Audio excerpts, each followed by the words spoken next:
dan orang yang percaya pada kami.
Dan orang yang percaya pada kami.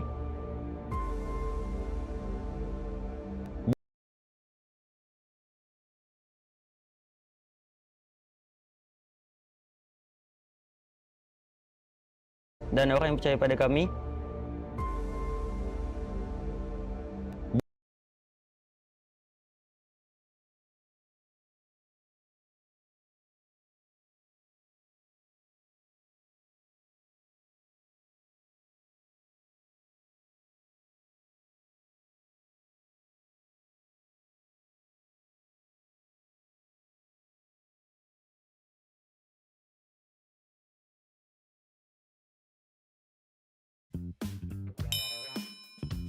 이거 어떤 튀긴지 몰라요 이것도. Ну, НРЗ остались, как будто очевидно. 바꿀게. 바꿀게. 아니 나는 솔직히 나 한 이쯤? 아, 그건 아닌 것 같아. 오케이 오케이. 오케이, 여기로 가고. No will pick this. I don't say anything. В итоге получилась у нас предикция. Возможно, мы были неправы, и команда на деле кажется сильнее, чем мы думали. 또 여러분들도 좀 많은 예측과 기대를 좀 해주시고 다들 화이팅. Давай.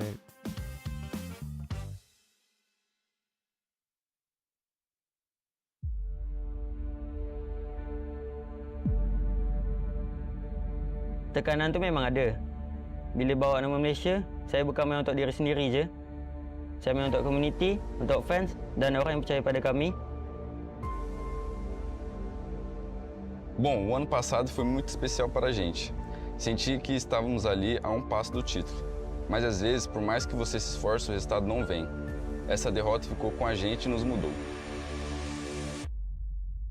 آخر سنة ما راحت بالطريقة اللي ردناها، حاولنا وتعبنا بس بالأخير ما حصلنا النتيجة اللي ردناها. My first PMGC taught me a lot about myself, the pressure, the nerve, the mistake you can make only on war stage. Now I'm here with a new roster, but my goal is still the same, to perform the way I know I can, to play with clarity, confidence and discipline. A gente está aqui para jogar e ser feliz e buscar o topo. Sim, a gente está ainda mais confiante. Eu acredito que a Pmgc vai ser a melhor de todos os tempos da Influence Age. أنا واثق من نفسي هواي واثق من تيمي هواي أيضا ومتأمل ناخذ توب 1.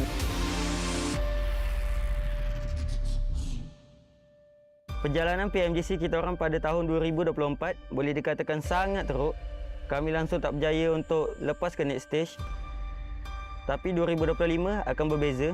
Saya tak akan biarkan kesilapan yang sama berlaku dua kali. It's my fault, but I always come back. Don't get it twisted. Our talent was never the problem.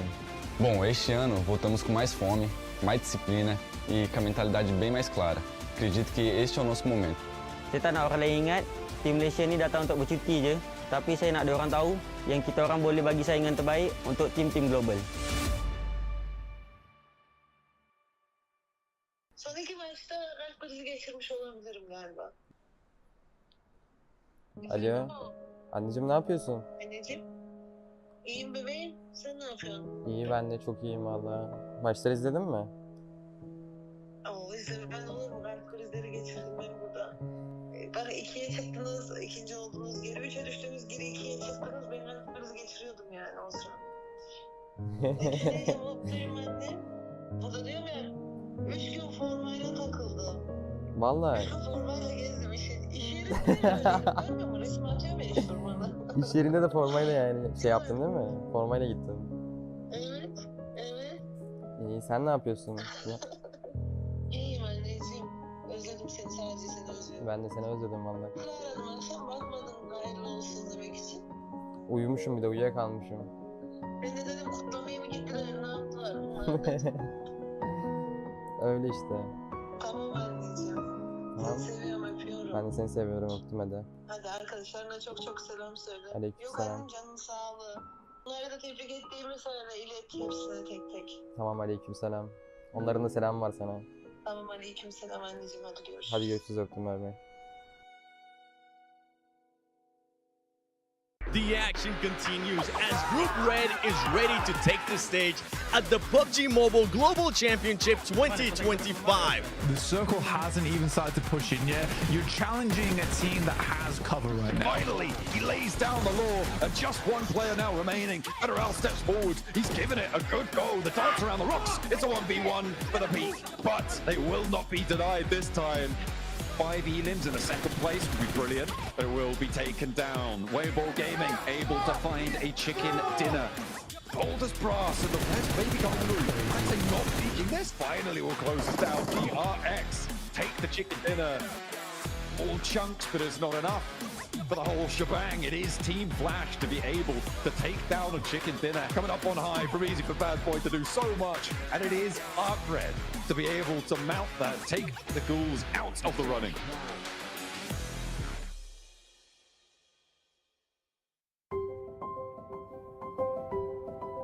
Merhabalar, ben Berke Sayras Çetin, Legacies Kaleye Sports'ta ayrıca konumunda oynuyorum.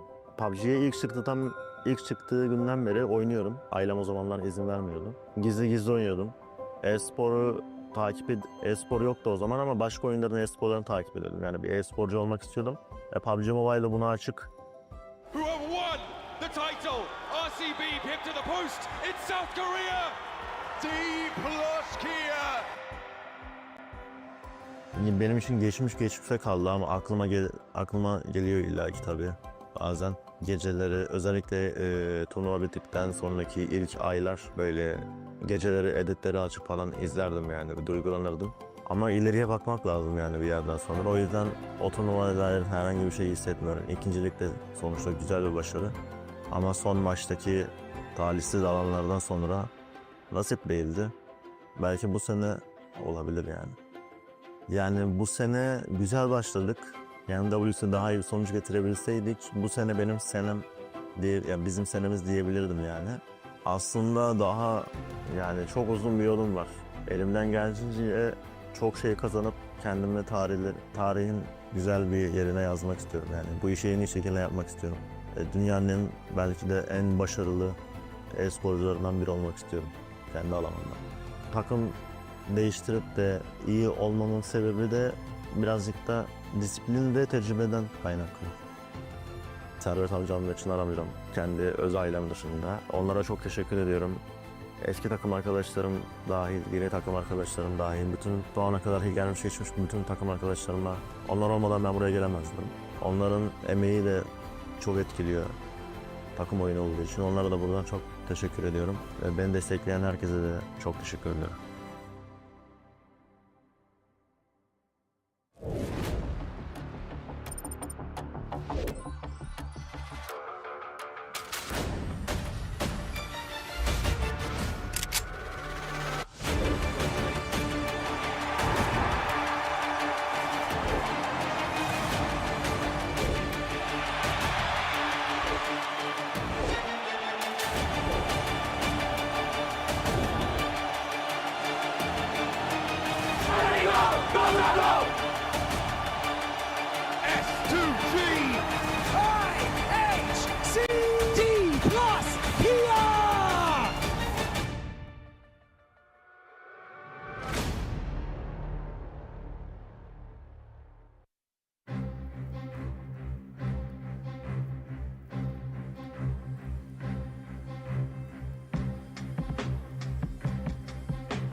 Day one of Group Red showed us plenty of promise and incredible performances. Welcome to the PUBG Mobile Global Championship Day 2 of Group Red. I'm your stage host, 7WG.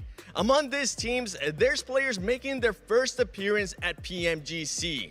There's excitement. Nerves are at an all-time high. But most of all, there's ambition to become the PMGC champions. I got some players down here.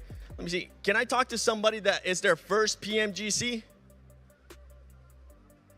Okay, all right. It looks like I'm gonna have to pick myself. Tourniquet, I guess I choose you. Thank you so much, guys. I appreciate it. Tourniquet, this team, I mean, for a first time at PMGC, you guys finished in first place. But before we get a little bit analytical, who's your favorite player in PUBG Mobile and why? ใครคือนักแข่ง PUBG Mobile คนโปรดของ Tourniquet แล้วก็ทำไม ดีพาสเกียโนบุครับเพราะว่าเขาเล่นได้ดีครับแล้วก็สไตล์การเล่นผมชอบแบบนั้นครับก็เลยชื่นชอบครับ It has to be D plus Kia Nobu for me because his gameplay style is very good and I like his style, so that's why I choose him. Not a bad person to pick considering that was MVP last year. I think he's trying to send a message out there. Now, going into today, you guys are in first place. What are you looking to do to make sure the team doesn't get complacent and fall out of the top 3? ก็ตอนนี้เริ่มวันที่ 2 เราอยู่อันดับที่ 1 คิดว่า EA จะทำอะไรให้เราไม่สะดุดในการเล่นวันที่ 2 ครับ ก็น่าจะเล่นกันแบบผ่อนคลายครับไม่กดดันแล้วก็เล่นกันเป็นตัวเองให้มากที่สุดครับ We will try to play relax and not pressure ourselves and be ourselves. Yeah. That's the main factor, being relaxed, because there is other teams that do have experience at PMGC, and they're going to be hunting down these new players trying to make it to top 3. We got Regnum, WBG, and the list goes on. Ladies and gentlemen, this is day 2 of Group Red.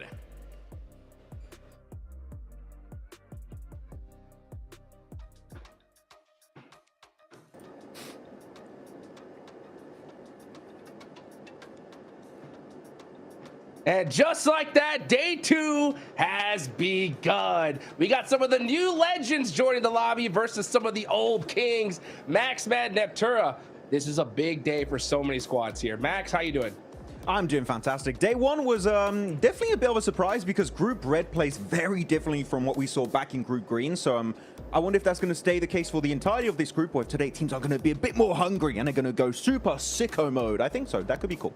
They better, that's for sure, right? Because we got 5 more teams going home at the end of tomorrow, Neptura, right? I love that start of the show because we get to see, right, so many new players, new squads joining the PMGC for the first time. And man, some of them popped off on day 1, Neptura.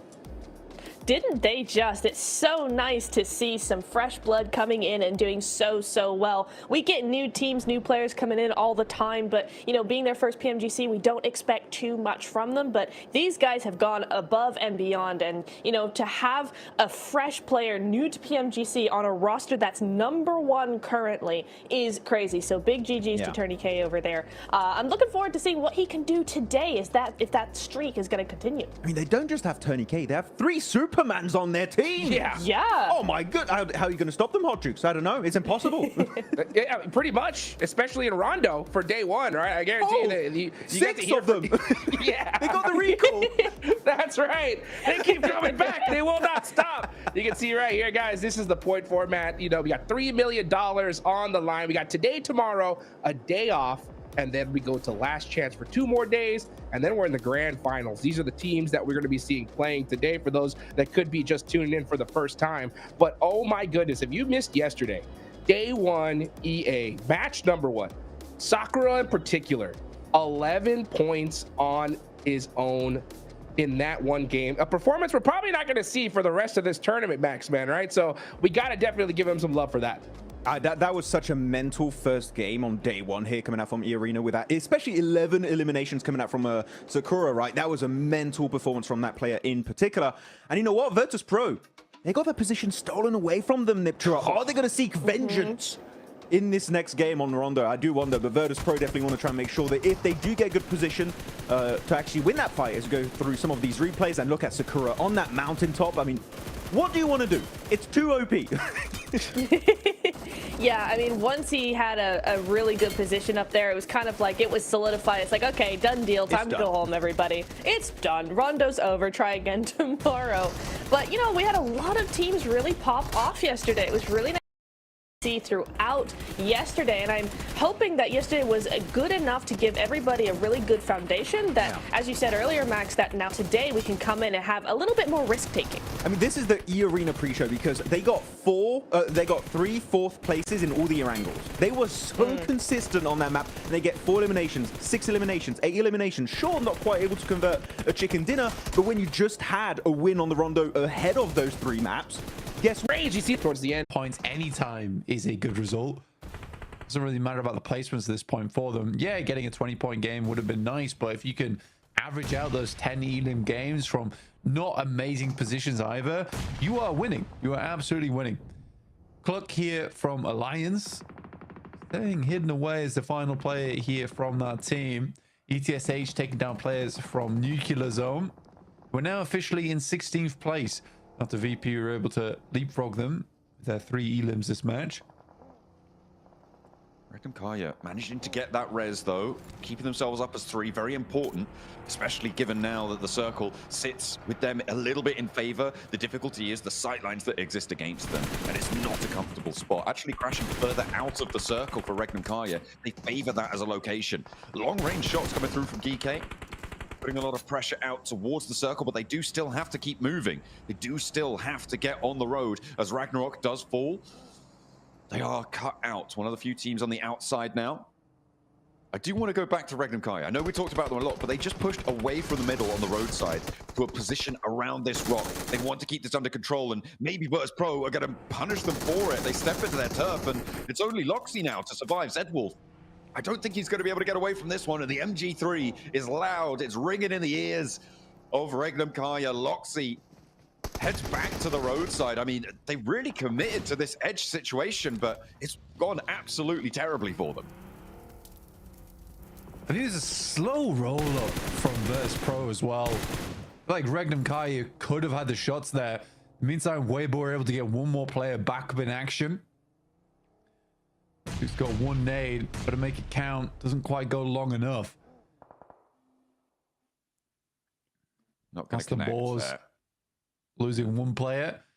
Exo on the north side, final player for them now. They've been consistently playing. I don't think they've ever been in the circle right now, John. I think they've been always on the outside. Yeah, it's not ideal, as I say. We are hopefully going to see them find a little bit more, but you know, they're in 13th place, which is already exceeding my expectations. So fantastic news, really. And they've managed to get 3 points this game, so credit to them, winning that fight out with Flash earlier over on that northwestern side. But just Exo remaining, pushing in towards the Burmese Ghouls, who now again find themselves in a very defensible spot in towards these late game stages. We'll see if they're able to do anything with it. Weibo kind of trapped between Irina and Virtus Pro. Ooh, it's kind of nasty with it. Virtus Pro looking to add to their points tally. 6 elims found. That one gets stolen away, though, by Irina, as the rest of Weibo sending a lot further north around the rock. Yeah, I think Max is absolutely right that Virtus Pro is a team that really thrives when it comes to basically cleaning up. They're a janitorial squad, right? They love to sweep teams out of the way. They love to get the mop and bucket out, clean up house when it comes to these end games. I mean, more good shots from Boston over towards Weibo, but they need to move now, and Irina sort of has their number. Yeah, they've tracked this entire rotation, and they'll be right on the top here. Loxy not happy about this either. And remember, this is the position that Regnum Kai actually left earlier on. There's emergency cover flares. We haven't seen them so much yet, but they will start to bloom, I'm sure. As you can see, they are dropping down, littering those hillsides. Irina, Weibo all establishing cover to use on these open ground positions. A lot more useful than maybe it would be when it first meets the eye, but we'll see how they're able to use that one on fairly open sloping ground here. Sook actually landing a nade towards Irina. And this really does change the landscape, having those little triangle poke-ups coming on through. I'm absolutely loving to see how that's developing. Regnum Kaya, last player. Loxy goes down. So they will not be able to get away from DRX, and Weibo can still continue their chase. Yeah, I mean, any points Weibo can pick up here is fantastic, but not only that is they're clearing out space around them. Do you want to hear my hot take for the game? My hot take is that Burmese Ghouls does not win this match. Despite the position they're in, I think that's a very cold take. Them having 4. What do you mean? I mean, we saw what they did yesterday, right? All right. We saw what happened to them. We saw what happened to them on Miramar. They're the best spot. They gave it up. They allowed people in, right? Do you think Burmese Ghouls is very bad then? I don't think I'd go that far. I just don't you think said that my take was very cold. Team. Yeah, I don't think they're going to win. They might do quite but well. They have might farm probably a few the more best elims. position. Yeah, they did in Miramar too. Hmm. Evidence suggests. You're a meanie. You started it. You said they weren't going to win. Yeah, I said it was a hot take though. Okay, fair enough. You said it was cold, like you expected them not to win. Tepid at best. Tepid at best. Yeah. I'm not. Yeah, I'm a doubter right now. I'm a doubter in the Burmese Ghouls. Willing to be proved wrong, but they've got to do it. They've got to be the ones to do it. They call me the Burmese necromancer. I support them all the way now. Because all right. Okay, that's well. You know what? They've gained a very powerful asset in that, and fantastic news for them. Hopefully, they'll be able to utilize that. Hey, they get an elim. They get 6 now. I think at the moment, though, the big thing to notice is, of course, that Influence Rage and Irina are still alive towards the top 5, which is something that we saw from them so repeatedly yesterday, and it seems to start off repeating today.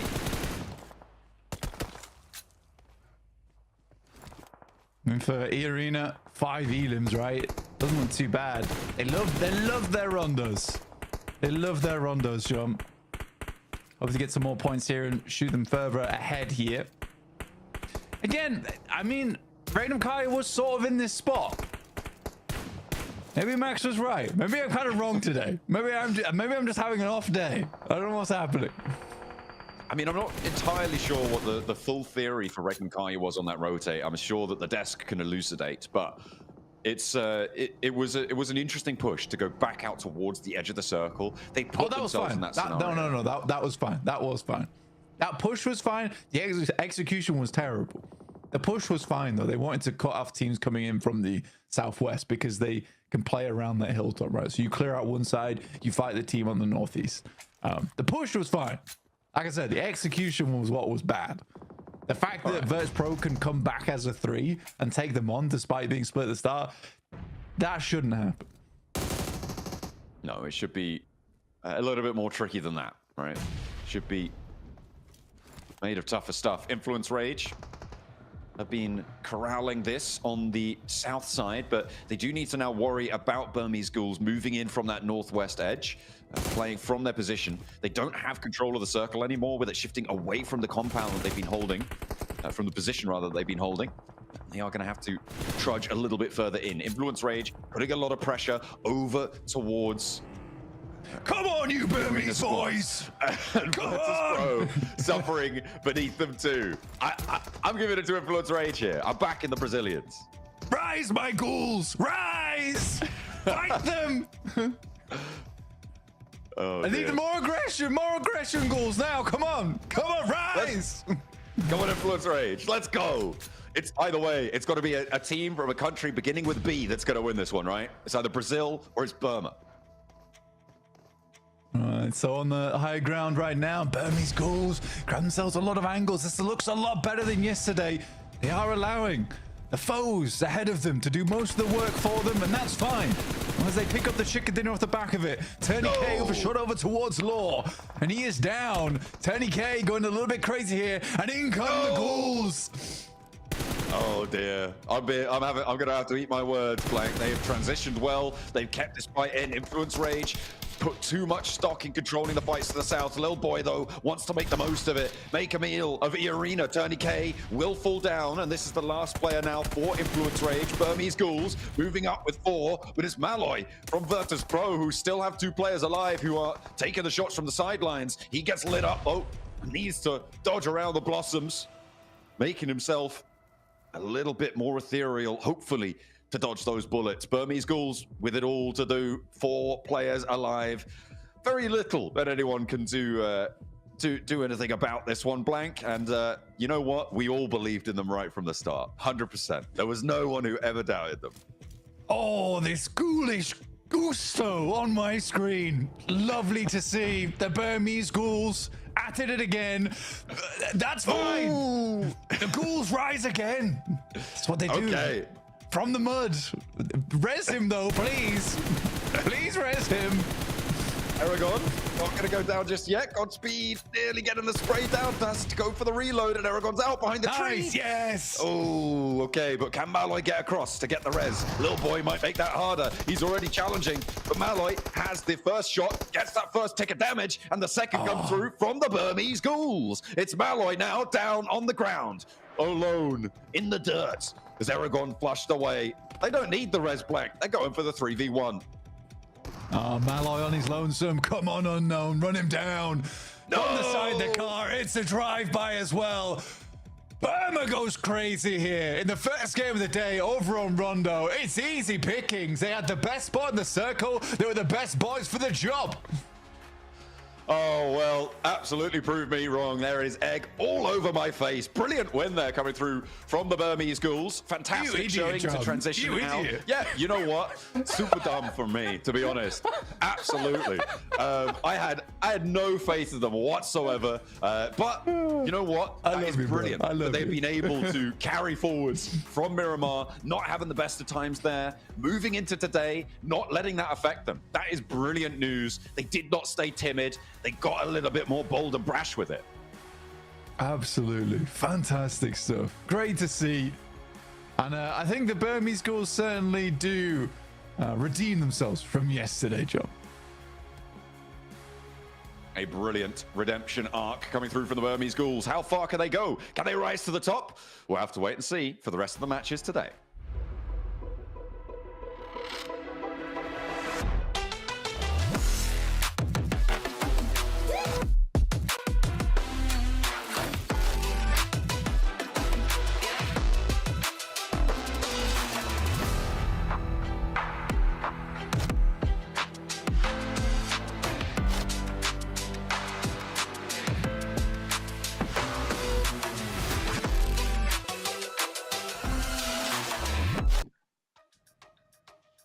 The ghoulish gusto is at maximum capacity. And after match number 1, they shut down all the haters, Max, man.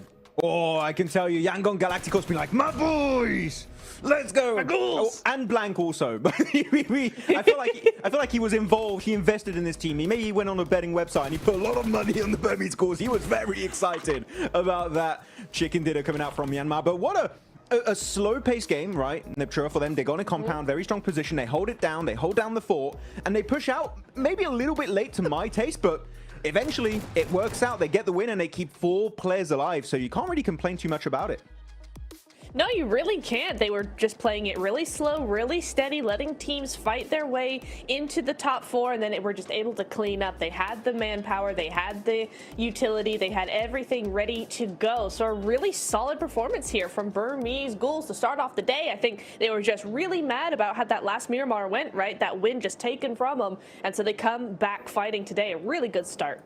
Man, it's so crazy to see this performance. I remember before Group Red started, I was talking to Blake, and I was like, man, which team do you think is going to just make it happen here? And he was like, Burmese Ghouls all the way. Day 1 supporter. I love to see that come to fruition here in Day 2, Max. Yeah, I mean, he did say that. No, I have a recording. I can share it later on if you guys want. He definitely did say that.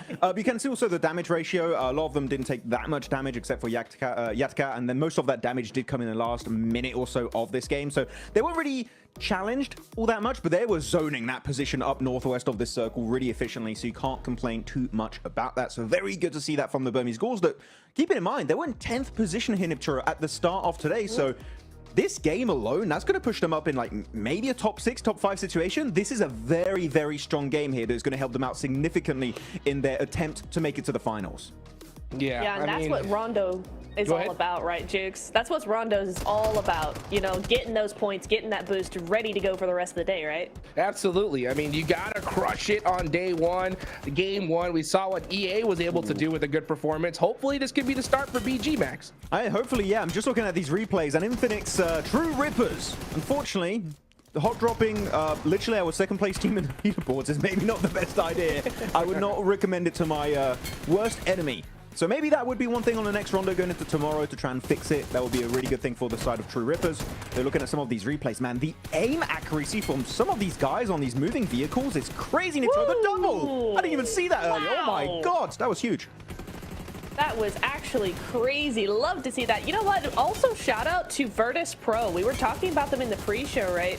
And they are here in a 2nd place and already looking far better than they were yesterday, right, Max? Like, they were pushing Weibo really, really well. They're holding their angles. They're splitting up a little bit better. They're using their high ground efficiently. As I say that, we see the replay of them getting absolutely decimated. But, you know, it is still a 2nd place finish with a lot of eliminations. So, a far, far better game than their entire day yesterday. It's already off to a better start. And they were challenged the entirety of this game too. Next, on the western side of Tinglong Garden, they had to go for Nerdy Clash, push away the side of Weibo Gaming, where they do get 1 elimination, I do believe. And off the back of that, they play the southern western edge next to this big stone pillar. And Weibo and E-Arena are fighting, and they just, I think they time the fight to kind of third party from a distance so efficiently. They don't get fully involved, but just enough to kind of have an impact on those two teams. And that's enough for them to get 13 points this game. So Virtus Pro, wow. They got 8 points day 1, guys, and they got 13 points in 1 game. Let's go. VP are back. That's more than double. That's almost pretty much double, right? What they did in game their whole day. So, I mean, that's some serious improvement right there. I mean, Burmese Ghouls as well. Massive improvement on the day. We still saw some of the top squad sneak away some points here, Neptura. As we look at the second page, Regnakaria, 3 points. They put something on the board, but they definitely need to do more here for the rest of the day. I think game one, it's okay, right? They're close enough where they can afford to have 1 3-point game. You know, like you said, it's still points on the board. But as we go into a wrangle now, we just need to start seeing some bigger digits coming up for some of these teams. Yeah. DRX as well, right? Almost there. It's almost within their clutches, but 0-point games, just not the start they want. Oof. Here we go. MVP of the game is going to be unknown. I think he watched a lot of Marth gameplay during the Gauntlet stage. Like, I really like those solo drive-bys he was doing. Yoink, mine. I'm going to do the same now going into this stage for Group Red. Really good stuff coming out from him this match. Very, very happy about it. And overall, interesting game. Unfortunately for DRX, who did see on the leaderboards, they got the goose egg. They got the 0-point game. Hot Jukes. I'm still hoping DRX can do something. They were in 6th position, but that's going to hurt them. A 0-point day at this point, you're almost at the halfway point of Group Red. That is tough game to get.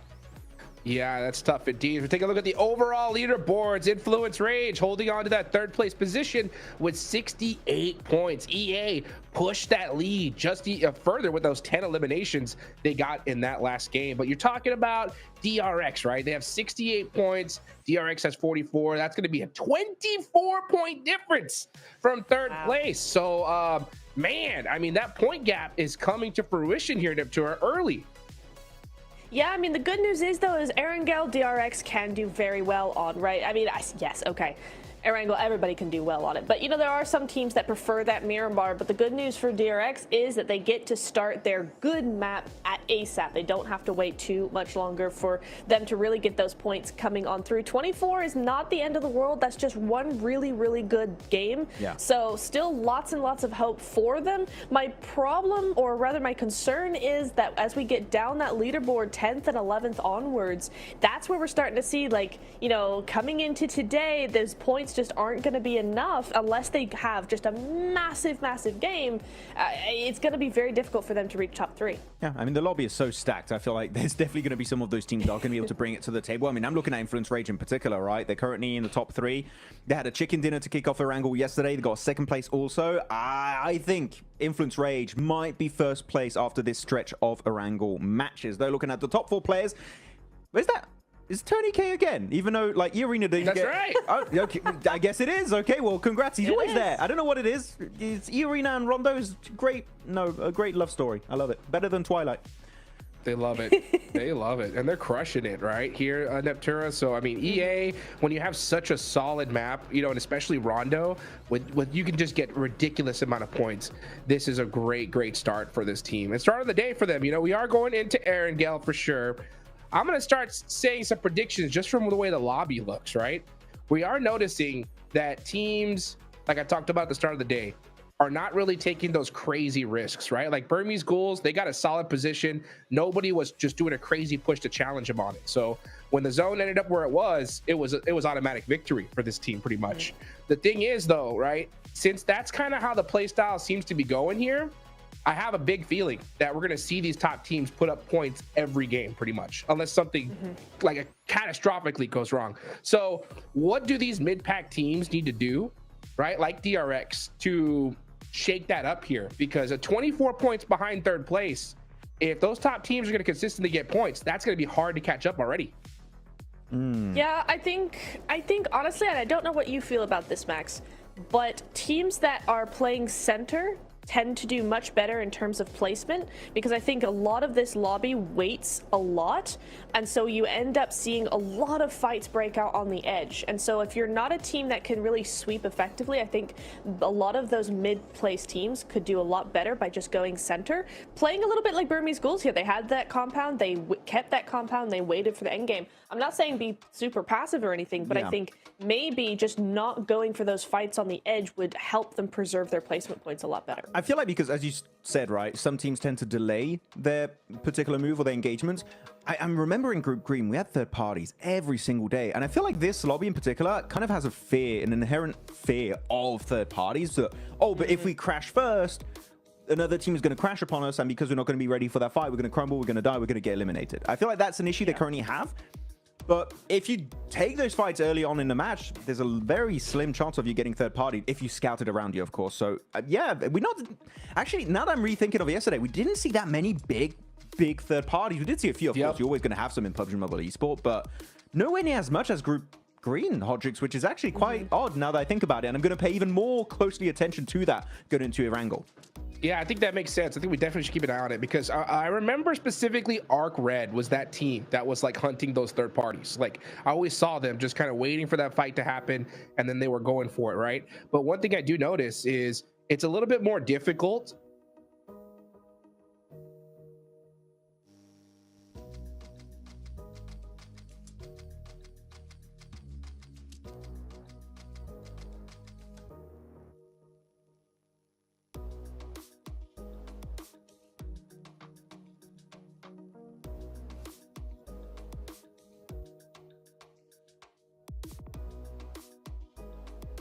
Testing. 1 2 1 2 1 2 1 2 1 2 1 2.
Caster type talk, you guys. So stop it, you know? Stop that. Because we're here. We're cracking on. I couldn't really hear what they were chatting about. I'm pretty sure they were throwing shade at me just a moment ago, but we were talking in the meantime. So fortunately, I didn't hear a word of it. Either way, we are going to be heading into our first Erangel of the day as we are underway very, very soon. Just dropping in. Hopefully, we'll see some more action. Pretty lickety split. What do you think, Plank? You ready for it? Yeah, I love action, me personally. Action is the best. I wouldn't go. That's a subject we should leave alone. You know, okay. That's some past scars I don't want to talk about. Makes me sad more than anything. That's all right. You'll be okay. You will. I've cried about it many times. Yeah, well, I know I was there. I offered you tissues, but you said no. I want to feel this. I need to feel it.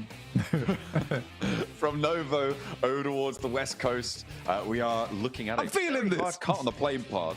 You know what? You get in those feels, man. Real men do cry. We are heading on into this one, and it's going to make plenty of our players, I think, a little bit weepy, because that is a pretty nasty plane path, I think.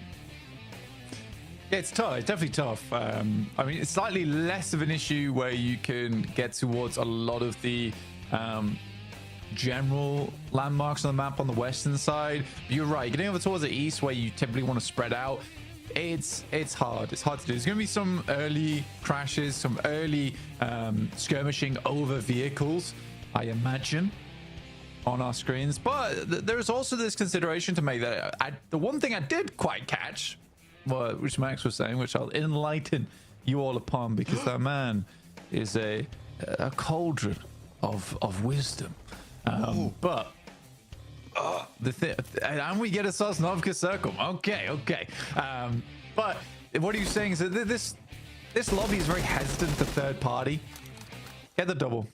Yes, please. Ooh. That's nice. And tumble. Tumble. But yeah, never mind. What I was gonna say is this: what Max was saying is the lobby is very hesitant to go for third parties. The lobby is very hesitant to aggress upon certain areas of the map, and I think that's, in my mind, this is me. This is copium. I 100% admit this being copium. This is why I sort of think Regnum Kai is not doing all that great. It's because they try and take initiative, and because no one else is, they're the only team towards the center of the circle who's trying to take those third parties, trying to take the initiative. So as soon as it happened, everyone else is like, oh, we can look that. It's the only thing they are looking at. But that's quite passive. So I think unfortunately for Regnum Karya, they have to play a really slow game. But the problem with playing a really slow game is that you rely on luck to get a lot of your points. I mean, I think that's true, yeah, because you're waiting for so long. Everybody's waiting for so long. It's just, who's in the better spot in the end. And that is decided by the circle a lot of the time. Sure, you can make those inroads, you can make those rotations better, but you're right, it does start to close it down. He's not done just yet. Those iron sights are good enough for Walsh. He's only got 14 rounds though. Has to swap over to the UMP. And Hawkred, they're being hunted right now. They did lose a player and they did get flushed, but managed to get Glory back up.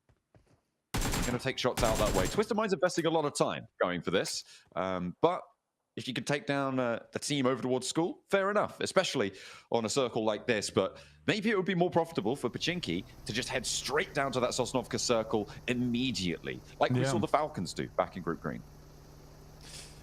Luckily for me, the Burmese necromancer, my ghouls are waiting in military base, ready to cause carnage and havoc amongst the rest of the lobby.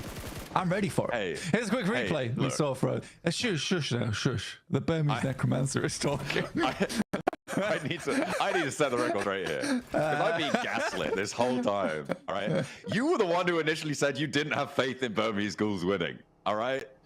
I just said that wasn't that bold of a take.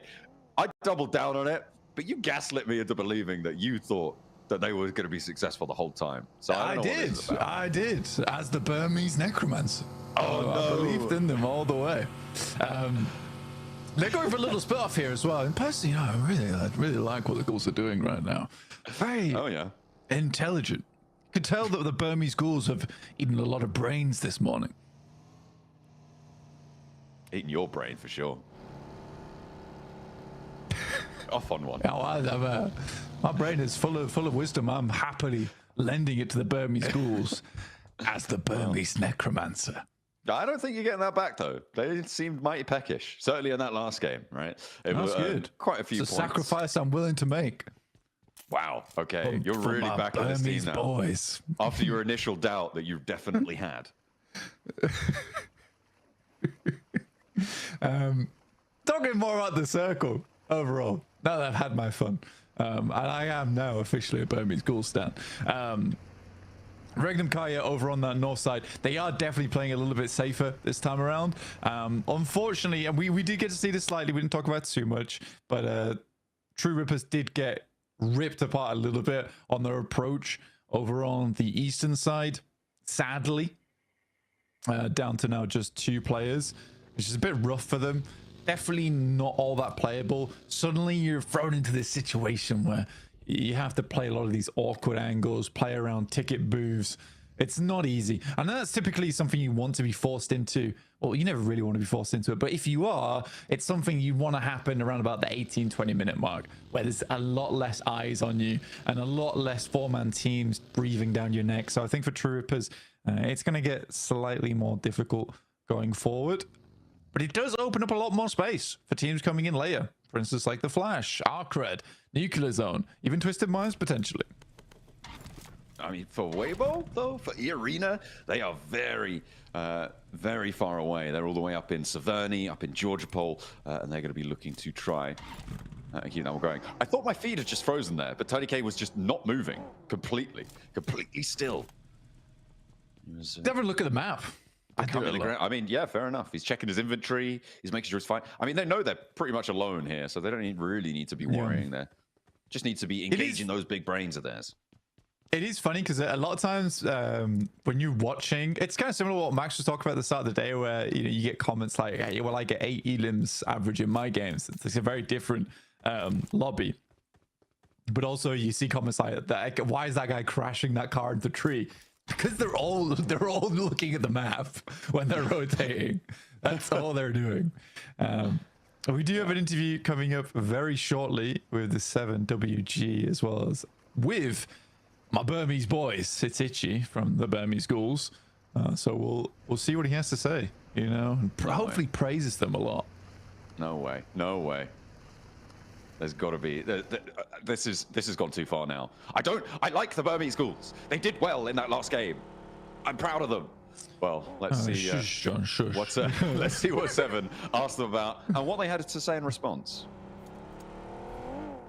Welcome back to a quick report with the 7WG. I'm joined by the winners of Rondo in day 2 of Group Red, BG, Ichi nonetheless. By the way, I gotta give you props. In Circle 7, great scouting by you while your 3 teammates were pretty much just waiting in the compound. You went around, found a spot, and was just played perfectly. But I do want to talk about Erangel. Yesterday, your performance in Erangel, 13, 15, 7th. What are you looking to change in it going into Erangel? Because we do play it 3 times, and I feel like that's where you need to perform. ဒီနေ့ Erangel မှာဘယ်လိုမျိုးပြောင်းလဲထားတယ်ဘယ်လိုမျိုး plan တွေချထားတယ်ဒီနေ့ Erangel မှာကစားမဲ့ပွဲနဲ့ပတ်သက်ပြီးဒီနေ့ Erangel မှာတော့မနေ့ကအမားတွေကိုကျွန်တော်တို့အကောင်းဆုံးပြင်ဆင်တယ်ပြီးတော့ဒီ rotation တွေပါတယ်ပြင်ဆင်ထားတယ်ကျွန်တော်တို့ဒီတပ်ပါတီပါတယ်ပေါ့မနေ့ကအဲ့ဒါနဲ့ကျွန်တော်တို့မှောက်တာဆိုအဲ့ဒါကျွန်တော်အကောင်းဆုံးပြင်ဆင်ထားပါတယ် we have prepared for rotations and then other rotation and map going around the maps so because these are the really important factors so Well, I love hearing that because you do need to adjust to what this lobby is giving you. And even in this situation where you guys, in a way, felt like it was going to be a free win going back to Rondo, but then the circle went away from you guys were able to adjust quite great. And there was people doubting you even in that position, saying you weren't going to win, blank, John. But you guys were able to pull off, especially with that great scouting that I mentioned. Do you have any message for your doubters out there? ကိုယ်မယုံကြည်တဲ့လူတွေပေါ့ဘယ်လိုမျိုးပြောချင်လဲဘာစကားပြောချင်တာရှိလဲအများကြီးတော့ထွေထွေတူတူပြောစရာမရှိပါဘူးကျွန်တော်လည်းအကောင်းဆုံးကြိုးစားသွားပါမယ်လို့ not much to say we will do our best Well, the team that took down the PMWC champions Yangon Galacticos coming in hot in day 2 of Group Red. Let's see if we still have some doubters out there. Hey, you know what? It's good that they're not taking your doubting words to heart, Blank. I'm glad that they're just gonna try and put it on the battlegrounds, you know. So you know they're not gonna be too harsh on you, I'm sure. In the meantime, though, big shifts on the circle as we head on over to the west side of Sosnovka Military Island. Teams seem to have condensed fairly amicably, and it's kind of what you were saying before, right? Not too much early scrapping. Obviously, we saw the drop eliminations come through into Arcred, onto True Rippers as well, but generally. Team's very happy just to chill out and play next to each other, except for Arena and Twisted Minds. They're still on the northern side though, so they've probably got a little bit more to fight for. Similar situation over on the East Bridge. Yeah, I mean, Arena's pretty aggro. I think that they're very good at it. They slow it down a lot towards the late game though, and I think the reason they get away with it a lot more than, for instance, Regnum Kaya is because they're an edge team. One of the only edge team that does get very aggro anyway, so I think they isolate a lot more of their fights, whereas for Regnum Kai it's a little bit more difficult to do, and we saw that very clearly yesterday over towards Tornado Siren, where suddenly you've got 4 teams all in that position. Regnum Kai is like, what's going on? Why are we not trying to eliminate one another here? This is weird. Slight changes apparently coming here on Erangel for Burmese Ghouls on their rotates. Well, look at this, lads. You don't have to rotate at all. The circle comes to you, which makes your lives much easier, I imagine, going forward. But Regnum Kari do have the central spot, I would say, central-ish for now, likely to move down towards the southeast eventually around those hilltops. But again, transitional routes are pretty good. They should be able to get some points off of the bridge camp. Circle shifting over towards that side though was unexpected, to say the least. Alliance now having a strong spot over towards the beachhead in those smaller compounds. A little bit more of a split required there, so I do think they'll have to be quite vigilant on the approaches from some of our other teams. Yeah, that's a really solid spot now for Alliance, for Burmese Ghouls in the hills to the north as well. Virtus Pro starting to clear out the last 2 players of True Rippers. There's still 1 more to go, and they are on the north side of C Block under lots of pressure.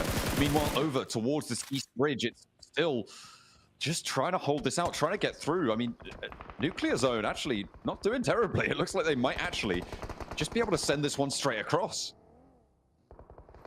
one player is on foot. So probably Krona does fall. It's pretty rough. I think it was quite a bold move from True Rippers to try and play C block, you know? I think they had to puff out their chests a little bit more to scare off some teams, but alas, one player does go down almost immediately to Virtus Pro. Again, for Virtus Pro, it's also a slightly wild crash into C block, considering there might have been a four-man team there. Good shots from Regnum Kaya, though, as Influence Rage attempts to push up towards the northeast and immediately gets rebuffed. That is the most confident we've seen Regnum Kaya look so far in Group Red. Yeah, they held out that run really nicely against Influence Rage. Two players carrying on. Further out to the west, we saw that bridge camp coming through for Geek, who are putting a lot of stock in holding this east side bridge fight. It might work out quite well for them, Blank. They have got an outpost towards the circle. Nobody else really contesting at all for the east side of this one. I feel like this might play really very well for Geek. Normally, I don't like sitting on those bridge camps for too long, but I think this scenario, it's going to work out for them. Yeah, I think it will. I think they can spend a lot of time here. It clears out a lot of area as well. Then you can start working the beachhead over towards the eastern side, even trying to play the high ground. I imagine that for ETSH, goodness me, we'll just play the compounds down towards the south side for quite a while. Online to move from there. Weibo, they've been out in the blue for a long time, John. I think this is the first time they've been out of the blue for quite a while. In fact, they're not even out of the blue yet. What am I talking about? But they've got a lot of meds to work with. Hopefully, he can get through. Arthur from Nuclear Zone underneath on the south side. He's going to let them pass, you know, as the gatekeeper. He keeps the gates open, apparently. A nice guy. Nice guy. No gatekeeping here. Yeah, I don't even know if he extracted a fee there. Weibo on 4 players. So they are, yeah, there's clear sailing. Enter. This is kind of bad news for Geek, right? They were like, okay, those guys will, you know, sort themselves out. This is a really nasty circle. Goodness me. Over towards the water.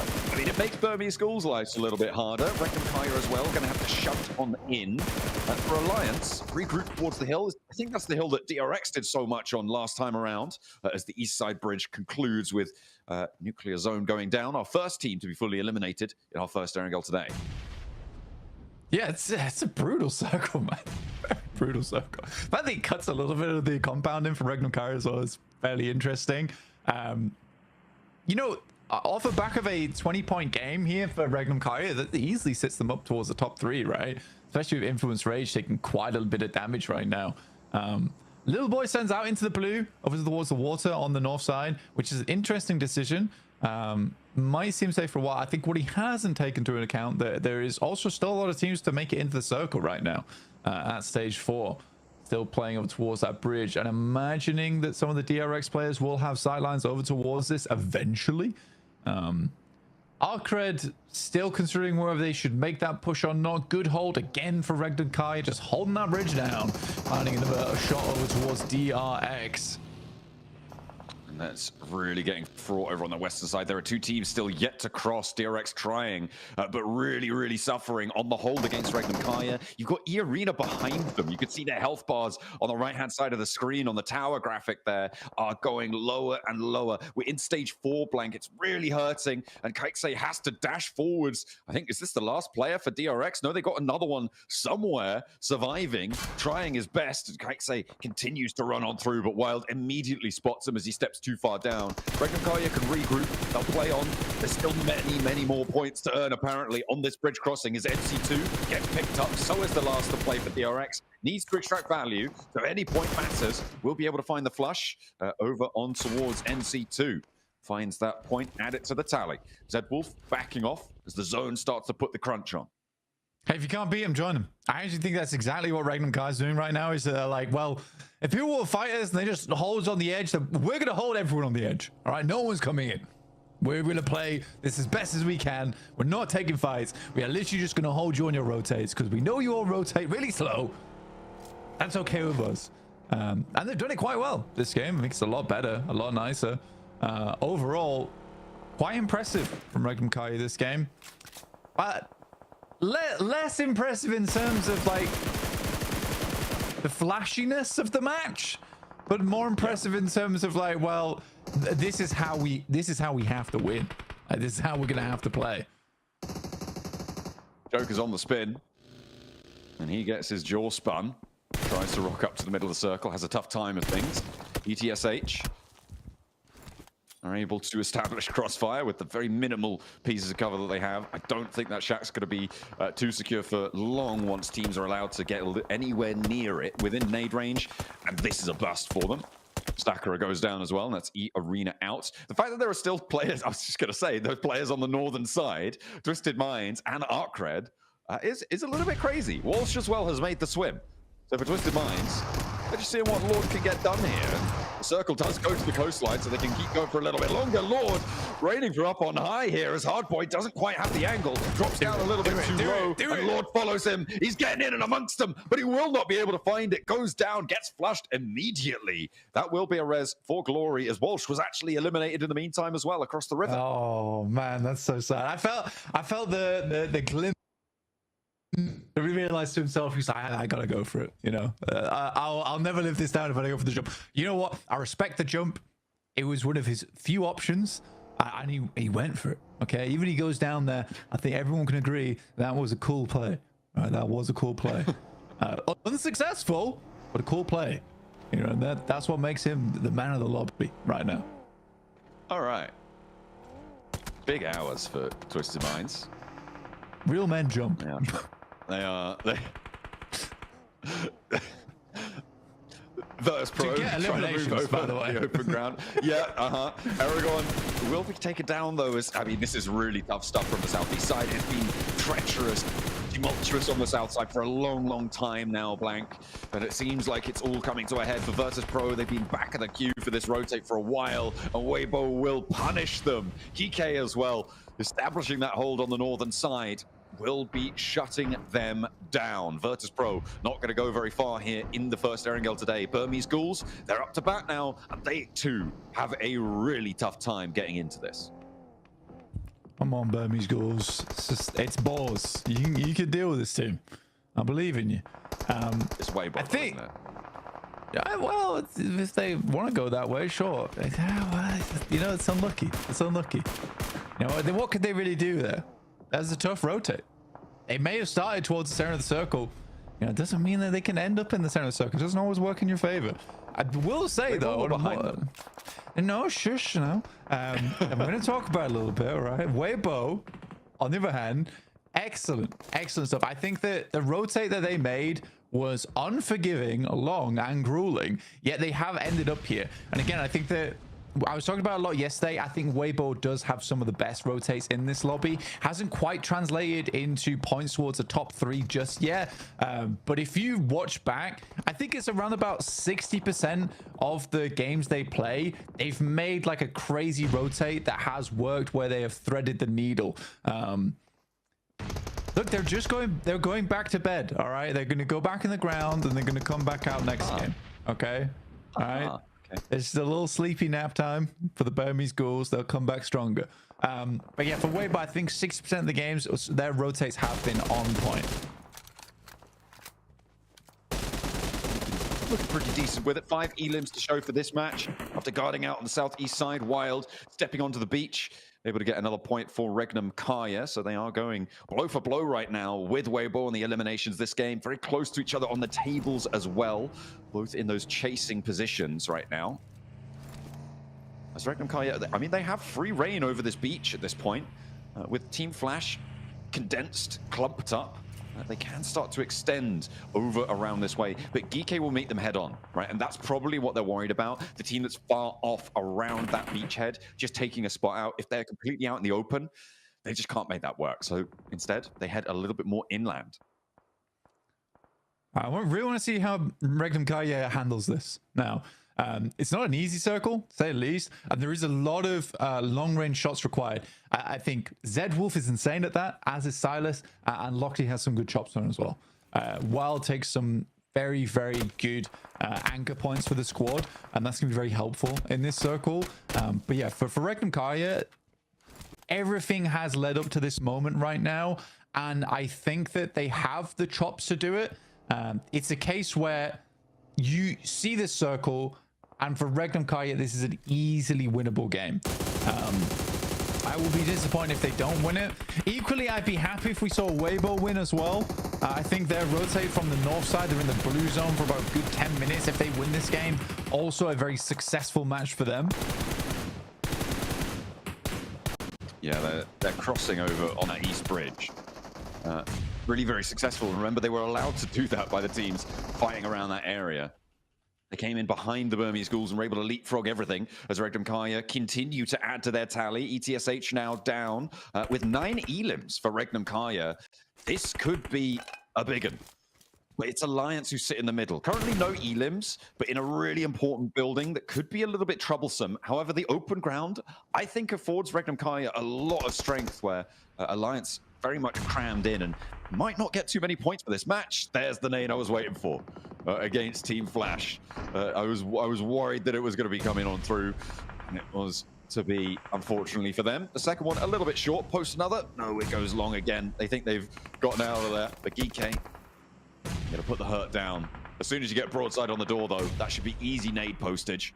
As Win has to step out, and he gets knocked.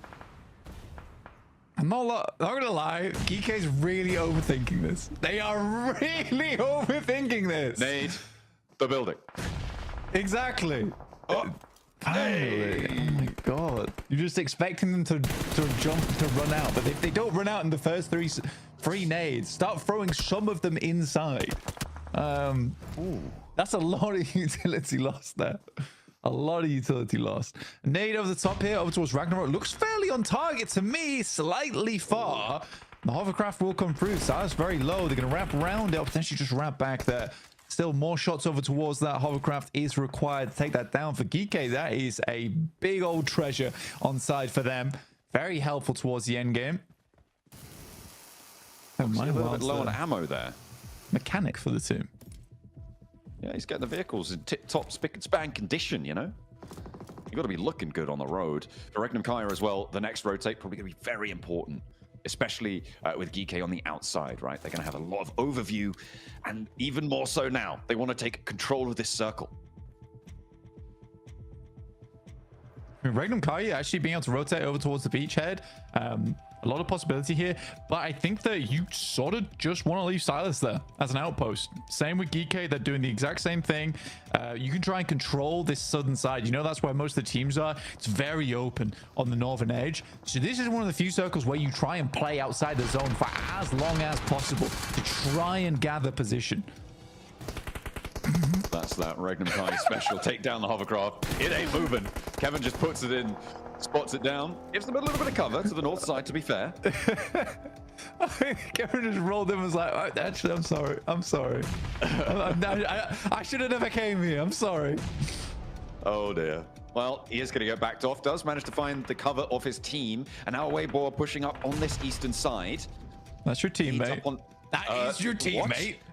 Hero literally just naded Sue. That is unbelievable. What are you doing? That didn't. Weibo so good rotations, by the way. And there's the sticky. Hero goes down as he tries to pick his teammate back up. Weibo are their own worst enemy, Blank. It seems like Geeke are losing players to something. I don't even know. Because what on earth are they doing? And now Regnum Kaya have everything. Oh, Hero! What was that? It wasn't like he was even like towards Geeke. He literally just turned around and lobbed it at Sook's mouth.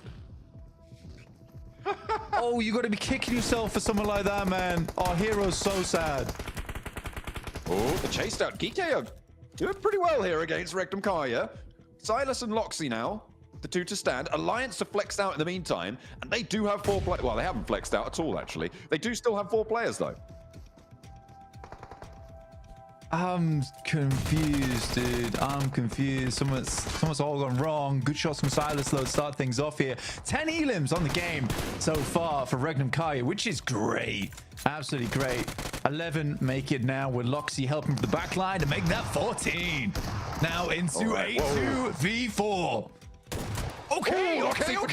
Jimmy troubles an 8. The 1v3 hold for Loxy against Alliance. They have nothing to say about it. Now into a 2 versus 1. Loxy's coming alive, and he wants to put up big numbers here for Regnum Kaya. A 1 versus 4 for Loxy. to shut it down, and Regnum Kaya run riot on the north side of Military Island. Oh my days, Regnum Kaya. You lose 2, but suddenly Silas, as well as Loxy, goes Super Saiyan in those final moments. Silas is pretty mad. But they got it done. 17 limbs. Oh, it's not mad. It's a little bit of relief, a little bit of stress been released there in the end game. But yeah, I think, oh my god, I mean, I know Loxy can clutch up. Did not expect the 1v3 almost immediately. Make that a 1v4. I mean, that was impeccable stuff from Loxy. Brilliant on the first hold. Getting those 2 knocks so early, of course, fantastic news for him. But reading that nade, hearing that pin and immediately capitalizing, I mean, there was confusion in Alliance's camp, and they've been biding their time for far too long. A second place pales in comparison to what's just happened there. That is beautiful stuff, and it almost made me forget about the fact that Hero naded Sook, you know? And then there was a drive-by sticky in these final moments. A pretty crazy finish, all things considered. It really was. I mean, Loxy, the clutch maestro, right here on the Group Red stage.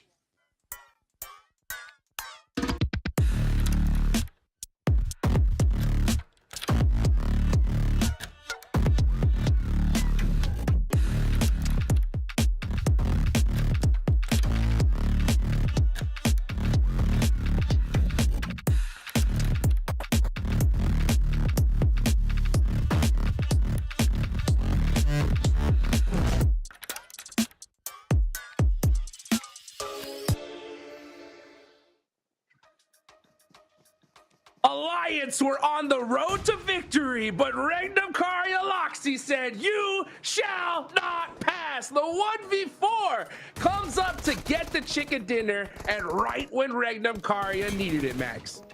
Let's freaking go! This is the Regnum Kaya we've been waiting to see perform, and this is the top tier level gameplay you can expect, and we got to rewatch this clip in Iptra. Loxy using this door frame to its full potential. The 1, the 2, and the 3rd as he goes for the nade. What incredible discipline in that shed. That was 10 out of 10 stuff coming out from Loxy. It was so good. I mean, the quick flicks paired with the in the vehicle, you know, getting the knock in the vehicle, the quick flicks coming through around the corner, and then just moving out of the way, having that withal to not get naded, coming around out the outside and going, yeah, you are nothing. I just got 3 of you. 1 more is nothing. I'm going to win for my team. Loxy coming out the gate, just swinging like that. I love seeing that. What a play. That is how you get it done there, folks. What a crazy first air gale here for day 2. We get an insane military circle and hard shifts up to the north. I think Weibo's gonna get gate camped on the Eastern Bridge, and then they get it for free. I mean, this match had it all, Max. Come on. Yeah, it also had Hero nading Sook.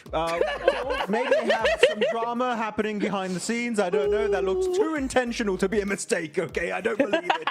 We'll see. We'll see if the drama channels on Instagram are going to be able to uncover what's happening beneath the surface, because there's definitely some drama happening there. But no, okay, I'm just memeing. It's still, I do like the approach of Weibo actually in that game. Trying to push on the eastern side, take the high ground away from Geeke was the right approach. But the execution itself was just, sorry to say, but complete mess in my opinion. What was that? Very odd, right? And I think it's one of those things where you have such a crazy fumble like that, where it's like you naded an own teammate for like it wasn't even in the way, it was just action. And I think after that, maybe there's just a little bit of it all falls apart, because it's like, wait, what just happened? And other teams already in that mood to just go in and take all the elims they want, just able to take advantage. But our cred, not a great start to their era. This ain't Rondo. What you doing? Oh, it's bad. It's bad. It's really bad. But, you know, a lot of teams. I think it's really just we're seeing all these nasty clutches. Just we're locked. Wait, what happened there? 60 after that shot. Through Rippers.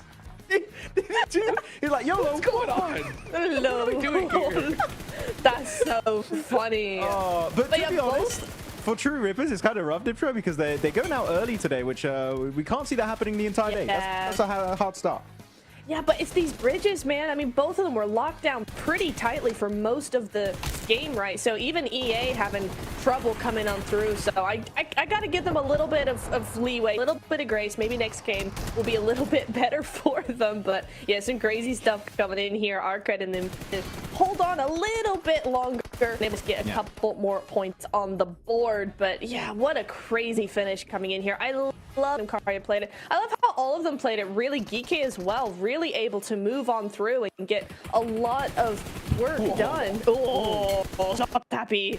Uh-oh. I feel like we have to change these desks every day almost. Dude, they're just getting slammed all the time. Huge nade going into that shed of flash. And actually, talking about Alliance and how they just got 1v4'd by one player, Loxy from Regnum. Maybe, just recommendation, when you want to push a shed, maybe have a nade or Molotov to force him out because he was using that door frame so well. I think it's not only just a great clutch from Loxy, I think Alliance felt way too overconfident and they just got shut down instantly. That was beautiful to see.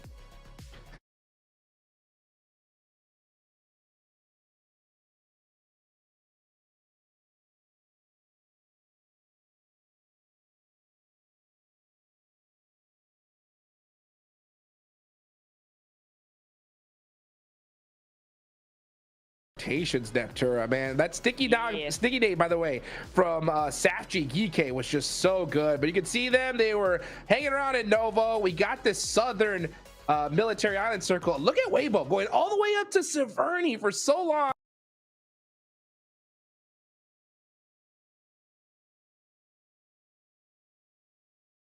And then finally making that rotation down here, Neptura.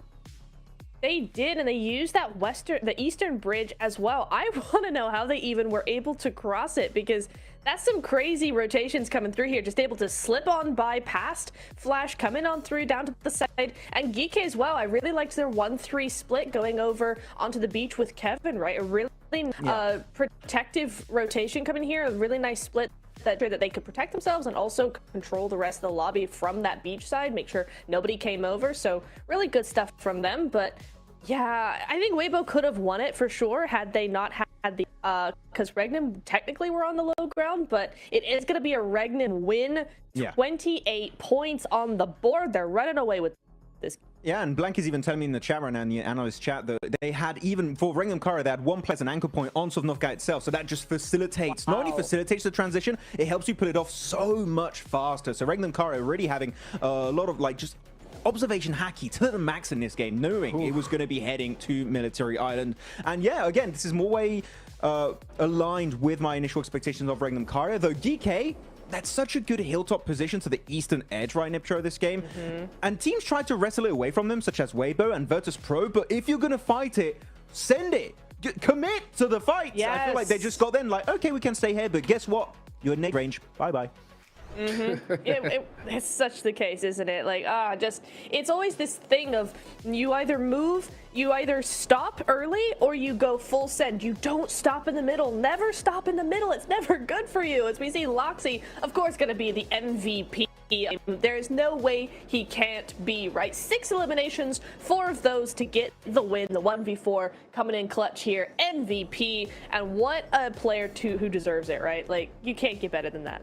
Let's take a look at the overalls, and oh my goodness, look at Regnum Kara. I mean, yeah, because we talked about it right before this game started. Influence Rage had 68, right? Regnum Kara had 48. That was a 24-point difference. Influence Rage put up nothing. They put up 28, and Regnum Kara jump up to the top 3 here, Neptura. Ooh, yes, Regnum Kara finally. I mean, I know we came out of the gate going, hey, this is exactly what we wanted to see from Regnum Kara, but 24 points, I was like, yeah, it's one good game, but in the very next game to go from, oh, we need 24 points, we're going to get 28. Easy peasy, let's just do it. Top 3, and I will say Influence Rage out of the top 3 for the first time in Group Red, right? So not Regnum grabbed their own spot, they also knocked down a team that's been very, very consistent so far. So GG Regnum, they must be feeling so good after that one. Hopefully they can keep this consistency up, and you know, they're not too far away for #1 spot. Yeah, we're talking about Regnum a lot, but I feel like it's kind of deserved after such a strong performance. But to go on a little bit more of a negative here, it's going to be then Virtus Pro. I think that push onto DK was just I don't like going harsh on my wording, but it was so poorly executed. You just going in a position that's unplayable. Aragon just getting absolutely smacked in the head the moment he gets onto that rock next to the hilltop. Yeah. And they were initiating that ascent right after such a good Rondo match, Niptura, and then you just follow it up with this game. Yeah. Are they going to be able to leave the bottom 5 after these back-to-back performances? I'm like, I don't know. They're so inconsistent. Yeah, and that's not something we expect from them at all, right? It's the consistency that we've been really counting on from a team like Virtus Pro. But yeah, I think it's just they got a little bit nervous, maybe. They didn't want to go the full send route. It was the only play they could have made if they wanted to go in that direction. They had to full send it. They just stopped short, and that stopping short is what sends you back to the lobby instantly, as we saw. And also Burmese Ghouls did the exact same thing, which blows my mind, because I'm going off the back of a win that was well executed. You come into here, you see VP do a bad play in a bad spot, and then you do the exact same play in the exact spot. That was pretty cool. That's some big brain stuff right there. I'm confused. It was definitely an oddity. I don't know why they did it, Burmese Ghouls, but you know what? It happens, and I'm sure they're going to be learning from that mistake this time around, Hot Jukes. Yeah, that's for sure. You know, for me, Virtus Pro's like, they're out of the conversation with that push that I saw earlier. I was so upset. I mean, I think they're just having so much difficulty just adapting to this lobby, and all they got to do is just play it so much slower. Like, you don't get the middle zone and you just drive in to just get obliterated. Just play the edge, right? Let the gun skill do the talking. We know they got it. I don't know if they can make that change, though. I think it's a little bit too late at this point, especially with how we're seeing these top teams perform. By the way, you know, we got to talk about Geek as well. They jump up the leaderboards in a big fashion. They were in 10th place with 38 points. With this performance, they're now in 7th with 57. So a good chicken dinner for many of these teams in 4th place. I'm pretty much all down to 10th. But, man, that point gap drops off big time right when it gets to 11th, Niptura. Yeah, it does, doesn't it? It's gonna be interesting to see. I think it's based on yesterday's point sponging that was going on from like the top 3 teams just getting everybody. That's why we're seeing such a big gap now. Today is really the day now that Influence Radar in the last 2 games haven't done that much, and also EA Flash as well. Flash and EA have been slightly more consistent, and you know, being at the top of the leaderboard consistently here. But for the bottom teams, I think now today we're starting to see maybe a little bit more of a chance for them to come up, just adjust, move in, move out, and get their teams out of their space as well. I think it's just really that presence that is missing here, because Geek were able to take up a lot of space in their zone. So was Regnum Karya as well in this last game, and I think that's really the difference between them and say maybe a WBG in that game or an Alliance in that game, who kept to themselves a lot more. I think it's really where you spread out in those end games, Max, that presence is what we're needing if they really want to get points. Yeah, I mean, you want to try and make as far in the game as you possibly can. And talking about late game, Niptura, I'm going to talk about a team that unfortunately has not been reaching the late game at all today, and that's been True Rippers. And I know in the chat there's a ton of people supporting True Rippers, you know. And the main issue with True Rippers is the lack of scouting on their early rotations. Yes. They just send, like, Rondo was just a straight up hot drop. Like, there's no scouting can be done at that point. But for this bridge, they just sent it hoping no one was going to be there. But when you have a Sovnovka Island, you're always going to have teams setting up a bridge camp against you. And even if there isn't, you should always scout just in case there is one team doing that. So True Rippers, more emphasis on scouting, gathering information around you to make sure you can avoid those early skirmishes, because they just don't help you in the long run. If you lose it, guess what? That's a 0-point game that we just witnessed. So True Rippers, we need to see a step up here in the early stage. Well, you know what? We need to see a little bit more from Geek as well. We got the 7WG down on the stage there with Ragnarok. Let's see what they got to say.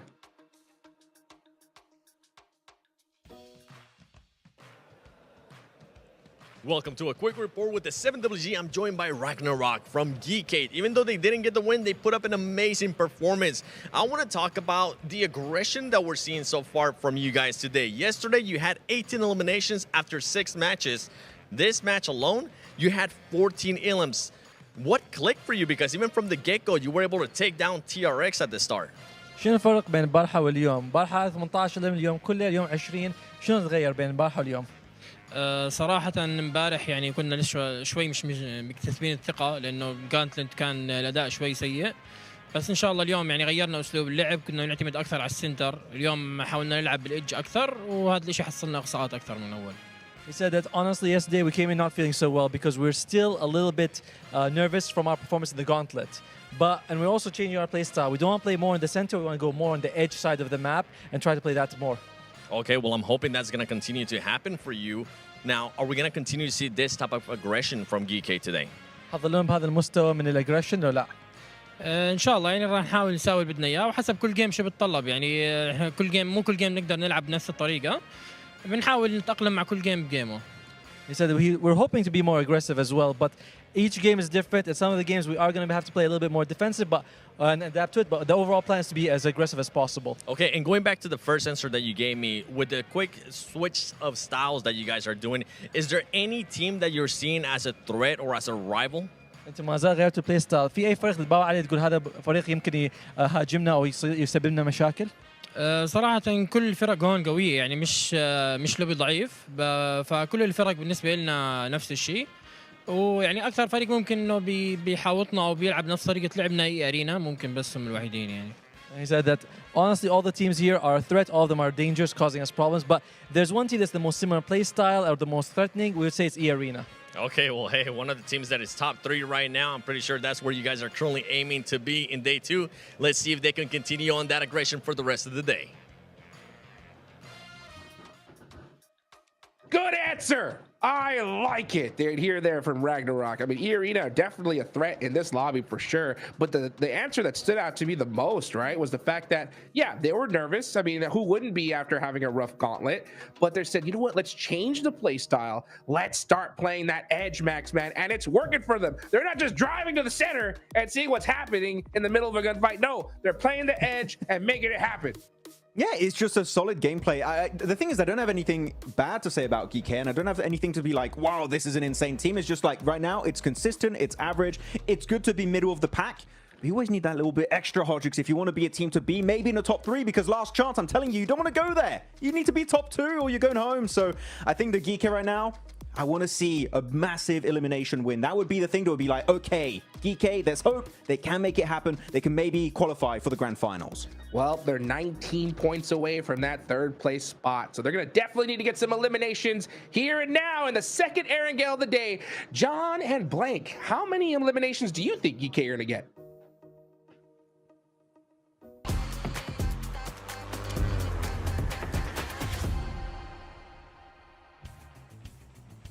I'd say probably 6 or 7, 6, 7, you know, something like that. What do you think, Blank? Yeah, maybe like 8, 9. What do you think, John? No. 6, 7. 9 or 10? Yeah. Absolutely. 11, 12. Oh yeah. We just love counting. From that south side of the Sosovka military base, we are heading up to the north side on the plane path for our second go around Erangel. The analyst desk is fuming right now, but they are just going to have to grin and bear it because I've got the mic. Yeah, you like officially unstats, bro. You know, because that like kind of means on call, right? On call. You're on call. Sorry, I was busy coughing just then. What did you say? Playing back from the south to the north side. Short shooting range, a little bit of a different one this time around, slightly less egregious than our last playing path. For Regnum Kai, actually, this is so good for them after the back of that last game. Just because now they can really play a slow game, because everyone else is playing really slow. But the difficulty is getting those big points and sort of having to manipulate the games to go in your favor has been really difficult.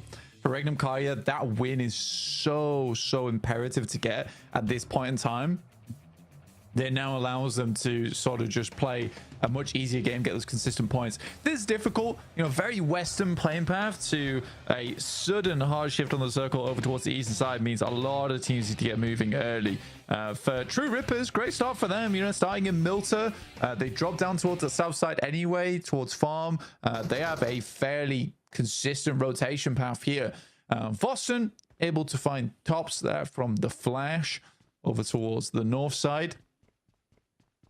It's a good start for VP. VP is I think that this team bows it out sometimes. I'm not a huge fan of it. Like, they're very good at the game. They've got great gun skill. Some of their rotates are good, and then some points of the game you just see them play and then they'll just go off and make a weird maneuver that was totally unnecessary. Just like who we've got on our screen. Mr. Hero himself, who is actually a villain. Oh?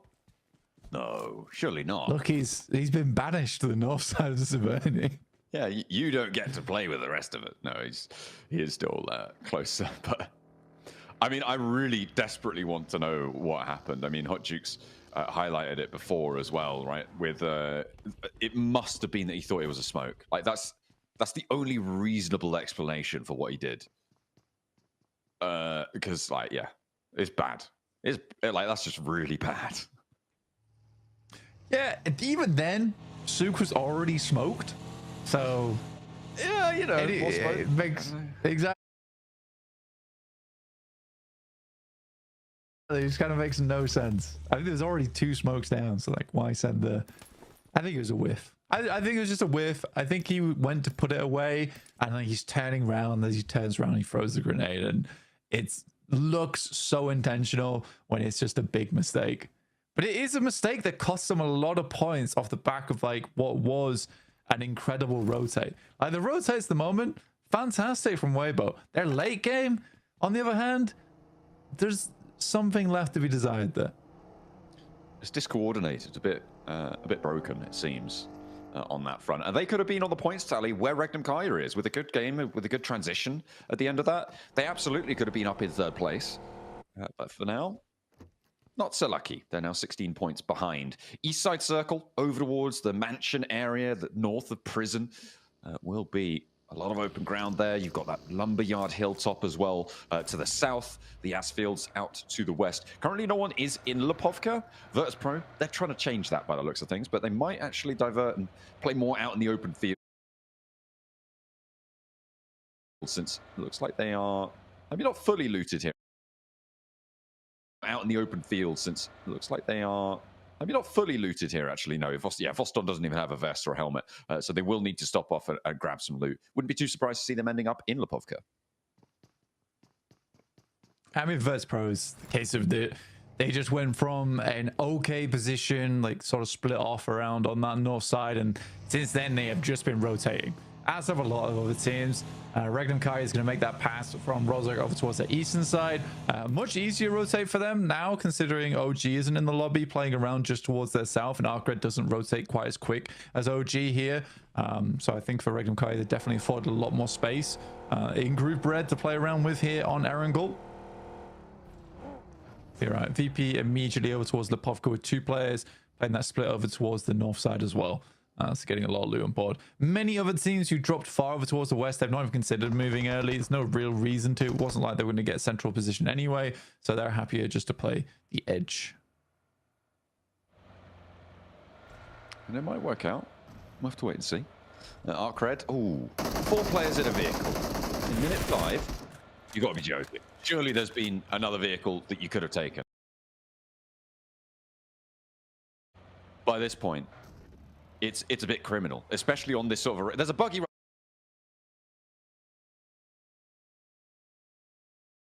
there. Come on, surely you've got it. Okay, fine, right. Okay, I'm slightly less. They could have put okay. It's the back seat. Fine. It's still three in a vehicle. What have they been doing this whole time? If they only have 1 vehicle up to this point. Rotating. I'm mad. So, I'm big mad about it. Yeah, I can see that. Okay, garage is free. So to pick themselves up a nice, shiny car. Which one of these players, potentially in this group, might be able to pick up for themselves? Sweet little Porsche towards the end of things.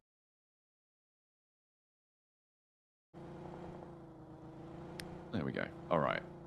My nerves have been calmed. They have split into several different vehicles rather than all sitting in the same one. The fact that Twisted Minds were so close to them as well, all in the same vehicle, must have been absolutely terrifying, right? Like you spot that and you think, oh nuts, we're going to be absolutely ripped to shreds here. But they do manage to split out. They find that extra buggy. They get to the garage.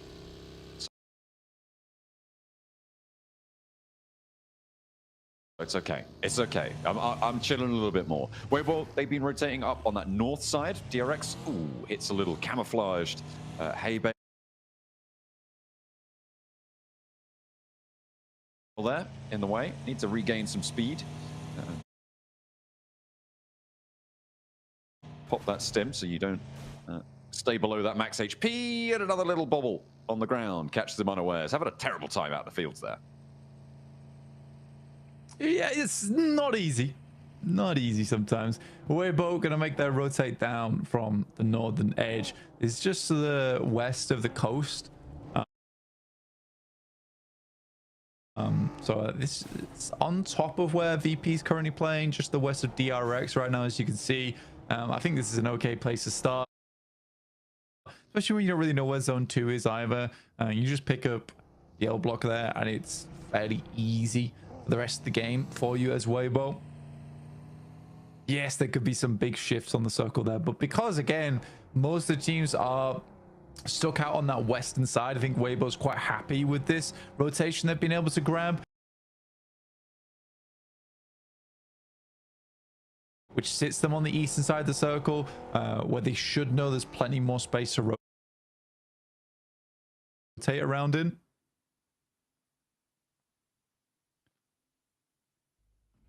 I mean, they have got a couple of teams close to the center, but it is difficult to move in a little bit further south at the moment. You do need that scouting on board, although you expect them to be aware of their surroundings. The Regnum Kaya split right now between Heaven and further down towards south on the compound that oversees the dips to the west. Got one of the compounds, rather. We'll see if that's going to be favorable. If they can hold that split. I mean, holding Heaven as a split, I feel like is very, very bold. And we'll see if they're able to do so, because it goes kind of dead center onto that Regnum Kaya split. Keeps Twisted Minds in it as well. A difficult compound to hold, to get out of. A little bit easier to hold. I'm just waiting for this regroup for Regnum Kaya, because I feel like the teams in the north are just going to blitz that northern side. Yeah, I think that you'd be right to say that. I mean, for Regnum Kaya to regroup potentially at some point, you might be safe enough to hold it for another zone or two if you're really lucky, just because so many teams are going to be crunched on that outside edge. I think also Regnum Kaya's slightly safe, where they're assuming a lot of teams aren't going to crash these locations. As long as they take shots and they send players off, I don't think there's a lot of teams that want to crash in stage 3 or 4 at the moment in this lobby, which leaves them very safe. And I'd love to be proved wrong on that aspect. I'd love to be proved wrong. Well, and I'm already getting slightly proven wrong, but even then I think that's like last ditch attempt there for the flash. They've still got 2 more players up towards the As fields. They did just try and send it, and I mean, it goes back maybe to what you were saying earlier, Blank, towards the start of the day, how this lobby feels a little bit timorous sometimes, a little bit timid, and that's what maybe Regnum Kaya are banking on, because right now nobody is crashing them, but there are crashes, and they're happening onto Weibo, and they are holding off very, very effectively against Nuclear Zone. 33Z hears that pin pulled and immediately repositions. What a clean hold coming through from Weibo. Getting bogged down in this compound is often a death sentence, so the fact that they're able to clean that one out nice and quickly, nice and efficiently, is brilliant. Hey, Hero threw a good grenade there. That was nice. I know. I personally think that a lot of the crashes that we're seeing come through are born not out of a decision, but out of desperation. I think a lot of the crashes are like, we have to go for this spot, we don't have much choice. Instead of, we'll take this spot because it's good and we're confident we win that fight. I don't think there's a lot of that going on. And I think that's the main thing that is sad for me, especially for a group stage, PMGC. Yeah, like you say, it's just a bit of a timid lobby. There's definitely a few exceptions to that rule, but because it is so timid, like again, Regnum Kaya is just forced to play a slower game. It's taken them a day or so to kind of figure that out, but again, taking this 2-2 split, it's the smartest thing they can do here, where they know that teams, if they crash them, they're likely a 2 or 3 man squad, and they're happy to hold that off from those positions, and just like that, they own such a large amount of the zone. I mean, Silas even rotating out here, that's a bit much. But I think they're so confident people aren't going to make the move. I mean, yeah, it's definitely not the sort of play you could be making over towards finals. Probably not even back in the gauntlet either, to hold this much ground. But Silas rotating out was pretty bold, but with this circle, hard southwest shift, it might just pay off. He's a little bit ahead of the game when it comes to scouting out that west side, and they might need to crunch further in. Yeah, Regnum, Kaya, over on the northern edge. We are heading down towards farm area. Dip's still involved, which is currently held by Arcred, GK, and then Borzov to the north of it. VP were able to move around prison, which is very much a big old point of interest here on this circle, just because over towards Lumberyard as well, you have this high ground that sort of cuts teams in half in terms of their rotation of where they want to go. It's not easy, definitely not easy to play. Alliance is either forced to head on towards the north side into open ground, or they swing down towards the south. But True Rippers has got that angle covered right now. I'm calling it now. It's going to be a heal-off final zone with someone up top and someone underneath in the shelter. I think that's what's going to happen. Yeah, I'm calling it right now. Right here in stage 3. It's 100%. Guaranteed. The only time you gotta stop saying it's guaranteed when you call stuff. We've only ever seen 1-0 elimination chicken dinner, and that happened on, well, it was on Sandhawk back in the day when we still had that as a map in the rotation, with one player down in cave. I loved it. Yeah, he's playing in this lobby right now. I know. Who is it? Huh? Who is it? It's the Virtus Pro boys, isn't it? But which one? Sure. Ooh, I can't remember which one. Definitely one of them. Oh, you've been found wanting. It was no. Hang on a minute. Was it? Okay. Yeah. Fair enough. Well, there we go. Let's see if we can do it again. Let's see. Let's see. Over towards the north side is DRX coming down from Mansion. Again, pretty open zone, so they'll have to kind of transition round. They could play west side of the road, which is a little bit of a lip to play off the back of. It's not ideal though, because the circle's likely to move off that position, but it will give them some safety into the future. I'll tell you what, right now, it's not looking enjoyable playing down towards the south. No, it's pretty crammed, pretty difficult sight lines to stay away from. But the center's not looking too favorable either. I mean, it is a lot of open ground around this shelter area. Those entrances really providing a lot of cover for those teams. But look at the crashes starting to come through. I mean, 2 players crashing in for the Burmese schools, and we're coming back up to the northeast. Oh dear. Make up your mind, Mr. Circle. Oh, they just can't figure it out. Twisted Mind's very happy about this. In their compound, they should feel pretty good with themselves. A nade around the side, but it's the shot from Godspeed to be able to land over towards Bose. And that's a flush immediately. The nade's over towards Win, not going to find their way through. Who's hocking those ones over then? Is that GK? Is that the backlines of GK putting more nades in? It feels like an overinvestment. I feel like they could just clear the angle potentially as a 2-man, but I mean, you're walking so close to this. Yeah, finally. Yeah, they did, by the way. You're right. You're right. Finally, it's got done. I think it was like 8 or 9 grenades sent that way. Just a lot to be sending in. DRX rocking up over towards Influence Rage. For them, this is a big pickup. It's a very big pickup. Sadly, there is a lot of other players all taking shots down towards this position. Goodness me, that's a terrifying noise to be hearing. For Twisted Minds, this is a big chance for them. A big chance for their region as well to do them proud. I think there was a lot of hopes riding on Twisted Minds in terms of them as a team. Freak and Lord rejoining at PMGC is a really cool sight to see for me.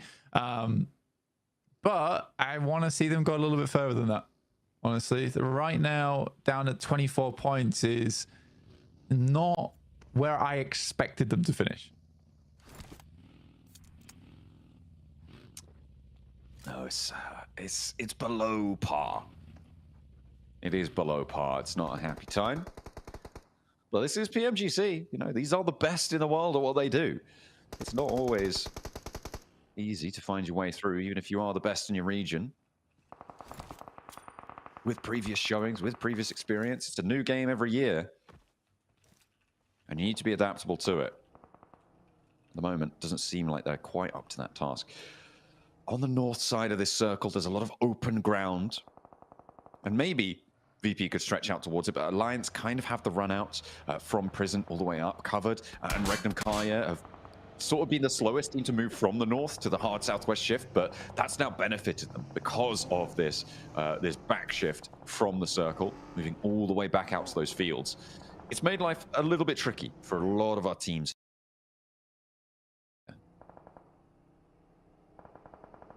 Especially down towards the south side. Like I said, around prison, like it's that slope that comes down. You can see right here on screen, which, you know, so beautifully displays it for us.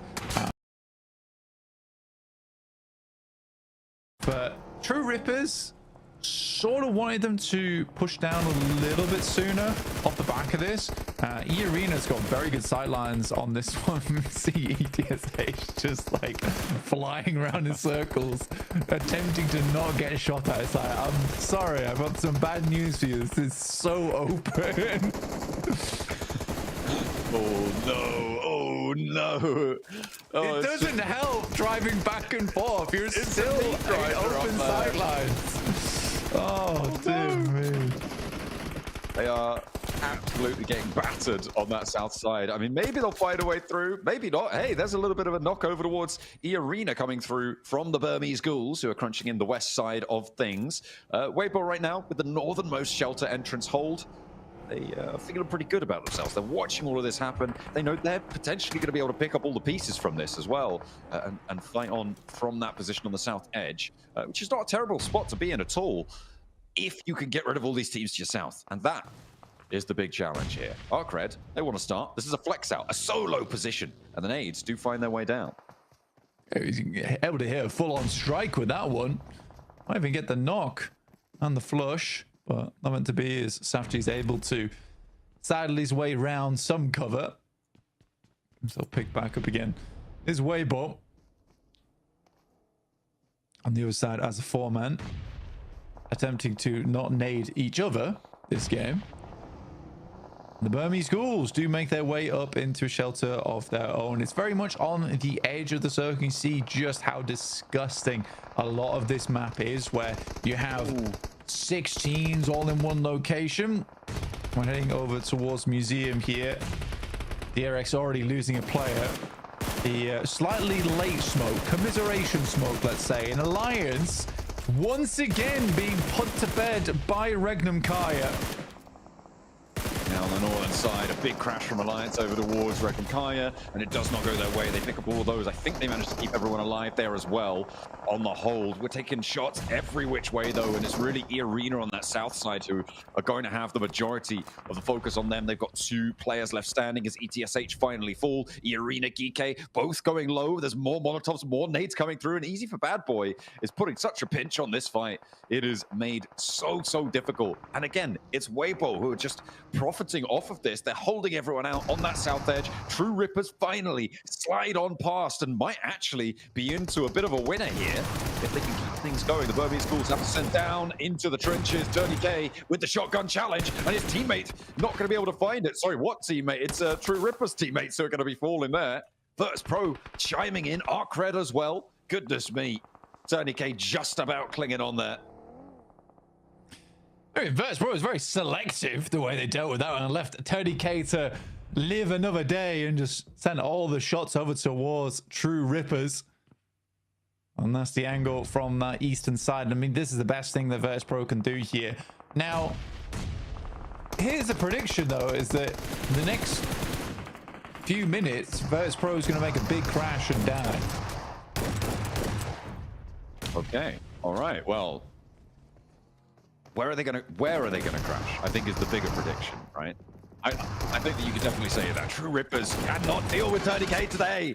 Oh no, Jelly able to shut it down, but there's that Voston pickoff on the backlines. They do take all of the True Rippers out of action. Tony K falls as well, so E-Arena drawn short. Regnum Kaya on the hunt for their first place spot. A little bit of ascendancy at the start of today with 2 Erangels back-to-back on big games potential for a big points tally earned by Regnum Kaya.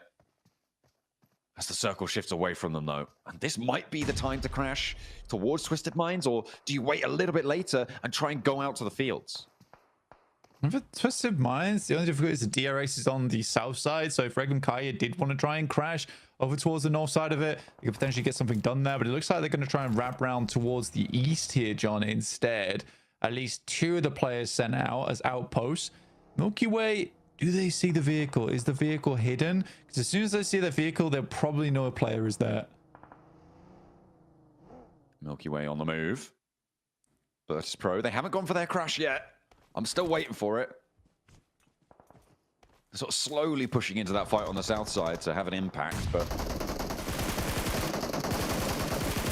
what more they can do. Hot Red, I mean, they've flexing out down here for so long, and they want like, oh no, we need more elims for this. Come on, Easy Bad Boy went down. We need some value. Let's get stuck in. And they're waiting. To their credit, they are waiting. Oh, here comes the Virtus Pro crash. Blank, they're going into Weibo on that northern shelter hold. Let's see if they succeed.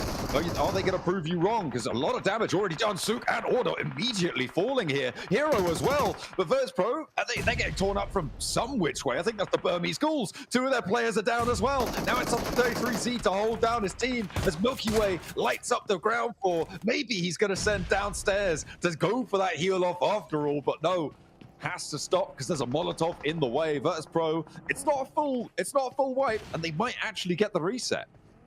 Yeah, it's not horrendous. They do get some points off the back of that. Now the rest of the team is looking to push downstairs. They did get themselves back up into position. A nade goes long. It's not enough. Luckily, Hero attempts to get one down. Will pick up the point for his troubles. And there is a reset available there for Virtus Pro. Not with the Burmese Ghouls pressure on, though. They actually fell in behind them, and Virtus Pro are downstairs, picking up players, trying to get out of there. Arcred all the while are suffering. They tried to get stuck into the fight. They've only got 4 elims for it right now, Blank. As Weibo have been displaced from this northern side, it is a scrabble for the spot. Burmese Ghouls want to go a little bit further in.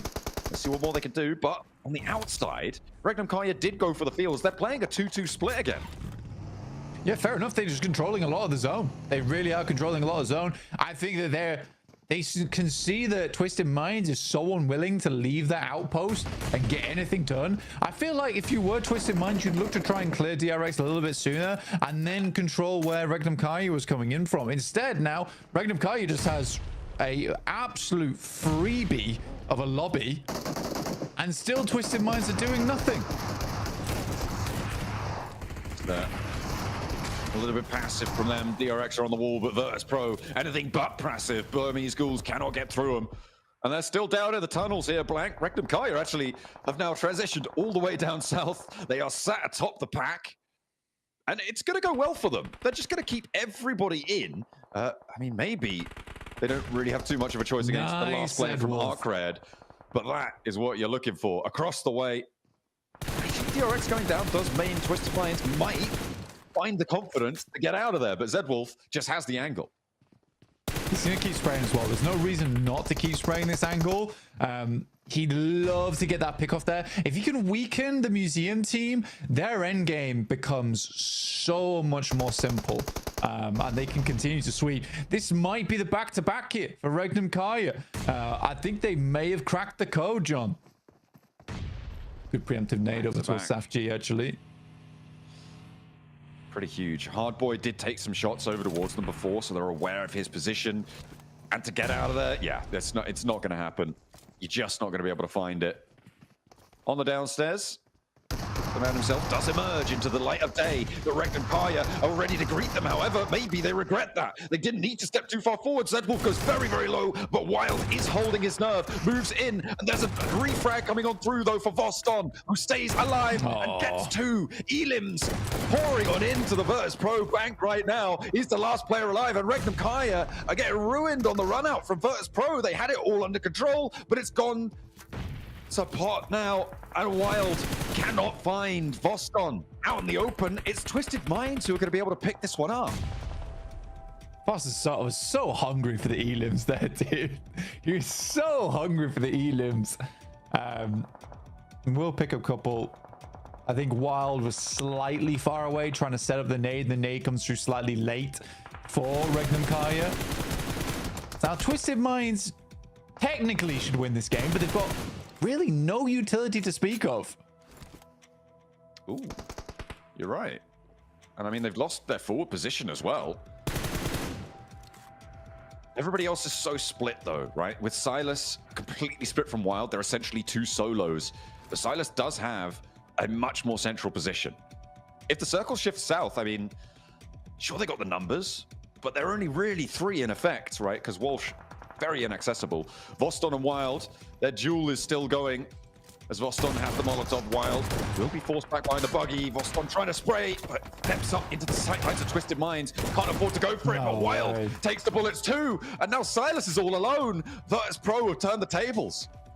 Yeah, it's Shudo actually getting that shot over towards Wild from Twisted Minds. Sylas wasn't quite able to hold that angle. Good shot over towards Freak to start things off, but I think Voston should be coming through with the backstab very soon. Not quite. Oh, he sets himself up behind it. Smart. Move out for Walsh is interesting there. Sylas dips down, maybe looking for the push out further. Voston on high, doesn't stop the res onto Walsh, but he doesn't need to, because Lord decided, you know what? I'm actually just going to go and fight this instead. I'm not going to go for the res. Twisted Minds, I mean, no utility is really, really rough, and he goes for the shots underneath. Voston, the Jewel Meister, looks for more, but Lord is able to do what Wild could not there. Virtus Pro, 12 elims, though. It's as good as we've seen them, and they'll be happy with that. Up into top 3, though, for Arkred, who he's been chilling behind this rock for a long time. Yeah, can Arkred do something? Anything would be great at this point. He's going to have to move. I think he has had an angle onto Chudo at some point during this game. Oh, Sylas isn't investing in the first aid kit. Also some bandages. Finally looking for something. Come on, hard boy. This is your chance. It's a free... That's a free shot. It's a free shot. He doesn't want it. He's waiting for a better deal. I mean, Sylas is closest to the center of everyone here by a hair, but other players are going to have to move slightly before him. It's all down to gun skill because there is no nades. And now we're in zone 9. It's a big task ahead here for Sylas. Hardboy will have to move out into open ground. Maybe a little bit of a distraction here for Sylas potentially. I think Chudo might be very preoccupied with Sylas and might not spot him. Oh, he doesn't know. He's complete broadside. Step up, go for the spray. Hardboy doesn't connect though, and now the Chudo answer. Not quite. Sylas could go for it though and find Hardboy. It's a 1v1v1 out in the open, and Sylas puts them up to 12. He's slightly more central, and Lord has to push towards him. Oh, this is a nightmare for Twisted Minds. Sylas might be able to do it, but no. Lord is closer to the center here. Sylas will have to move first. He has to step up. This is going to be an impossible challenge. Surely Sylas can't do this. Oh, he just has to hit the shots. It's the thing. But he won't be able to do it, and Twisted Minds will able to be finishing out this game. But what a messy ending that was. A lack of control there from Twisted Minds, in my opinion. Second place, though, with 12 elims at the end there, Blank. That is a brilliant back-to-back performance from Regnum Kaya. But you're right. Twisted Minds, no presence, really no aura in that game, and they needed it. Unfortunately, for everyone else, it was just a little bit too good of a position. Yeah, very nice there from Regnum Kaya overall. Like I said, Sylas in a extremely fun little end game. For Hardboy, gives me with guy shaking at the end there with the amount of adrenaline going through him. That spray was awkward. Had to even go for the full spray reset to get it done. But yeah, for Twisted Minds, I wanted to see a little bit more out of them there. They do get the win after all. For some teams, that's all that's needed to get that confidence back on board. It's like you got to get the shoelaces done. That is important. But yeah, I do think that game in particular, VP do a very good job as well to get some more points. It was much more convincing from VP that game overall, which I was happy with. Well, they do close it down from the museum. They're able to put everyone else down in the dirt, but only just for Twisted Minds.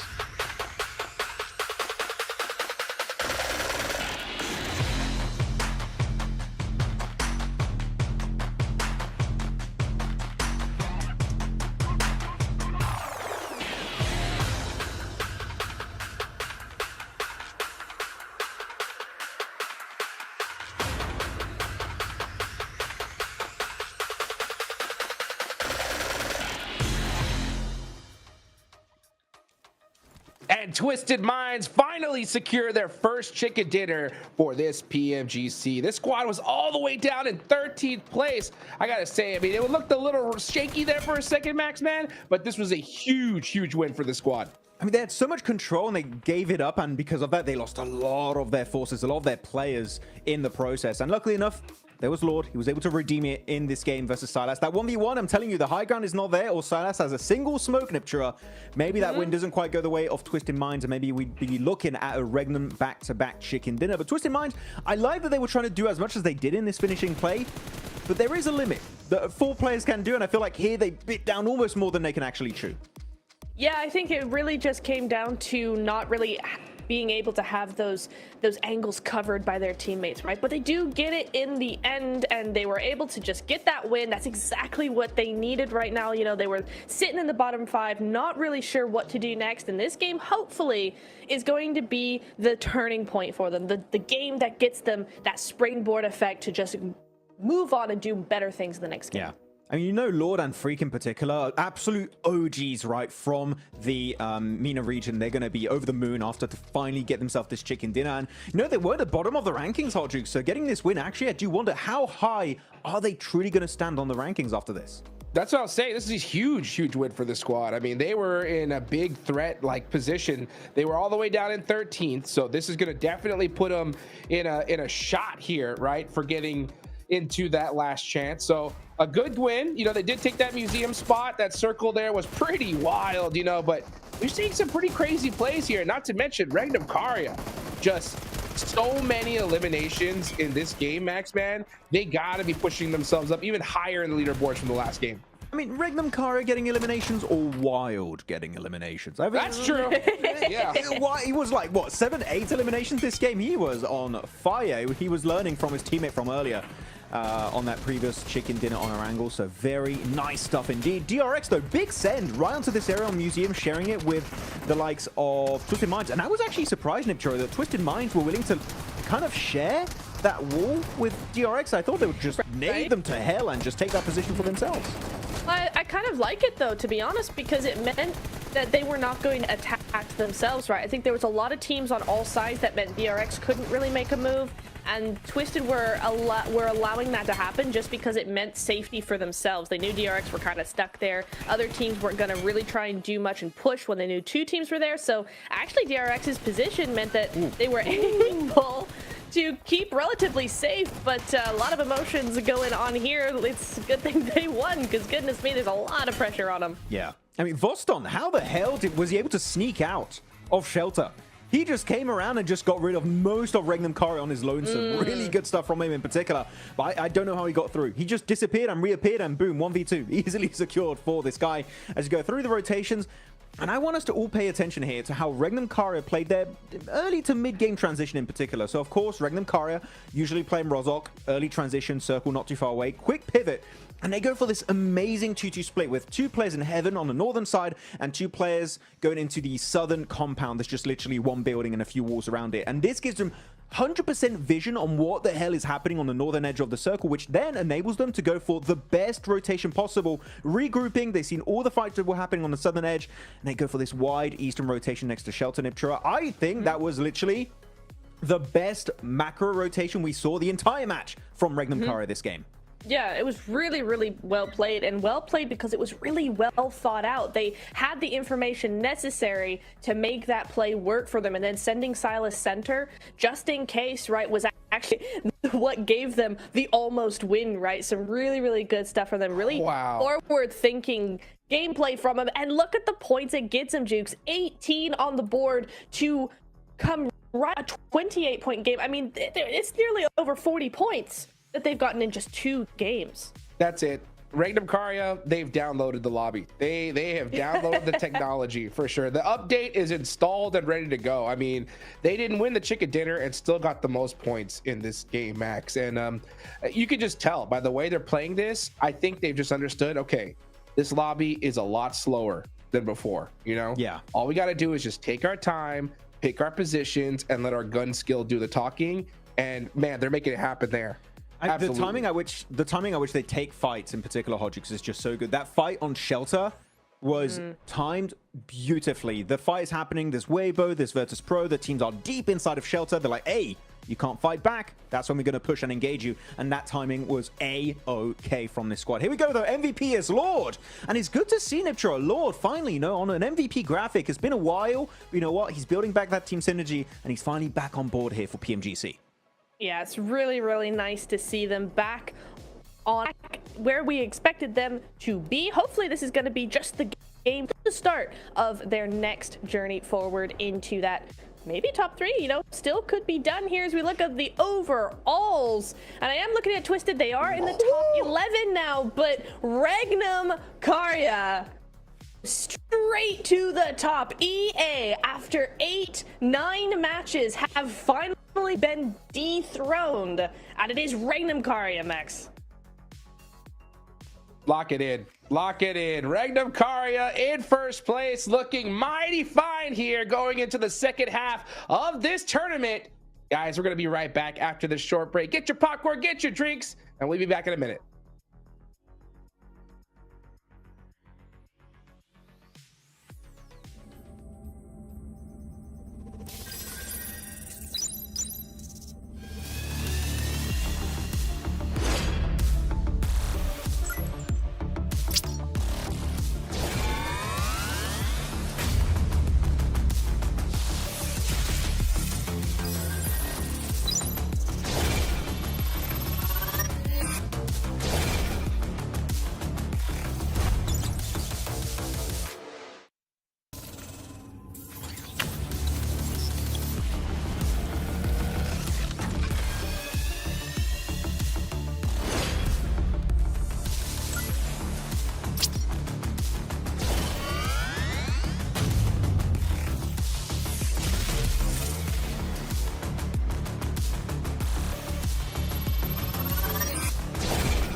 Alo. Anneciğim ne yapıyorsun? Anneciğim. İyiyim bebeğim. Sen ne yapıyorsun? İyi ben de çok iyiyim valla. Maçları izledin mi? Oo izledim. Ben olur mu? Kalp krizleri geçirdim ben burada. Bana ikiye çıktınız, ikinci oldunuz, geri üçe düştünüz, geri ikiye çıktınız. Ben kalp krizi geçiriyordum yani o sıra. Neyse mutluyum annem. O da diyorum ya, 3 gün formayla takıldı. Vallahi. 3 gün formayla gezdim iş yerinde. Ben mi resmi atıyorum ya iş durmadan. İş yerinde de formayla yani şey yaptın değil mi? Formayla gittin. Evet, evet. İyi sen ne yapıyorsun? İyiyim anneciğim. Özledim seni, sadece seni özledim. Ben de seni özledim valla. Aradım akşam, bakmadım hayırlı olsun demek için. Uyumuşum bir de uyuyakalmışım. Ben de dedim kutlamaya mı gittiler, ne yaptılar? Öyle işte. Tamam anneciğim. Tamam. Seni seviyorum, öpüyorum. Ben de seni seviyorum öptüm hadi. Hadi arkadaşlarına çok çok selam söyle. Aleykümselam. Yok annem, canın sağlığı. Bunları da tebrik ettiğimi söyle, ilet hepsine tek tek. Tamam aleykümselam. Onların da selamı var sana. Tamam aleykümselam anneciğim, hadi görüşürüz. Hadi görüşürüz öptüm bay bay.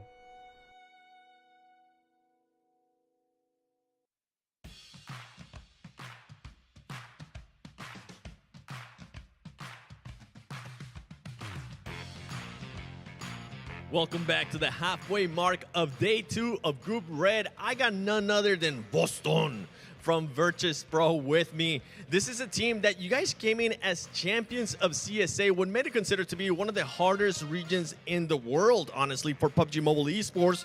You fell short in the gauntlet, and in Group Red, day 1, you definitely fell short. In day 2, there seems to be a bit of a resurgence from the squad.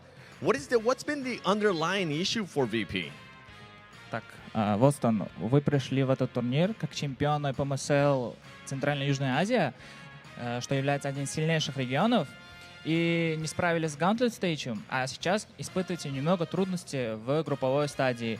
Как ты думаешь, какие причины вашей команды?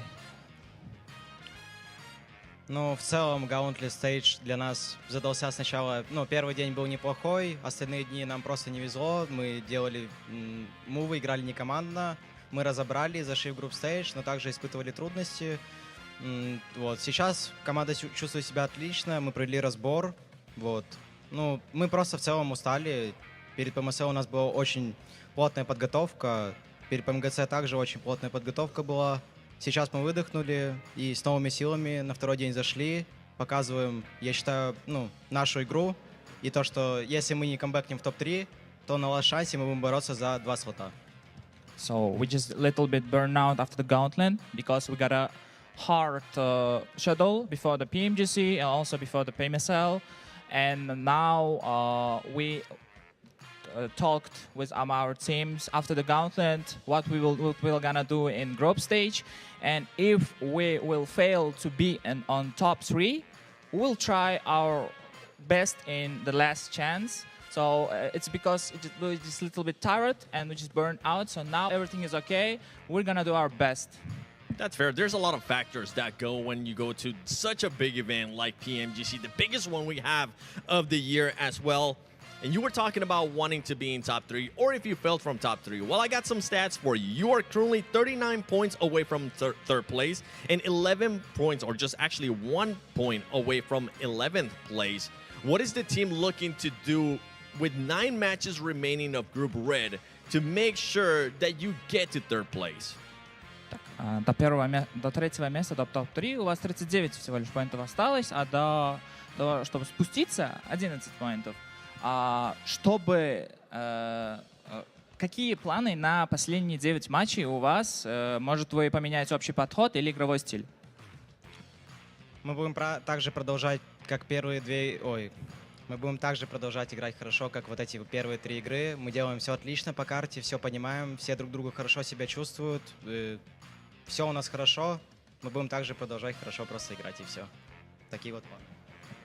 We will try as first 3 matches today, continue to dominate, and we'll do our best and try to continue as first 3 matches. Yeah. Okay, you're going to try to continue what you were able to do in the first 3 matches. Well, we already had a resurgence from a PMSL champion like Rangam Karya.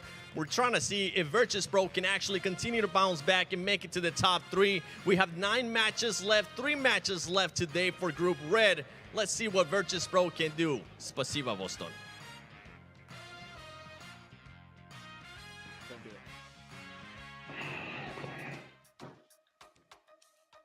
Hey, you may have been feeling a little bit of burnout early on, but you know what? I got the medicine for you, and that's the Infinix GT30 series, the official gaming phone of PMGC 2025, engineered for precision, performance, and victory, empowering every gamer to hashtag be the one and outplay the rest on the global stage, man. So get your hands on one of those as fast as you can here, because we got to talk about Virtus Pro. You know, day one, what's going on, right? Day 2, I saw some pretty crazy rotations, right? But I'll tell you what, so far they had 8 points on day 1. Now they're at 30. What was it? They had quite a bit, yeah. So as a matter of 39. So 31 on the day. That's 10 points a game so far. So a huge resurgence for the squad here in Neptura. Yeah, really, really nice to see. We were talking about how, man, they just weren't able to get all 4 players to the end stage, right? And today, 2 out of 3 games, they've been able to do that. And 2 out of 3 games, we've seen them in the top 5 with a lot of eliminations. Yeah. This is exactly what we wanted to see from VP Max. So pretty much, they're having a day 1 every game. if you look at it, yeah, more than that. Yeah, more than that. They're doing more than a day 1 in every single game. Look at that. Really good performance. So definitely really happy with Virtus Pro. And of course, you know, they said it's a little bit tough going to a LAN event and stuff. So they're in the thick of things now. They're fully ready. They're fully prepared. And they are going to be continuing their ascent towards the top. Still can't believe we got Arcred losing 2 players. So watching these replays on that first wrangle. But no, these circles have been interesting, and you know what? A team that I was hoping to see a bit more from, because we hyped them up a lot, Niptra, at the start of the day. It was Influence Rage, especially the team that dominated, getting a chicken dinner and a 2nd place on a wrangle. So far, sorry to say, kind of non-existent, and they've been slipping when Regnum Karya are stepping up. Yeah, it has been interesting to watch that happen, right? And it's not even a thing of, oh, they're trying to do big plays and it's just not working out. We've barely seen them at all here. On the Ronda, we did see them a little bit there in that top 3, but on both Erangel so far, it's just been quiet, dead silent from them. So I want to see maybe what's going on with them. I'm going to pay attention to them a little bit more in the next game. But it has been a weird thing. So that's where Alliance also, we just saw them go out there to Twisted Minds at Museum, because I was wondering what the heck happened. I loved seeing the different side of them, because in the first episode, they were very compact, and then they lose the 1v4. But then they come over to the next Erangel, and immediately they're spreading out over that eastern side in that last game. You know, they got a big split going. So I was like, okay, cool. Really good from them. They switched tactics there a little bit. I liked that, but unfortunately that play just not going to be panning out for them, unfortunately there, Max. Yeah, I mean, looking at also our top performers here, top players of this previous match is going to be Silas also up there, which I'm pretty sure, you know, is one of his teammates, or most of his teammates have been popping off today. But it's good to see Silas step up, because I still see some people around saying like, oh, Silas is just getting carried by Wild, Locks Easy, and stuff like, no, bro, like, sure, he's an IGL, so he doesn't have to be like, you know, the big frag of the squad. But man, this guy back in the day was one of the best fraggers out there. Put some respect on Silas's name. Like, when he has to step up and pop off, he will pop off, okay? Do not doubt Silas, okay? Dude, if anybody felt doubt after that, watching that last end game, Neptura, right? I mean, he shut them all up, man, by himself, making it happen, extending his team out towards the later, you know, parts of that match, and shutting down some players in the process. I mean, it was close. I mean, I don't know if anybody else was like me, but I saw him in that 1v1 situation, even though he was at a disadvantage. I was like, he wins these. You know, it was close. Oh, 100%. I mean, he nearly won the whole game for the rest of his squad. And yeah, maybe he didn't put up the amount of eliminations in that game that we saw from some of his teammates. But might I just remind you, in Erangel number 1, he basically took out Geeke single-handedly. We're talking about the Loxy 1v4 onto Alliance. He took out Geeke nearly on his own there. So Silas just as good as every single other one of his teammates when it comes to that fragging power. So 110%, man. Nah, Silas is as good as he ever was. 110%? Maybe, what about 120? 130. 120. You know what? 10 million 200. %. The sky's the limit when it comes to Silas. I love it, man. I want to see how much of a crazy comeback we're going to see from VP, though. Honestly, that's a really cool storyline because right now they're still on that cutoff. They're in 12th place, right? But to go from 8 points to 39 in just 3 games, it's definitely something we got to talk about here, because if they get another chicken dinner in this game, I mean, they could possibly even make a run for top 3. I mean, the thing is, the games we've had so far from them today have been here to try and kind of redeem, what are they doing over there? Trying to redeem what happened in day 1, and they've done that. They're back in the race. They're back in a position where one next big follow-up performance in Pura would allow them to climb the rankings significantly. I'm talking middle of the rankings, or if not even higher. So currently the setup from Virtus Pro is there, but you need a follow-up. You need to see more. The second half, if it's as good as the first half, I'm telling you, they might not be that far off from top 3, and that would be one of the biggest comebacks so far this PMGC. I 100% agree. I was just looking at those numbers, right? And it would be kind of crazy with VP in 39 and Flash in 78 in that top 3 to really go, oh, VP could make top 3. But then we have to remember, once again, they had 8 points. They had 8 points. Now they have 39. It is not inconceivable that in another 3 matches, they could be 4th place with, 70, 60 points, something like that. It's not inconceivable for this team. Yeah, I mean, 18 points in the last game was huge for them. I mean, so right now, let's do that math, right? Flash, 3rd place, 78. VP, 39. So that's literally, VP has to double their points to catch up to Flash. So they need 39 points to get up to 3rd place. And a 20-point game, right, will get in that conversation. The hard part is like, yeah, it's 39 points, but we're pretty sure Flash, Influence, Rage, all those teams are going to probably get some points here and now as well. So that gap's going to grow, right? But if we're going to even talk about that possible comeback from VP, like let's just do a little bit of like theory crafting. Honestly, I'm at that point to where they definitely need probably 10 points a game for the rest of the day, and then at least one 20-point game in my eyes. Yes. What do you think about that? I think you're right. They've got to get at least one big win, and then they've got to get the 2 other matches in the top 5 at least. Like, it's got to be a very, very strong performance for them to do that. Based off what we've seen the first half of the day, it's possible, but to continue that, I mean, you're gonna have to do the same sort of thing as Influence, Rage, and EA and Flash even in day 1, right, yesterday. So that kind of consistency is pretty rare, and for VP, it's possible, but is it really gonna happen, Max? I don't know. I have no idea. Would be great to see that step up continue, but a little heart also not. Oh, heart back to you, brother. PMGC, look at that. I'm not going to be wholesome though. DRX, what's going on? What's happening? Come on, we need to see South Korea step up. We had D+ do it back in their respective group of Group Green, and DRX. To be completely fair, looking at the gauntlet, I was like, man, they're going to make it in gauntlet top 7, easy, no doubt in my mind. Didn't make it. And now they're just middling performance. This is not the DRX that I see that just normally does so well globally once they step outside of South Korea. And right now, what is that, 9th position? Right now, 50 points? We know DRX can achieve so much more. And I know it's easy to say like, oh, we expected more from them. But they're not going for these fights. For example, that push on Museum versus Twisted Minds in that previous game. They just send on the wall. I was like, but you're not, even if you just survive, like, you're not going to get anything of massive value out of that. I want to see you try and wrestle Museum away from Twisted Mind, crash in the building, take the fight, take the risk. Because unfortunately, if you keep playing these positions where you just, oh, let's try and survive a little bit deeper in this game, well, unfortunately, top 3 for me is just not in the cards with the current caliber of gameplay we've witnessed from DRX. You know, one thing I realized, Max, man, is especially this lobby, I don't really feel like the coexisting tech exists. You know what I'm talking about? Like, if this was a different lobby, maybe that DRX push on the Museum has a slight chance of working, because some teams are like, oh, you know what? They're on the outside. We're here. We're just going to coexist and win the game together, right? But that's just not happening here in Neptura, right? So, I mean, it's a crazy play, by the way. It's super risky. You know what I'm saying? But the fact that I can't try to figure out why they would do that push anyway, you know, because, yeah, they like, why not just go take it to Twisted Minds and try to make something happen here.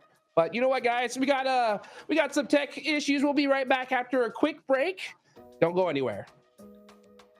Virtus Pro çok iyi oynadı. DX zaten I don't think any PMSL champion teams are stronger than us. ممكن اقول لرؤوف رؤوف طور لعبك لانه حبي احنا جايين ندمرك.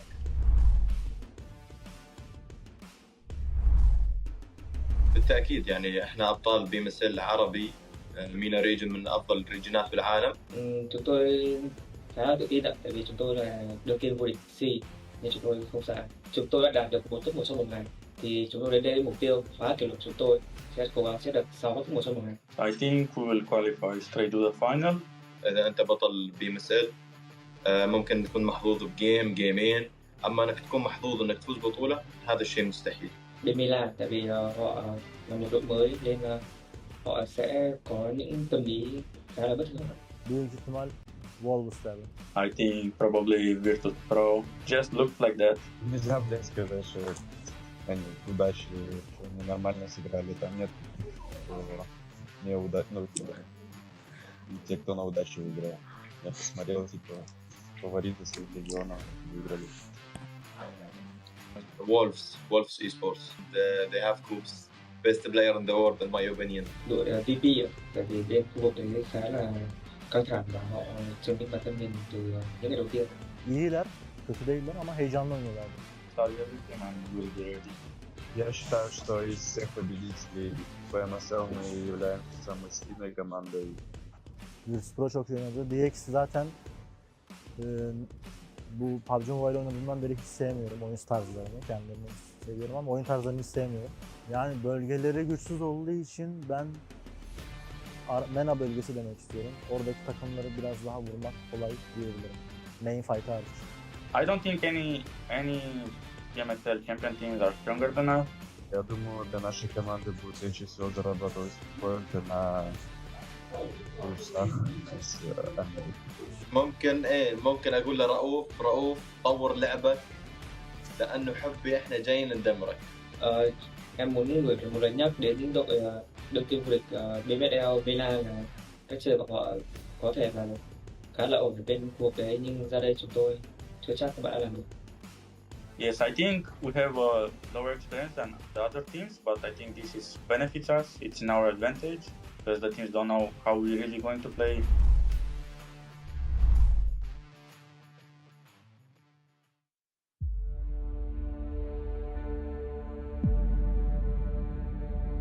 Tekanan tu memang ada. Bila bawa nama Malaysia, saya bukan main untuk diri sendiri je. Saya main untuk komuniti, untuk fans dan orang yang percaya pada kami. Bom, o ano passado foi muito especial para a gente. Senti que estávamos ali a um passo do título. Mas às vezes, por mais que você se esforce, o resultado não vem. Essa derrota ficou com a gente e nos mudou. آخر سنة ما راحت بالطريقة اللي ردناها. حاولنا Now I'm here with a new roster, but my goal is still the same, to perform the way I know I can, to play with clarity, confidence and discipline. A gente está aqui para jogar e ser feliz e buscar o topo. Sim, a gente está ainda mais confiante. Eu acredito que a Pmgc vai ser a melhor de todos os tempos da Influence Age. أنا واثق من نفسي هواي، واثق من تيمي هواي أيضا، ونتأمل ناخذ توب 1.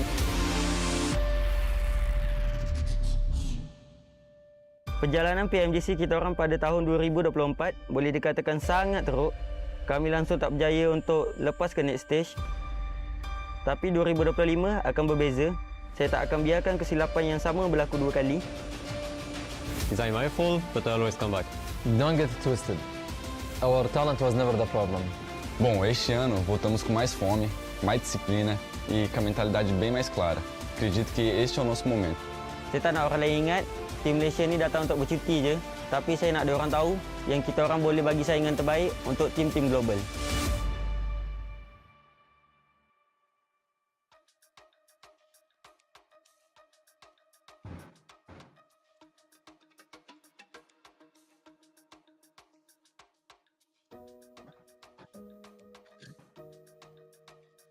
Yeah, that could have been a good topic to talk about.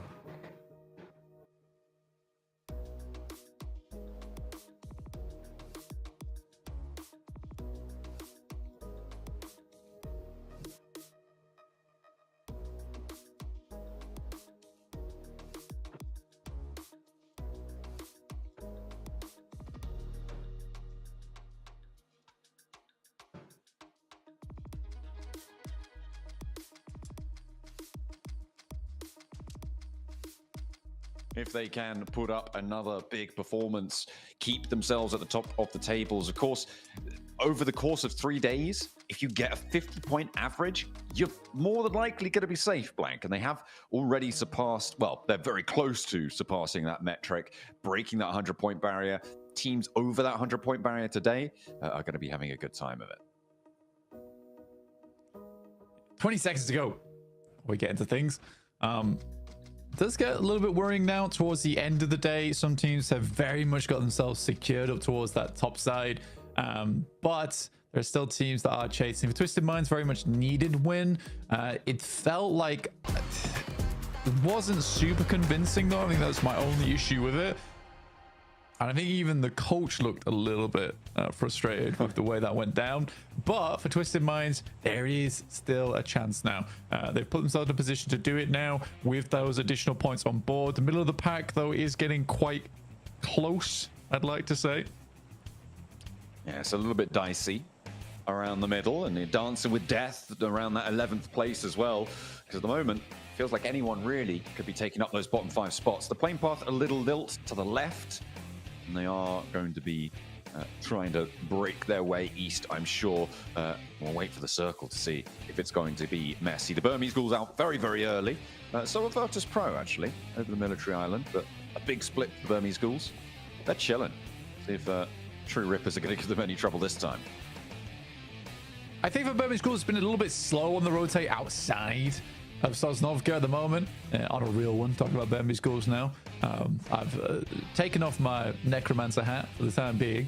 But yeah, I think for Burmese Ghouls, they definitely do need to get a little bit of a move on over towards the northern side, slightly quicker on those circles. We'll see, though. It could be another Sosnovka circle right now, and everything I'm saying is completely wrong. Be a very western plane path again. I think teams are having to deal with this multiple times today, but they should be used to it by now. But we get a northern circle split between the river, which is always a little bit awkward at times, but very playable. Is Walsh going to get the same spray? No, okay. I thought he was going to get the same spray down onto Agar there. Oh man, that would have been pretty crazy to get the back-to-back double spray on the start of the game, but. He so wants it again as well. Look at him. He's looking at those clouds.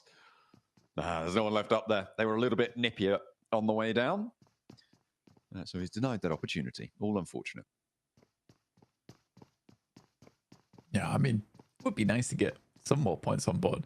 Let's take a look at the points rankings at the time being. You can see there, 11th place, Twisted Minds, 40 points. So although coming off the back of a win, it really hasn't pushed them that far up the lobby there at all. So Twisted Minds need to go further now again, which is rough, John. It's definitely rough. Not too fun for our squads here towards the bottom of the tables. And again, I'd like to reiterate that this is quite a slow lobby in terms of the amount of action that happens. So a lot of these games are sort of determined by where the circle is going over towards. That and a couple of slick rotations. So you really do have to try very hard to get those big games. Otherwise, you're sort of relying on like 8 to 9 point placement games, in which case everyone else is trying to profit above you. So it's slow going, working up these rankings. You're really in the mud at the moment, wading through it to try and get towards the top 3. And I think that's sort of what made the gauntlet so fun for a lot of squads, where it really was possible at any moment to get in towards that top 7. It didn't feel like it was game over, even in map 4 or 5 on that final day. Here, things are starting to get decided already. Yeah, we'll start to stretch out away from you. I mean, we saw the bubble play around 90 points towards that 11th place during Group Green. And so teams looking to try and get ahead and over that. Right now, we're a little bit lower than that average. It would be an 80-point bubble if you doubled the score, which you have half of our matches still to play. But that is not necessarily the best way to go about things. We'll have to see where we're going to end up this time around. It could be completely different. There are a lot of dynamics at play that affect where these bubbles land. But for now, we'll have to wait. Weibo, they were locked in a fight quite early on. And yeah, that's going to be a very quick flush coming through from E-Arena. Weibo not managing to get really anything on their drop for the first 4 minutes and 20 seconds of this game is a really rough time. And I don't think any amount of good rotates can patch up the lack of looting time that they may have on board for this one. Fortunate that the circle stays near Severny. Yeah, I think something I'd be really interested to look into is the amount of eliminations compared between Group Green and Group Red so far, specifically on Rondo. So I think both our Rondos for Group Red have been pretty quiet outside of a couple of initial skirmishes. It's mostly that end game where things start to get a little bit more hectic, but even so, like, most of the mid game is very slow. No one's really taking those fights. The amount of recalls we had weren't too frequent either, because honestly most teams remained as 4 players in the first place. Boars are going to look to try and hold out the Burmese Ghouls as they leave from Sosnovka. There's a replay on order going down. I can report to you, Blank, that over the 3 matches that we had on Rondo in Group Green, there were 245 eliminations. I don't have the stats to hand of what we've seen so far. Of course, that's over 3 Rondos. So if you divide that by 3, then, of course, you get about 81 and 2/3. So about 81 or 82 elims per match, which is obviously a lot more than players in the lobby because of those recall beacons. I don't have the stats to hand on this group currently, but in general, that's the sort of metric that you're looking at. Just a bit over 80 is probably around where you expect those elimination counts to be for a Rondo. Need someone to add those tallies up in the background, please. Thank you. Burmese Ghouls do make that exit, but it's not amazing. As Unknown will get shut down. Cause does get picked up though. They did send out the sacrifice from the Burmese Ghouls. Try and figure out what was going on the other side. I think it's point time though. Like, again, this is a bit of a strange one for me. You're even still going for it. It's a bit of a strange one for me because I do think that it's not a horrible time to go for an Eastern Bridge rotate. And I don't think that True Rippers are a team looking for that bridge camp here. Oh, not yet. On that western side, it's a little bit too fraught for liking. Yeah, Burmese Ghouls, they got to divert. They're not going to try and push through the Boars. And the Boars are spending so much time down here, they're kind of scuppering their own game a little bit. And losing a player as well. Well, not losing, but taking a knock to it is far from ideal. Even if they are going to get a point, it's going to slow them down very, very heavily. Moving into the rest of this one, you can see Influence Rage. They're just about to meet the south side of the center of these teams. And they're going to have a tough time finding a home, but DRX still moving means that there's some flexibility in where Influence Rage can end up. Yeah, exactly. Influence Rage. A cut between DRX. I'll make this rotate through. DRX has a lot of angles. Even got to play up towards Everest right now, scouting. It's a bit of a sluggish start for a lot of the squads here. But we're waiting on stage 2 to really define where these teams have to leave to. And I think most teams, it's fair enough that they are keeping this one under wraps, right? You know, playing it a little slower, just because the next zone could easily head far over towards that north side or far down towards the south, in which case some drastic rotates have to come through from a few of our squads. So you don't want to get bogged down right now just before the circle shifts. And it is over towards the north side. Probably less ideal for most teams. Most squads don't really want to go sit up towards the north side of the map at the beginning of the game, just because there's so many more critical locations on the south side. But because it does move north, it means there's a lot of squads that need to readjust. Yeah, it's going to force teams to go over those rivers, those bridge crossings. Very, very hot spot action potential. And a lot of wide flanks, I think, in the very near future. For True Rippers, it may be better to stay back for a little bit, I think, unless you can really blast through right now. Playing edge on this one might be a little bit better. a really unfavorable position around the south side of Rosok. I think it's safe to say, because there's already teams to your north, and you don't have the flexibility to go out wide that other teams do.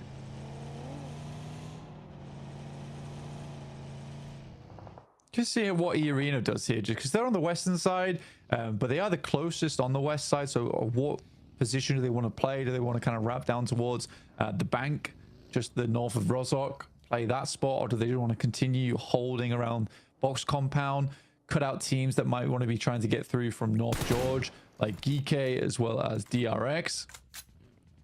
It's True Rippers, though, managed to squeeze their way through, John, surprisingly, towards the south side of Rosok. Absolutely. I do have an update on the stats that you requested earlier. It's a 70. It's 69.5 average elims per rondo for this group, which is a distinct drop-off. 10 fewer elims per match. Yeah, so it's sort of what I thought then. So, yeah, well done. Thank you. I mean, I didn't have the stats to back it up, but now I do. But yeah, it definitely does. It massively feels like this lobby really does not fight as much as Group Green did. I mean, Group Green really, a lot of times, a lot of teams were fighting for position, which is what made it so exciting towards that top side, because there was that aggression to grab strong spots in the circle, which is why we had some teams pulling so far ahead of one another. Troopers taking shots towards Twisted Minds, I believe.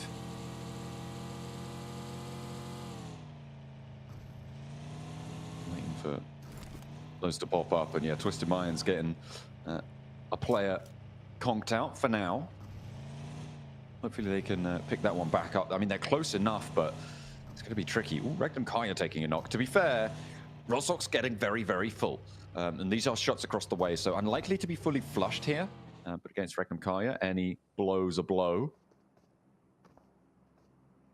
And you'll be all too willing to strike. I mean, the team flash position right now, right, on the northern side of this river, pretty powerful. It is going to be ending up north here, so Weibo, they are on 3, but they do have a solid spot. I'm looking at DRX, I'm looking at Virtus Pro pushing in too.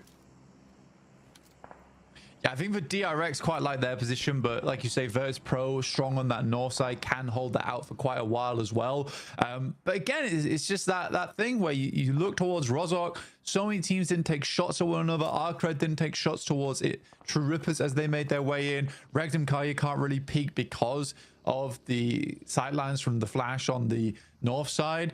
It's so weird. It's very, very weird. And again, this is going to be so difficult to leave now.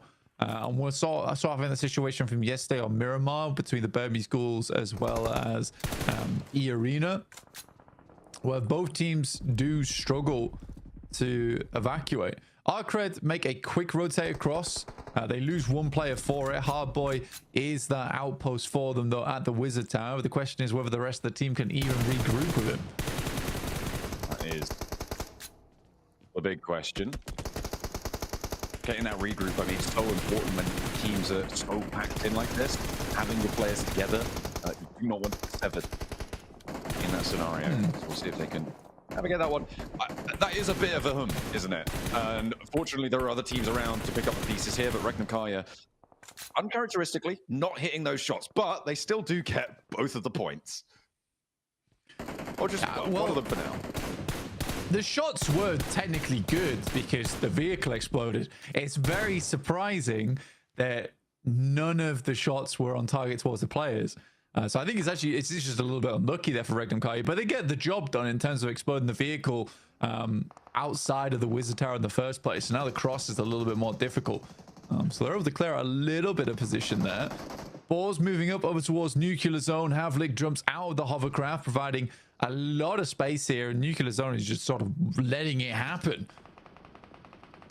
Ooh, okay, yeah, they're just getting a little bit rinsed there. On the high ground, 2 players now stand. Boars moving in with the hovercraft. An ominous presence. Big threat being dealt. The hops in and out through the monster truck, through the windows. And Arthur's giving them the runaround. A little bit too hard of a sword to pull out of that stone. And he's not going to be able to extract the point there for Boars. Exo wants vengeance, but taking down Havlik, I mean, this is really nasty for the Boars. They had a massive advantage in this fight, losing a player on a single player roll-up is not good news. Now, SnowX with the pressure will be able to enter through the back, and it will be able to find that revenge. But they lose a player, and that's nasty. Yeah, it's over-aggressive, right? I think it's the best way to describe that. Is it's over-aggressive. It was unnecessary as well from Havlik. It looks cool if he's able to make it happen, but you risk going down because he was completely isolated from the rest of the team's sidelines, so they couldn't even provide him any help there. Circle moves up again, so the Flash still in a strong spot on this circle. It's quite a big flat zone towards the center of this one, a little bit of higher ground off towards the western side, but I think most teams sort of want to get towards the center of this one and start posting up around the tree line, which is what Influence Rage are doing. Yeah, something you need to be a little bit more mindful of. DRX taking shots at Influence Rage though, and even if they're able to get into this position, you can see it's smart from Tape. The smokes are starting to bloom. They need to start to hunker down. Everybody's looking their way for now. Weather out the next 30 seconds. For Influence Rage, they might just have a stronghold atop this hill. And they're expending smokes though to do it, which is the worrying thing for the team, is that you don't have infinite supplies of smoke though. So you need to survive through to stage 5 and wait for other teams to get forced in. Twisted Minds, they will lose Lord there. Oh, but big shots indeed with their PP Bison. Oh, finally down. Oh my god. That was devastation in the flying vehicle. The passenger side window peek out as in the air. Beautiful stuff, but pretty does not points make, unfortunately. This time around will be denied. So we have had 2 teams now fully eliminated. Another 1-pointer there for Nuclear Zone. Not a great run for them. True Rippers, they've made their way up towards the north. They are playing as 3 and they're running straight at Regnum Kaya. Turns around, Jelly not going to go in fully for that fight. And will get away for now, scot-free, if that remains. And yeah, that's not going to work out for you. The run up on towards Influence Rage. Seemingly a very bad idea. ETSH is currently taking a fight with the whole lobby at the moment. And we'll get shut down there by DRX. I do feel bad for Twisted Minds. So sorry for Virtus Pro there, because essentially Nuclear Zone leads the balls directly to that fight that was concluding. So many of those shots came down that way. So not only did they basically scatter their own chance of this game, they almost scattered Virtus Pros as well. So I'd be pretty fuming about that. Yeah, that is kind of nasty, right? I mean, losing a player for Virtus Pro, having to play on as 3, it's already not the greatest. I mean, they'll take the 2 points, but they'll definitely want more to keep their momentum going into today. Obviously, a massive dearth of points seen from them yesterday. They have just come off a big game, so wanting to do a little bit more here to convert into good times. Stay up in that 11th place, or at least, well, preferably higher, but 11th at the end of their first day seemed a little bit out of reach. So yeah, it's good that they are now in and amongst it. Circle down towards the south, but doesn't keep Regnum Kaya in. It's Virtus Pro on the north. It's Team Flash as well, who regroup. I mean, Team Flash, I actually quite like their spot on this south side. It's a lot of control they have. For Regnum Kaya, I'm not expecting a massive game out of them this time around. This is a tough push over towards the north side. It's not easy to do. I think as the northbound team inside of Rozhok, their hope was to get points and eliminations from teams that are exiting. I think they have to sweep east, but there's so many teams still out there. It's crazy. Knocks starting to come in thick and fast. Teams on the south having to move with the pressure. Yunbin is down for the RX, but Soez holds the tree line. Burmese Ghouls having a tough time against it. Not really able to find the confirms as Spraydowns actually coming from Alliance across the way. A third party on this engagement. The nade behind, and that will pick up the flush. Alliance on the hillside being pushed back a little bit. I don't think that's by the Burmese Ghouls. I think Alliance decide we don't want to overinvest. because we've got Regnum Kaya bearing down upon us, and they are sweeping east flank. They are moving through, and for now, they haven't taken a knock. They find another of the Alliance players, and it feels like we're always going to see this fight. Regnum Kaya versus Alliance, and more often than not, it's going the same way. Yeah, they seem to hate this team. And if I was Alliance, I would also hate Regnum Kaya for doing this to them. Silas moves into the building. Good shots to start off with. He can just delay time now. But it does not even necessary. Silas is up to 4 elims once again, proving the haters wrong. Get the quick heal off. But yeah, good sweep. Good sweep. Yeah, you're right. Broke sentry on this game. Already 7 points. And what did we say? They needed 8 to 9 points now on their games. And they're basically set if they're able to do that over the next 6 matches. Yeah, I mean, you're looking at getting, if you get 50-point days, that's 150 points towards the end of it. That would have been into the top 3 back in Group Green. It's more than likely enough to see you into the top 3 here in Group Red. It's got to feel good for Regnum Kaya, especially coming off of yesterday, coming off of the Gauntlet stage, to finally be atop the pile once more. It's kind of what we expect from them, to be honest, at this stage. So it's good to see them back in the limelight. Nades over the top for Influence Rage, keeping the day going worse and worse for Weibo as time goes on, though. Some absolute hero nades coming here through from Influence Rage right now, directly on top of Sook. Okay, there you go. I thought you meant nading your own team, but you were still flaming him. Excellent. I love it. Oh, dear. That's a lot of smoke. I can't see what's going on, Blank. Nothing.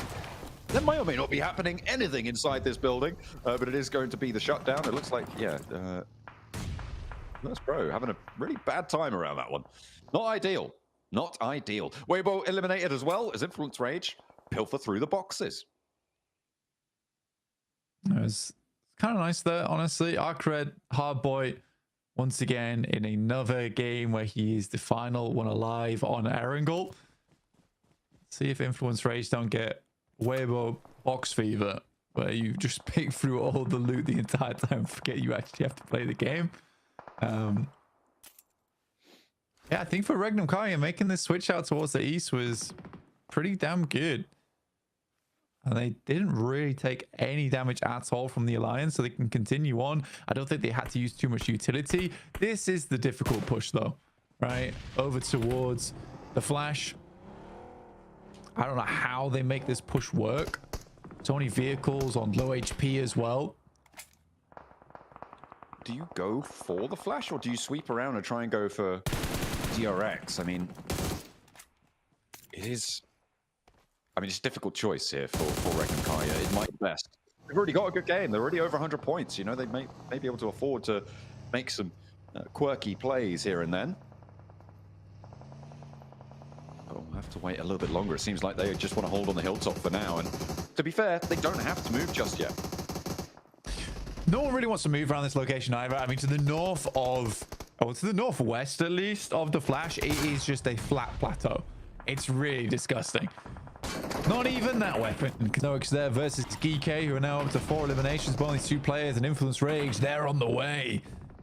Off towards that west side. Diego does go down, though. That's the hard boy. Yeah, big off-angle player. The man just likes to survive into these later games. On the north side is actually kind of big news for the team towards the south, because before this, they were this threat that could extend over this hillside when things start to quiet down, but now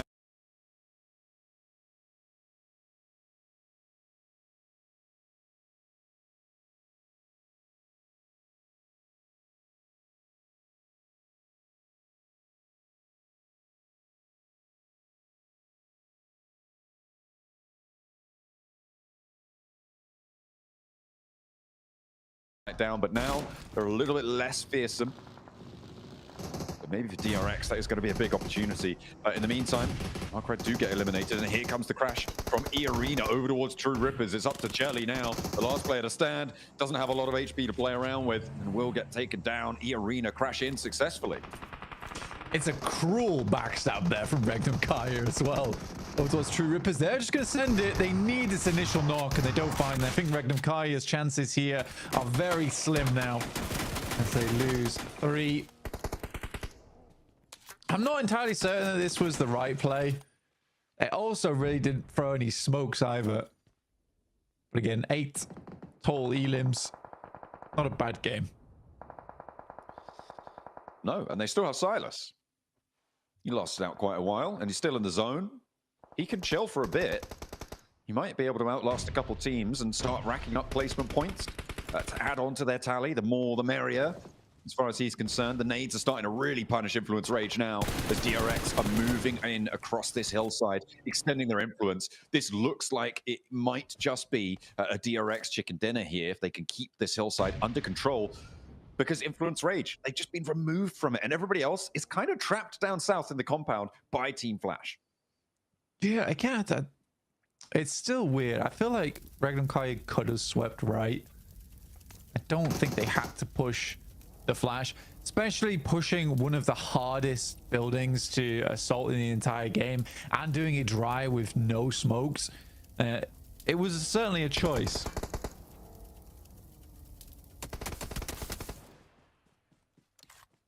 A decision was made, and Influence Rage's decisions have been taken away from them as well. DRX, GK teaming up to take him down, and up to 7 elims. DRX, they started the day, I think, very close to where Regnum Kaya were. But they've had very different matches so far. They want to try and change that, however. Up to 7 elims. Put a big game on the cards. Flex out to this west side. If GK give you trouble, take him down as fast as you like. Struggle to keep up with the Flash, but still, it's good to add those points to the tally. It's a really reluctant stage right now of players not wanting to move in towards the middle of this circle, Blank. A lot of open ground there, and they fear it. It's horrible. We're actually moving to the most disgusting area of the map. Again, it's just straight plateau. Nice name from Tops on the high ground. Another airburst towards the back. Quick steal from Silas, though. That's the 9 points found. Wow. All right. Cheeky. He's nading them. That nade over from the right-hand side, that came from Silas. He's getting naughty. I mean, you took shots so they know he's there now. He's going to help him out somewhat. Take a player, give it a little back. Silas, I mean, a nade is going to go out his way. Okay. We're able to remove him, but 106 points now, and they've still got 2 Miramars to play. Blank. This is great for Regnum Kaya in terms of their bid for the top spots. Arena just about sneaking their way over the top here, first to step foot on the plateau. I mean, for Regnum Kaya, they really hope that E-Arena wins this fight. The further E-Arena gets towards the top side, the easier it is to lock in those 2 top spots. Because Flash is chasing at the moment. Absolutely. And they are on for a bit of a run here, though. Look at the open ground. I mean, you said it, right? Disgusting open ground. Only the trees, really, to play around. And Team Flash have to move. They have to move north. DRX are in this next circle, just on their dip. I don't think Team Flash make it. I don't think that they're going to be able to get out into the open here. They've got 6 smokes, 5 nades, so maybe they could do something with that, but they've already just spent, I think, at least 3 of them over there. Yeah, it's tough as well because you move north on this. The Flash can't really play the low ground which sits on the south side. There's a little ridge to play around there, but because it's pushing you north, like DRX with that little lip there, they have so much control of the circle. This absolutely should be a DRX game. Ooh, there's a spray down. That is unfortunate. There's an opener. It should have been their game, but now the little roll out and actually even more damage pouring on in. DRX need to hold strong. Only the 1 knock sent their way so far, and they do hold off the forward push coming through from Team Flash successfully, leaving them at a 4v2v2. They do want the res, but might not have the time. Okay, they do. As the nades don't really exist now in the back pockets for anybody to send their way. Team Flash too far away for the moment. We saw Kaixi Sonnerza just jump above that. Kevin's gonna go nice and low here. Playing limbo on the circle. It's the one spot they don't have vision on, so you'd hope they'd check it soon. As it's down. So it is just Kevin now standing. Might be waiting, crawling back, stepping up. So the nade thinks now as good as any time, but will be shut down. Nice and vigilant there. And now DRX could fully establish along this line. And Team Flash out as 2. All that needs to happen is these trades. For DRX to be able to take this one home, it would be a monumental chicken dinner here for them. The nade over towards the cover. I mean, there's only so many places to choose from. And when there's a vehicle out in the open, well, you got to assume that there's a player behind it, and they're nading out the position nicely. Still doing a lot of damage, but Tox can't do anything about it either. He's being backed off by Kai'Sa. I think it's slightly early to throw those nades, personally. This is also pretty crazy from DRX. Wow.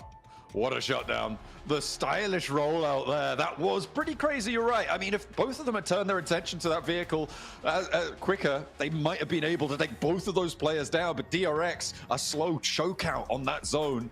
It wasn't super flashy until right in those final moments, but they made it work. And Blank, they got 13 eliminations there. A 23-point game is a massive bolster to their points tally. Yeah, it's way better for DRX overall. I was very pleased with the way that one went down.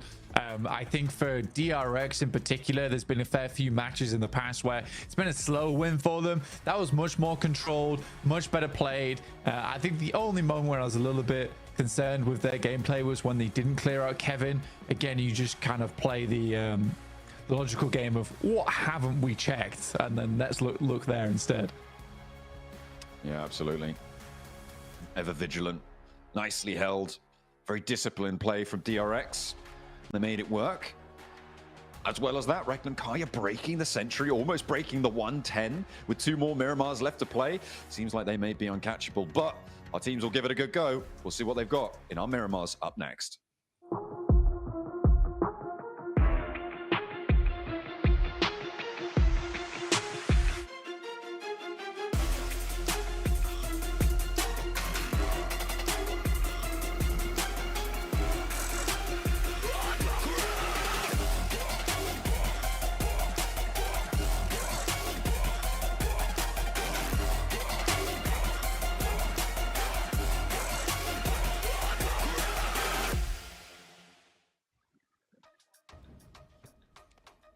And just like that, DRX lock in their second chicken dinner here for Group Red. And right after, Maxman said, I need to see something from this squad. Coincidence? I think not. I've been praying for days like these, Hot Jukes. It's coming to reality. Again, I'm going overhype a little bit. A really solid game coming out from DRX. They were very much in control of this ridge line, making sure that teams like Flash could just not even get remotely close to their position. And Iptura, finally, not a solo crappy drive-by. They put 2 players in the car. Yes! Wow! We're having, it's an involvement. We're doing well. There we go. We're getting a better team game by game. I really like how they played that overall. And you're seeing those eliminations as well as the win, right? I think, in my opinion, this has got to be the most significant one we've seen in terms of both, yeah, they get that placement right, but they're also really working for it. They're getting those eliminations at the same time. So I really like to see that coming through for them. Everyone put up so much damage, 600 plus, some almost at 700 damage for like So Easy in particular. That's a crazy damage ratio across the board for the entirety of DRX. I'm very happy they were all involved in these fights straight up. So very happy with DRX here putting South Korea back on the map for Group Red. And yeah, I said it right, Hodgix. I wanted to see some presence from this team, and they had such a good control on that northern ridge position. And initially, they were playing in a gas station, which in this area is such a good spot to hold on to. And they had so much good information on the likes of Influence Rage, Weibo, Alliance, Regnum Kara, that they knew what the best optimal move was to make, and they pulled it off beautifully. Executed it to perfection, right, Aptura? I mean, DRX they had 50 points prior to this match. Flash had 78, so they needed 28 points to catch up to third. This chicken dinner is definitely going to close that gap quite a bit. It really, really is, and what a game to actually do it, right? Because we've got 2 more games after this, so now they're able to use that and just use that as momentum, just go forward onto the next game where they've got a little bit more space. Maybe they can do, you know, some of those splits that they like a little bit more on the Miramar with, you know, more space to do that in. And so, yeah, I think it'll be a really nice thing for them. This is the halfway point of the day, halfway point of Group Red. This is exactly when they needed to do it, Jukes. Absolutely. So, well, actually, now that I think about it, Max, this was a pretty top-heavy game, right? Yeah. This one had a lot of teams at the top that ended up towards the end of the game. So DRX getting this win is huge, but you know, it's going to be even tougher for these teams to try to catch up to these top 3 squads when you have so many top teams just constantly getting points here. If we didn't have a point gap created at the top now, well, then we definitely have it now. After a game like this, it's going to let them separate themselves from the middle pack of this lobby as you go through some of the replays. And man, hovercraft, so very important for a very flat finish like this in particular. But so many fights that happen in so many odd ways, like Influence Rage is chasing down players, DRX able to then use the gas station I was talking about earlier. But this fight annoyed me, Niptura, because we've seen so many nades being chucked in this one building, one Molotov. One Molotov, the building is dead, and it just never came out. It's very weird. Yeah, you've really got to use Molotovs for that, and the way, how long it actually took them to finish up that fight made sure that there was a lot of third parties going on down. But that other fight that was really weird was Weibo, right? It's like we just weren't able to see the Weibo we saw yesterday. They just went into one position and kind of stayed there. I love Silas is trying to third parties like, sit down! Yeah, it's an hour fight. You don't get involved on this one, but no, they do clear the remnants of Geek. Kevin in particular, I know Blank was a little bit, scared they wouldn't be able to clear it in time, but they do find it in the end and do wrap it up in style. But you actually talk about Weibo. They had the compound that DRX took at some point in this game, and they didn't even fight for it. I was so confused in Iptura that they didn't try and compete for it. So Weibo playing more passive than I really expected.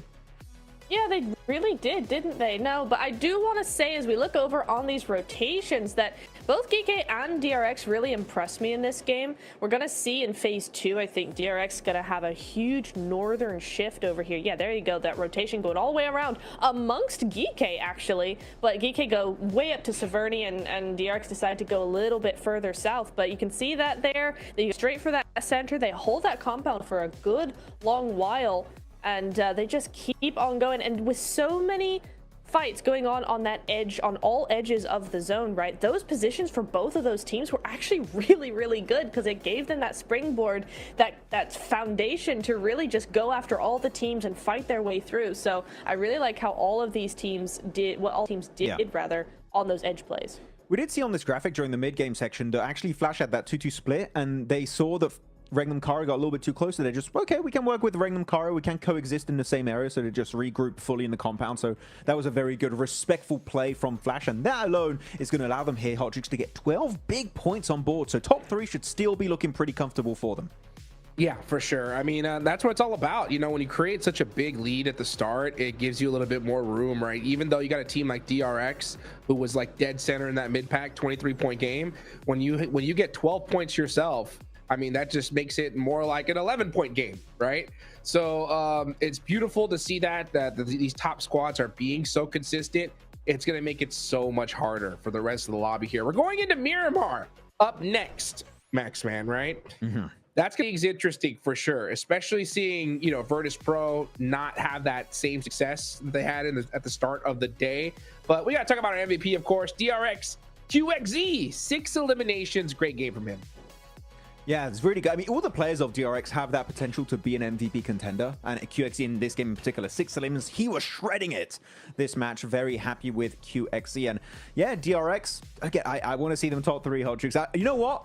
I'm biased. I don't care. I'm fully, when it comes to DRX, I am hella biased. And you know what? They're not quite there. They're jumping up, but top 3, Regnum, E-Arena, Flash, they're not budging a bit here, Niptura. They're still in top 3, and they're going to be the teams to take down eventually. Yeah, and you were talking about that point gap coming on through a little bit more, right? Flash with 90, Influence with 81. We're starting to see that gap continue to get bigger. You know, the gap is gapping right now, and DRX, they're doing their best to get up there, but the other teams, man, aren't crazy. Weibo going down to 8th place. I mean, if you had told me that Weibo were going to do basically nothing today at the start of today, I wouldn't have believed. It's a big drop coming down from Weibo, but I do want to just point out for these teams, right? The Miramars were won yesterday by Flash and by Arcred. Now, Flash, they're fine. They're doing well, but Arcred, if they want to step up, the Miramar is where they need to do it. I mean, I'm looking at Team Flash, really. I'm really happy you bring them up because they were the kings, undisputed kings of Miramar. The Dusty Tunes were theirs. They had a chicken dinner with 12 eliminations on the first game, and then the second one with that Cruz del Valle finish, they got a 4th place with 4 eliminations. So maybe not a big game, but still enough to get their Miramar average extremely high compared to the majority of this lobby. So, man, if Team Flash can replicate this, Hodjux, now after already having a pretty decent day, first place, definitely possible for them to execute. It really is, and it's such a funny storyline if you really think about it, right? Because at the start of the day, we did the comparison between Flash and Regnum Karya, right? The new team, the first squad, you know, their first PMGC, stepping on the stage and outperforming the veterans, right, of Regnum Karya. And then now we get into day 2, Regnum Karya adapts is like, see ya, you know, let me show you guys how it's done, okay? But it's a great, you know, a great storyline to talk about because it just shows that, hey, you know what? Experience is going to pay off in the long run for sure, right? But Flash are holding on. I mean, they were right there towards the end. They're putting up some consistent points. If they get a good circle, absolutely they can make a run for the top. The thing is, though, with the way Regnum Karya, Silas, the whole squad has been playing today, that's going to be a tough order to fill for sure, Max. Experience speaks volume in these kind of lobbies, and you know what? It's definitely been working greatly in favor of Regnum Karya. 106 points. First team to break that 3-digit point system here in the leaderboards. And now, who's going to join them next? Are we going to have Irina? Are we going to have Flash? Will SEA step up here? Or will Influence Rage? No, that still... I do have to say, I was looking at the stats, Nipchira. Maybe Influence Rage aren't showing a lot of presence in these late game scenarios, but they still got decent points. I think the last game, they were almost getting close to 10 points. So they're still getting enough to stay close to top 3, top 4. But the moment they get that big win, I'm thinking that jump into top 3 is bound to happen eventually.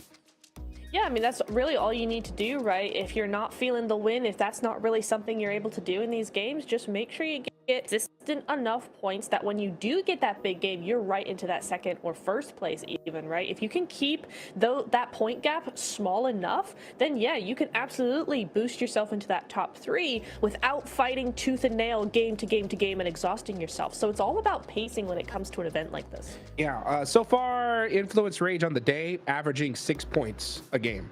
Okay, so I mean, that's not bad at all, right, guys? It's just they just haven't had that crazy match yet. We're going to Miramar. That could definitely happen. I'm gonna start asking you guys some serious questions though here. Okay, are you guys ready? Ooh, here we go. Yeah. You guys have been doing this long enough now, where I think you can get a good, an idea of where things are gonna end up with how this lobby's been being played. Okay, so I want to see right now, from what do you guys think the cutoff is when it comes to the leaderboards for teams that still have a chance to make it to 3rd place? All right, Max, I'm gonna go with you first. Cutoff, like point wise? I mean, yep. Like which place right now do you think still has a chance of even making it to the top 3?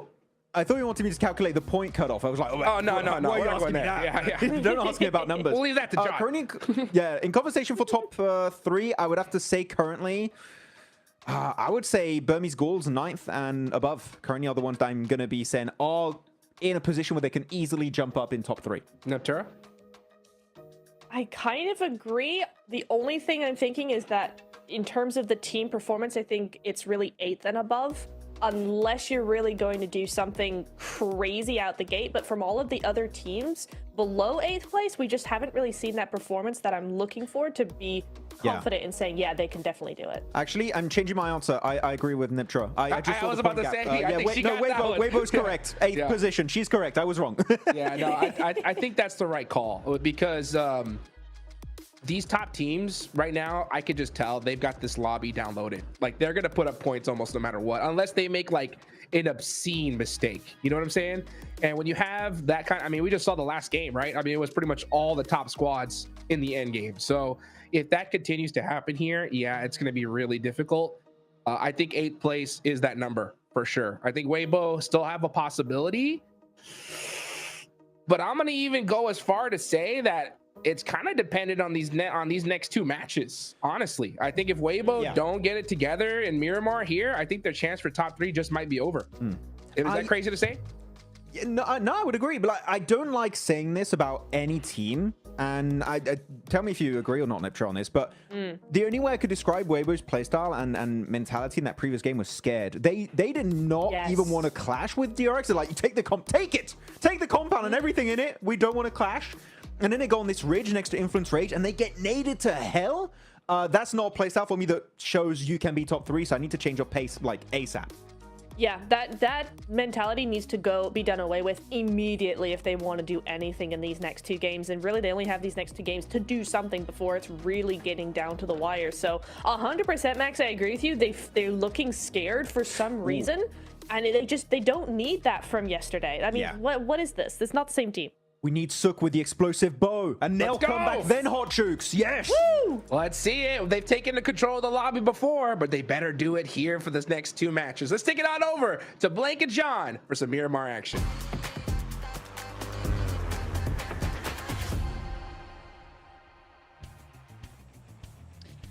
We've got some more PUBG Mobile to play. From Campo Militar down to Bartona, we're into Miramar now, with the plane already in the skies. Our players locked and loaded. The cutoff is looming ever closer, and it does not slow down no matter who you are. But some of our teams not slowing down either, most notably, obviously, Regnum Kaya on a bit of a resurgence today, surging into the lead and breaking that century. The question is, who's going to join them? Wait and see.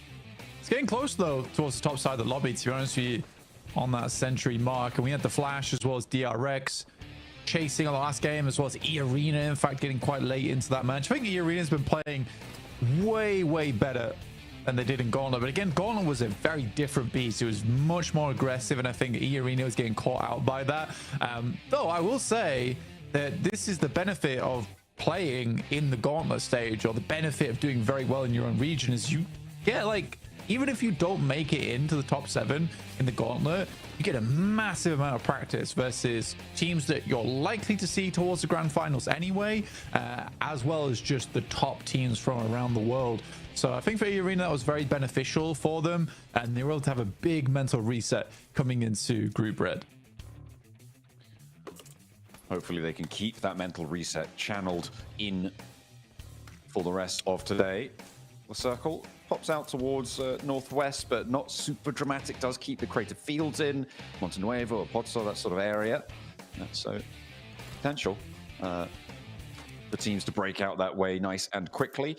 No hot drops seemingly so far on the cards for now. And we're not going to see any crazy teams sitting in San Martin for 20 minutes. That's seemingly just not happening now.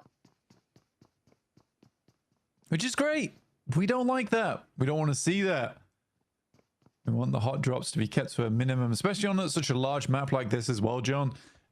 There's no real reason to be going for those hot drops in the first place. Alliance right now suffering, mainly because of one team in particular. Regnum Kaya seems to have a bit of a death wish for this squad. We are heading over towards the west. No real teams there at the start of the game here, John, with the playing path on the east. Yeah, it's been well, teams are going to need to break out quickly. Weibo actually rotating out. They should hit Montenuevo fairly soon. And generally, probably going to do all right from that area. You hope, right? Because they had a little bit of a disaster over the course of the day. And I feel like that's ruffled a few feathers, right? It's a little bit disconcerting when you make a mistake like that. And then you have to go for the mental reset because these guys are going to be dropping back in with you either way. Sort of no matter what, right? So can't really let that get to you, but that is far easier said than done. Weibo, that reset needs to come through because they have been slipping down these tables. And it's not out of the question that at 68 points, if you continue to have a bad day, it's going to just keep on getting away from you, and you might end up down towards the positions below 11th, which is exactly where nobody in this lobby wants to be right now. Twisted Minds getting pushed out by Virtus Pro, who have managed to find themselves up into 11th. Yeah, it's rough. It's definitely rough. And I think that as we are coming to the close of day 2, we do need to start talking about the bottom 5 a little bit more of teams that will be going outside Nuclear Zone, ETSH, True Rippers, Boars, as well as Twisted Minds. Let's get 40 points. You're right. Virtus Pro are up in 11th. But again, even if Virtus Pro do go towards last chance, oh my god, what a run from them that will be. It'd be so exhausting, John. So exhausting. But at this rate, I think that's realistically their only option right now, personally, is to get in towards last chance and qualify through there. I just think that by that point, Virtus Pros can be so burnt out. Yeah, it's going to be tricky, and then you add on like a travel day on top of that, and getting situated in a new place for the finals if you're going to get there, even if you make it through last chance, which is on top of that burnout. Yes, that's a real rough time. That's a really rough time. I do not envy them, but that's what you got to do if you want to be the best. You've got to be up to it. You've got to be able to keep pace in these dire circumstances where you've had a really miserable day. It's about picking yourself back up again. So can they do it? Can they get picked back up and ride strong towards the last chance, towards those finals, potentially at the end of it all, the light at the end of the tunnel? All remains to be seen. Geeke, they did not have a great time back in the gauntlet stages. They really dropped the ball, but they're up in 7th right now and may be on for another last chance approach. Yeah, I mean, 7th place isn't bad, 73 points. I mean, to be honest with you, I think that with our 3-way tie between DRX, Arcred, and Geeke, I still think there's chance in these last couple games to place 7 in a position to challenge out for top 3. I think top 3 is not really all that secure just yet for any of those squads. I mean, being almost 40 points ahead of 4th place there for Regnum Kaya, barring like big mistakes at the end of the day here, I think Regnum Kaya's position might be secure. But again, there is still that chance that these next 2 games, Regnum Kaya get 1 or 2 points, or maybe even 0 of those 2 matches, in which case there is a lot of teams that can catch up all the way down to 8th place with Weibo. But yeah, I think that this is really the make or break moment for a lot of our squads. Certainly would seem so. Regnum Kaya have spotted Team Flash, and I mean, if there's a team that they want to take down, is it Team Flash? I'm not entirely sure. I don't know if want has anything to do with it, really. All they want is points, and they see one of them drifting across the open sand dunes in a buggy. But Boars have spotted them too. It's actually Loxy's like, who's that stealing my limb? Who's stealing my points over there? Oh, he's having a rotter. Goodness me. Well, yeah, the Boars are going to get that flush. So that point is added to their tally. And they continue to joust around at the bottom of the tables. I was just looking at some of the numbers, and after day 2 in Group Green, 18 points was Team Secret's scoreline in last place. So Nuclear Zone currently looking to try and get 3 more points to at least draw level. Yeah, otherwise Nuclear Zone becomes the new Team Secret joke. Yeah, that's should right. Be pretty sad. But yeah, I think honestly, Regnum Kaya is not too bothered about Team Flash doing well. Like, Regnum Kaya is okay with E Arena doing well and the Flash doing well. That's fine. Honestly, yeah, for sure. I think they just don't want too many other teams chasing. I mean, if 3 teams can start to strike out ahead of everyone else, then you're sort of safe in terms of that solidarity, right? That you are far away from any other teams and you have that buffer underneath you, especially being the first place team by a pretty sizable margin. As long as you can keep that up, the teams that are chasing you, as long as they're in 2nd and 3rd, you're okay with it. Again, for Regnum Kaya, they'd much rather harm like the middle of the pack. Yeah, and more ideally than that, right? Influence Rage, they were 25 points behind them in 4th place. It's a little bit close for comfort, but the circle doesn't seem to think so. It's going to send on over their way. Twisted Minds as well, with a hill out to the east side of El Pozzo, that high ground that sits over the crater field, south portion. We've seen this high ground be so effective before. For Twisted Minds, sat high up on this perch, this is where they can try and confirm themselves in towards that middle of the pack.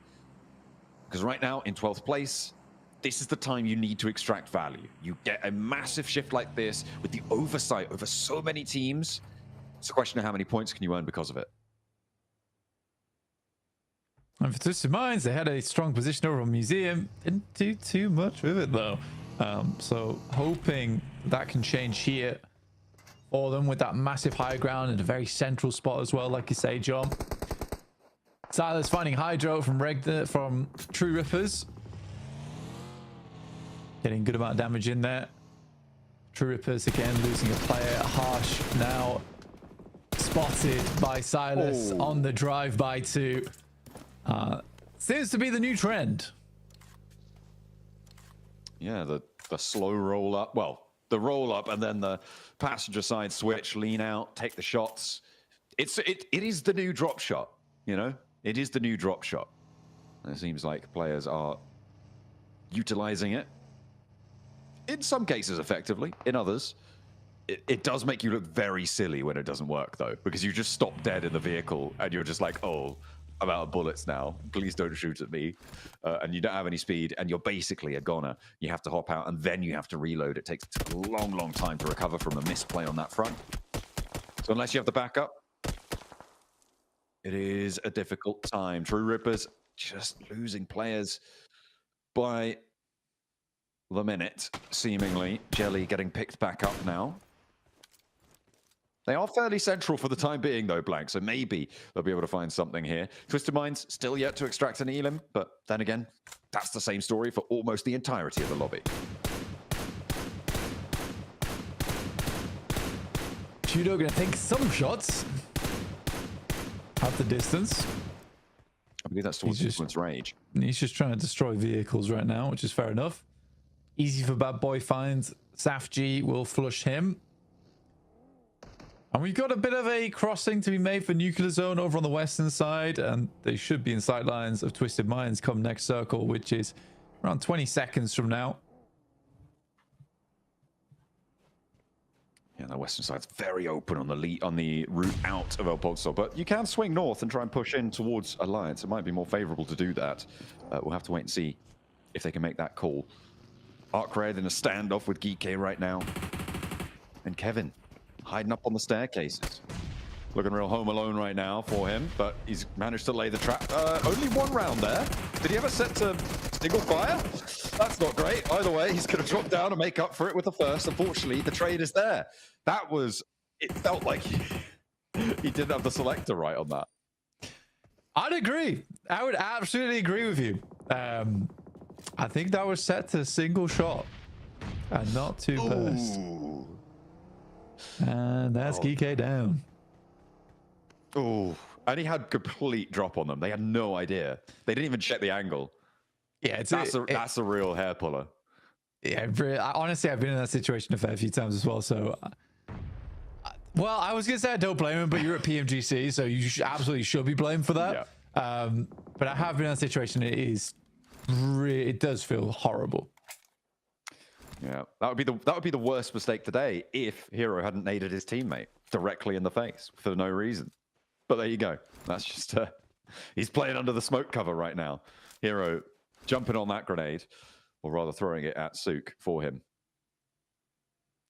Well, for Geeky's chances too. I mean, having the drop on that squad, that could have been all the difference to get up towards 80 points and see yourself like even with Influence Rage there. Because like you say, he absolutely did have the drop on them. Ragnarok at least is able to find Easy for Bad Boy, trying to put some more points on the board. ETSH getting shot out by Nuclear Zone. Fajita finds Shiva. And now Ragnarok is down. Last player for Geeky eliminated.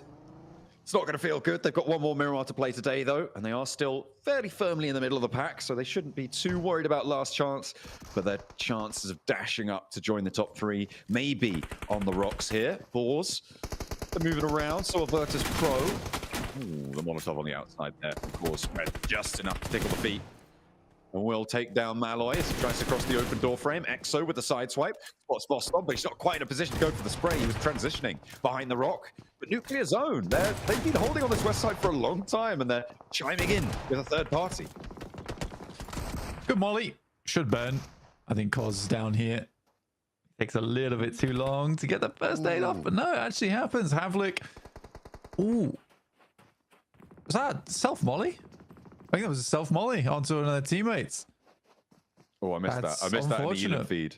I was watching Cause like healing up and desperately trying to get away from the molly on the upstairs. If it was, then it's disastrous. Virtus Pro now on 2 players alive. The Boars seemingly winning this one out. So it would seem, but around the edge, Nuclear Zone moving in, popping the nades in, wanting to third party this one and get towards the circle because, I mean, this is a Twisted Mind circle, right? The question is, who's going to be second place on this one? Because right now, it seems like nobody's going to be able to move without their say-so. However, they only have no elims. So they have no elims right now. And I'm assuming that they're going to run out of ammo at some point. I wouldn't call this Twisted Minds. I would probably say it's more towards Weibo. Honestly, I think Weibo's got the best idea of it. What about Regnum Karya? It's a tough cross. It's a tough cross for them. They've got to deal with E-Arena in the coming future as well. Boars, who will have those sight lines down towards the southeast. If anyone can do it, Regnum Karya can. But it is incredibly hard. They will have to crash something, I believe, at some point. This isn't a case of just being able to slow rotate round. Ooh, but easy for Bad Boy. Able to win the trade against Diego there. Gets that shutdown, gets that spray. Arcred still has 4 players alive on this north side, but they have taken a knock to Glory 22. Don't know if they're going to be able to get that one back up. It's in a lot of danger. Yeah, it's already gone. Arcred playing on now as 3 as easy for Bad Boy. Takes the high ground. It's not in the zone, though. There's a lot of fighting going on for this hilltop between Influence Rage and Arcred. The reason being that as soon as you try and leave it, the team that has the top of it is just going to take you down, right? They're going to take these shots. This is exactly what Influence Rage are trying to do still towards Arcred, despite losing that high ground. Hardboy sends straight over. A little barrel roll on that one just to get out of the sightlines. Federal. A little hop up from Lil Boy, though. And he's looking good with the bunny heels. All right, nice one, Hardboy. Weirdest drive-by I've seen. And I think we're getting a little bit too freaky with it now, okay? That's too much. That's too much. Ooh, nice little laydown of Law to be able to pick his teammate back up, but does he have enough time before the blue zone's here? I think he does. Yeah, it should be plenty. And will get his team back up. This res is in the blue zone, though, Blank. And this is not going to be possible, I believe, to get the heal off. It's strange that teams haven't learned that by now, you know? It's stage 4. Yeah, I mean, you can, if you bandage first and then first aid, it's fine. Not in stage 4. You can't. I don't think you can even get it off then. Yeah, if you bandage. Yeah. You have to instantly hit the bandage, though. You can't. I don't think you can't. Go on. I thought it was you couldn't get a bandage off it in time in stage 4, but then again, maybe it is just pixel perfect on the timing. Yeah, you have to be instant. It's hard to do though. It's really hard to do. Have to be completely on it. Completely ready for the fight.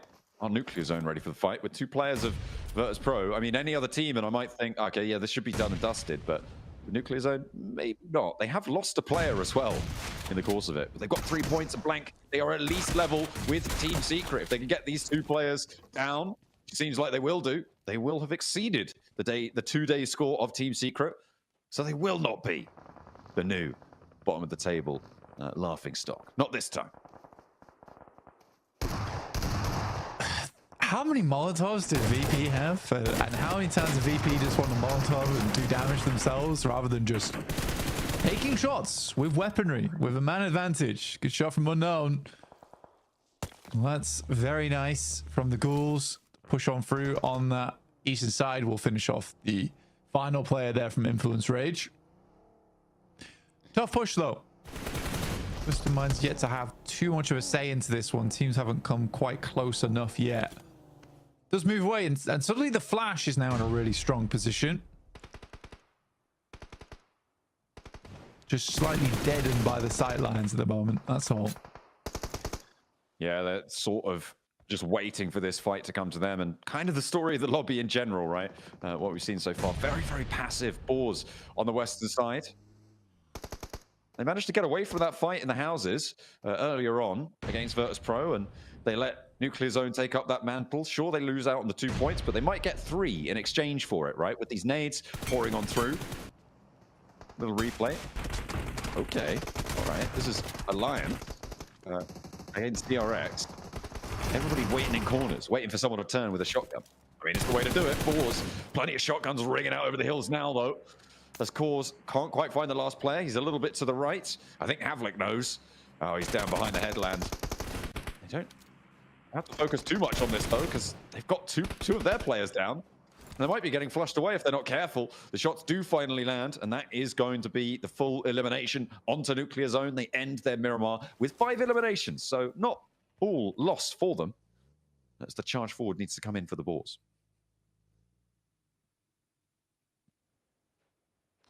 I think I'm most interested right now in E-Arena. I think for E-Arena, this is a difficult pushover towards the northwest side, but I'm also curious to see how they play it out. Just because I've been way more impressed with E-Arena so far, but I can't tell if E-Arena is good because this group is not that aggressive, and also E-Arena is just a cut above the rest right now, similarly to Regnum Kaya, or if E-Arena genuinely has made some big improvements. So I'm curious to see how they play this one, because I think this is a tough task for them. And it's a good little riddle. Test them. Yeah. A little brain teaser to end the day. Why not? A morsel. Test the grey matter. Joker spots the shot over towards one of Twisted Minds, who still only have 2 elims blank. This high ground value not really being seen. Ooh, that's nasty. Silas does get clocked. Will get taken down. Loxy has to back off the angle. And this 2-2 split, well, it was a 2-1-1 split with Silas all the way down there. Not too sure on the efficacy of that one. It's not even in the zone, blank. It's not even towards the zone. It's not like he was pushing in, but he was establishing a second angle, right? Over towards a potential crash, I suppose. But no, it felt weird for Silas to be all the way out there. Nah, you just sweep him. Just trying to pick up as many points as possible. I think I wouldn't have expected these players to be here either, to be honest. Some shots from Lord don't quite tag on, but give away position. So I'm pretty sure that now the Burmese Ghouls, they'll tuck in. Still quite a bit of ammo left there. About 170 bullets total. They did lose 2 though. Yeah, I don't know when that happened. It must have happened a little bit earlier whilst we were on board with the Boars on the south side. E-Arena looks like they want to push towards Wild right now. Take down Regnum Kaya. Loxy moves in for the regroup. That's going to be Wild and Zedwolf holding first. Wild backs off. I think Regnum Kaya as a whole looking to disengage this one. I mean, I'd get away from this as well. But if you're E-Arena, you're chasing this. You're absolutely chasing this down towards the southwest side. I wouldn't personally let Regnum Kaya get away with that. For Burmese Ghouls, this is survival now. Absolutely all about survival. For Twisted Minds, they've kind of waited a little bit long as well on this. Ooh. Oh no. Tumbled out the open. Gonna start to take a lot of damage. Just managed to gather a little bit of speed, but is it going to be fast enough? And they crash straight into True Rippers. Duo in the cabin there. Twisted Minds taking shots furiously, unloading the weaponry. And in comes the Mini 14 for the tap-tap. Looking for more as well onto the True Rippers. The flushes come through. They're snaffled away by True Rippers. But now with one player left standing, he's got the pump action on the inside. And E-Arena really suffering on the approach. A terrible tumble on the open leaves them wanting on health bars, on hope, but it seems like it's all up to Tony K. That mean you're a 4-man. Crash Flash's position. Crash them. Why are you crashing 2 shacks? That's it's like such an obvious 2-man spot. If you're gonna crash anywhere, you have 2 vehicles. Make that your last stand. So many more buildings to play in. Ooh, Weibo trying to hold this. DRX not quite able. Sorry, the other way around. Looks like the windows aren't going to be helped, but the door frames, not so lucky. Weibo with 2, still going. It's Hero and Sook. They are trying to make up for old differences here. Hyunbin on the downstairs. There's a nade. Oh, Hero hasn't pulled one out just yet, though. So Sook, he's backing off. He knows that it's only a matter of time. Hyunbin not going for the rares, actually. Waiting for these shotgun shells to come on through. Pops the nade, but the bounce is off. God, as soon as Hero pulled the grenade, that was like, how come we aren't? And honestly, when he pulled the nade, I thought we were getting flashbacks to when he naded Suko. It gave me a little bit of trauma. Hyunbin, up and coming here from South Korea. Very, very good player. But again, versus 3 of China's best. A little bit more of a difficult scenario. There he goes. It's Legolas. He's laying in with the bow. Or maybe it's retribution time. Maybe Hero's going to go down to it. I would love that. I would love that so much. But order falls first. Hyunbin is traded off and immediately dispatched. One player now stands so easy. Moves on in. Nah, he's going to take it down of the door frame. Weibo play on with 3 on the west side. This is a good cleanup. Very, very good cleanup there for Weibo.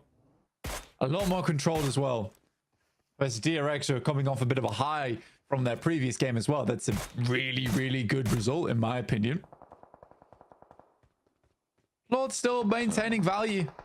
Twisted Minds in general on this high ground. I think that they have got a lot more out of this position than I expected them to. And I'm quite happy with the way that they've played it out. He knows. But he does not believe. That's why he's not taking the shots. More so that he's only got 20 bullets left. So that's probably also a contributing factor as to the lack of shots being sent. You imagine there's a drop down coming in the very near future for the Twisted Minds. Back down to earth. So they get away with their 5 elims. Weibo actually pushing up to the foothills now. As 3. Exo not really going to do too much about it. Just wanting to stay covered off, not challenge at all. And Weibo actually going to roll around towards Twisted Minds. Yes, Exo's playing Assassin's Creed right now. They're playing a completely different game, stalking his target. I was like, where are these shots? Weren't we just in there? Absolutely. But the blue zone's in there now. So Exo has to show face or go down. There's no 2 ways about it. Well, I love the way I love the animation. Plop. Well, that's unfortunate for the Boars. They'll lose 1, but they do still have 3. They could have played on as 4 if he hadn't done that. That's crazy. I thought he was a solo. I thought he was like a solo or a duo or something, and he was just going for a cheeky little angle. Yeah, but no, like I said, they were a full 4. Just playing solo Assassin's Creed on the western side, and now Boars have got a cause for hatred towards one of theirs. Bit of an annoying scenario. Like you say, playing on 4 would have been way, way more ideal.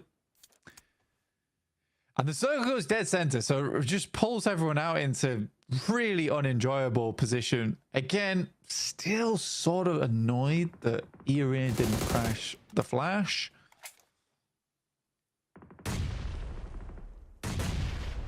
They have been allowed a lot of peace in the last few minutes, Blank. I mean, they only have 1 elim. They haven't really needed to defend too much. A nade over towards the Boars, takes down Havlik. Snoix is next, and they hop out immediately, taking him down. Really nice little flex out there. They control the sight lines, and Tops moves through. Sook not connecting. Twisted Minds on the descent. True Rippers with the pump action shotgun in the shack. He steps out. He's going for the fight. He's actively taking this one. And 2 of the players have fallen, looking for more. Keo wants to stay up with the pump action, but he's finally put to bed. Freak able to keep things under control. Weibo had the off angle coming on in, but the blue zone's crunching too. Nearly miraculous coming on in for True Rippers. A really initiative-taking play as well, but it was not to be. It's always going to be a risk, and Freak, he's abandoning him. Oh no, hang on a minute. He's just moving the vehicle forwards, wants to use it as cover. Give me my Weibo win. All right, where my Weeaboos at this point in time? There they are. Good spray down instantaneously.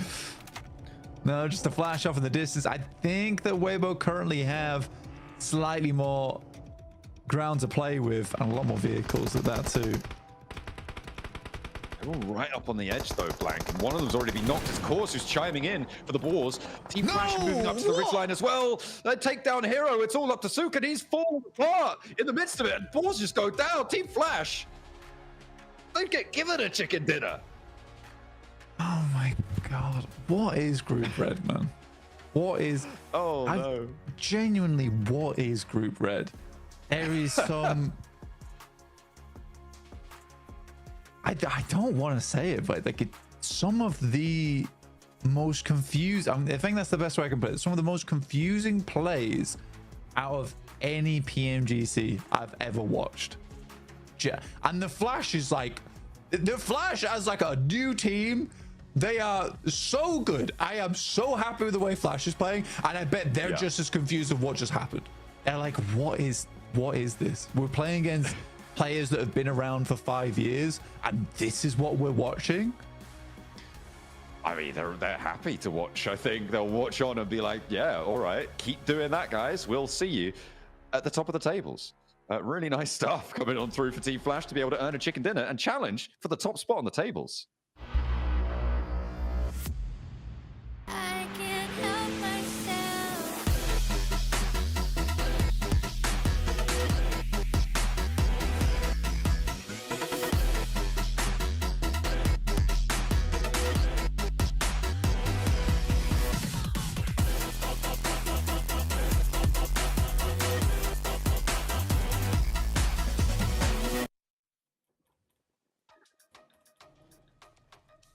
And just in a flash, they pull out the chicken dinner. I thought this was a Weibo win 100%, but Flash shut them down and steal it away from... Caused a lot of mayhem in a position for Weibo. Instantly losing one, actually, is going to be Hero. But it was not a bad push-up. I really like that play from Flash, but the off angle on the other side of the road, Niptra, is really what sealed the deal here for this chicken dinner. It was crazy, right? The fact that nobody actually tried to push their compound the entire match, everybody was trying their best on the edges, and they were just sitting pretty, really able to just hold on to that position and wait for the right time to push out and actually get that position on the board. And really nice stuff from them. GG's. I love Zeus's stats. You know, that's how you know that chicken dinner was coming. You know, that's how you do it right there. I mean, wow. I mean, this team, they were in that third place spot, right? They get the chicken dinner here. That's going to make that gap even more brutal towards the top. And we thought that, hey, with Weibo, they looked like they were poised to win it, possibly close that gap even more. But that goalpost, Max, it's just getting pushed further and further every game. Are we going to know the champions? Are we going to know the top 3 of this group, Hot Jukes, after this game? It's coming up, aren't we? Normally it's the last game. Is it going to be the entire day that we just know who's going to be qualified to the finals? It's slowly getting to that point, Hot Jukes, for real. We were talking about for those of you guys that didn't catch Group Green, we were talking about the last game curse. There has been a curse that has been going on for quite a while where the last game, the leaderboards don't change at all, right? Because of just all the chaos, all the craziness of that last match, it comes into play in such a big way. But with these point spreads that are happening here, Max, we could see a whole last day curse happen. Yeah, I know what, and I blame Niptura for that. What? It's all her fault. Oh. So it's your fault. You weren't on here on PMGC before Niptura. You're the one who joined, and it's ever since it's been weird. It's Niptura. You're right. So sorry, guys. Formal apology after this show. Yeah. My bad. You're fine. No. No, looking back at some of these replays, though, E-Arena, Niptura, I don't know if you have anything to say on that, but pushing it on those sheds when you could have pushed Flash or tried to clear Regnum, not sure that was the best idea in the world. No, I don't love that from them. I would have much preferred them to go behind Regnum Karya, you know, on the south side, try and get that high ground away from Regnum. I understand why maybe they didn't want to go for Flash, just because it was in the middle of 2 teams, right? They could see Regnum having that overlook onto Team Flash there. But yeah, I would have much preferred a more southern rotation than whatever that was, because that definitely didn't work out in their favor, Max. Here we go, looking at the map rotations here for Team Flash, and they actually took a very early casualty this game, and you know what?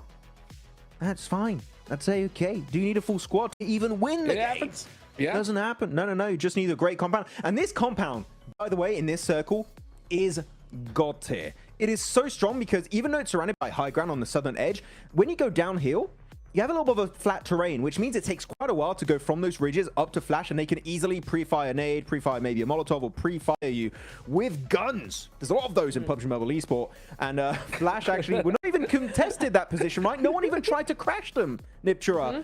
And the fact that happened had me going crazy. Like, why did no one even attempt it? And Flash are like, free win, I guess. Yeah. It's kind of crazy, right? I also want to very quickly, Boars, who we've seen nothing from so far, get 15 points. They're the #1 point, the point leader for this game, really, right? Because really nice stuff coming in from them. And again, it's that keeping those players into the late game, spreading out for that control. They did have a lot of control right up until kind of that 4th place finish is where they ended up. So a really, really good show for them. 15 points on the board. That's going to help them so much in the coming games. Definitely. I mean, it's keeping them alive. Let's be real, right? Because prior to this one, they were in 13th place with 30 points. Their cutoff was Virtus Pro with 41. So with that game there, that's going to definitely push them up for sure. Will it get them into that last stage area? Well, that's what we're going to have to wait and see. As the MVP of this game is Bose from the Flash. So he is able to clutch out that chicken dinner. Great for him.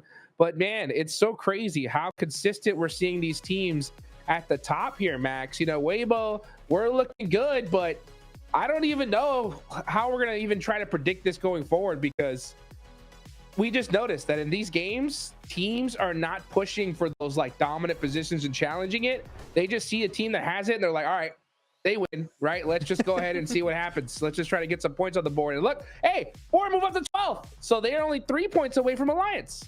Hey, nice jump up there coming out from board. VP, man, I had so much hope. Like, oh yes, the start of the day is looking so good for the CSA champions of Virtus Pro, and there's just really not been a follow-through since then. So Virtus Pro losing a lot of steam here, alongside also the likes of True Rippers, ETSH, Nuclear Zone. Are they going to remain in the bottom 5 for the rest of this group right now? Wow. I would say that would be the biggest surprise of this entire tournament so far, Niptra, if Virtus Pro remain in bottom 5. I genuinely did not see that coming. No, I didn't either. They were one of the top contenders in the gauntlet. They continue to be one of the top contenders here, except their performance is just so lackluster, unfortunately. We heard in the interview that they're ready to go, they're ready to do what they need to do, and that's nice. But so far, it's been up and down. So to me now, being unable to do much more, and with only 1 game left today, Max, I'm really feeling like VP now are only fighting for that last chance spot. Just trying to survive in this. Oh, yeah. It seems like the point threshold we were talking about earlier remains true, which is 8th place, right? The Niptura, you were correct, and I was very wrong. It's still standing true in this rankings, because that's what, an 18-point difference created in the middle of the rankings between GK in 8th and Burmese Ghouls in 9th position. That's a big gap to have in a very weird spot, Hodrix, in like 8th and 9th is just kind of out of nowhere. Yeah, I mean, it's crazy, because I mean, that's what's so different versus the previous ones that we've seen is, you know, and I do completely agree that it's 8th place on up, hunting down top 3. Everybody else is just trying to survive at this point. With how many matches we have left and how these matches have been playing, it just seems that it's going to ring true. And with Virtus Pro particularly, something's off with the squad. You know, you heard that they had a little bit of they were a little tired, you know, coming into this whole entire tournament. But you know what? One thing that's so difficult is if you have a rough start, how can you bounce back from it, guys? You know, that's one of the hardest things to do. And sometimes some teams are able to kind of have that conversation. Hey, guys, let's shake it off. You know, that mind of a goldfish. Let's just forget about what happened before and make it happen today. But it just seems to be kind of plaguing this team here. Max, what do you think? Yeah, it's definitely hurting them quite a bit. I do wonder how their mental state is currently. I know that can be kind of rough. I mean, Niptura, you've been playing with, well, not playing, you've been with PMGC teams in the past, right, working in the background, and that mental state is just so important for these teams to make sure they can bring their A game to these matches. Yeah, it really, really is, and it's one of the most difficult aspects of trying to help a team do their best, right, is that managing that mental state, because it's so fragile in a lot of ways, right? Because you have 1 bad game or 2, 3 bad games, and it's so hard to bring it back. That's why a win for some of these teams is always huge in my eyes, because it's like, okay, you've proven to yourselves now that if you just get a game, even if it's the most handed game you've gotten, right? The zone just loves you the entire game. Yeah. A win is a win. You still hold on to it, and it flips you out of the mindset of we're struggling. It's like, okay, we have a win. Now let's use that, and that's always so helpful. So hopefully for VP, I feel like, you know, if you are a VP, if you're one of those teams that are struggling, a win is gonna just do so much for your mental state. Gotta get it. You gotta get it. The problem is that, you know, it definitely hurts to know that, like, hey, pretty much down your gut, all right, top 3's over. Now it's just about surviving at this point. And I think a lot of these teams, I mean, 9th on down, are gonna have to start shifting to that mentality here, Max, man, and pulling something out, especially for this last Miramar here, because we're seeing teams just consistently get points at the top, and it doesn't look like anybody's gonna be able to stop them. It's looking really solid right now, the top 3. If you told me at the end of Group Red, our top 3 is Regnum, Karya, Flash, Arena, I wouldn't even bat an eye at that. I'd be like, yep, no, it makes sense. With the current results we've seen, I'd be more than happy. The only teams I think have that potential to jump up, I wouldn't even include DRX. Sorry, I haven't seen that confidence of DRX we've seen in the past. I would say Influence Rage would be the one I would put up there right now. Because DRX, sorry to say, Hyunbin, that fight, I'm sure we saw in this game on Miramar, in that longhouse building versus Weibo, Hyunbin was looking very hesitant. He was like, did I go for the res? I got that nade. What do I do? And it took so long that Sug just came around with the explosive bow, blocked out the escape route, and allowed them to easily clean up on Isle DRX. So even Hyunbin, like the unshakable player, was shaking in his boots in that fight. And I feel like they are now a little bit stressed for time to try and get these points on board. Yeah, it is an interesting thing, right, Jigs? Like, it's kind of crazy that such a big team can struggle like that, right? I mean, this is DRX, the global team, and they're just hesitating. They're just a little bit unsure of themselves, it feels like. But hey, only 15 points until top 3, right? That's all they need to get. If they can get one big win here, they're looking very good. Ugh. I'm not gonna lie. My brain, when hearing that, it's like torn. It's in like literally half agree, half completely disagree, you know? And the part that's saying disagree is, you know, you see DRX 2 chicken dinners, right? There's only one other team that has that so far, and that's Team Flash, right?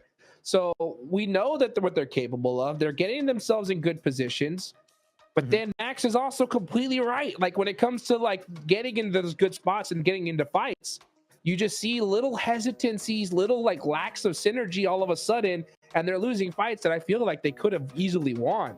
You know, and like for example, and one of them too is like a weird decision is in that last Erangel where we saw them drive up to museum and just try to hang out on the outside of it. As soon as I saw that, I was like, oh, they're done for.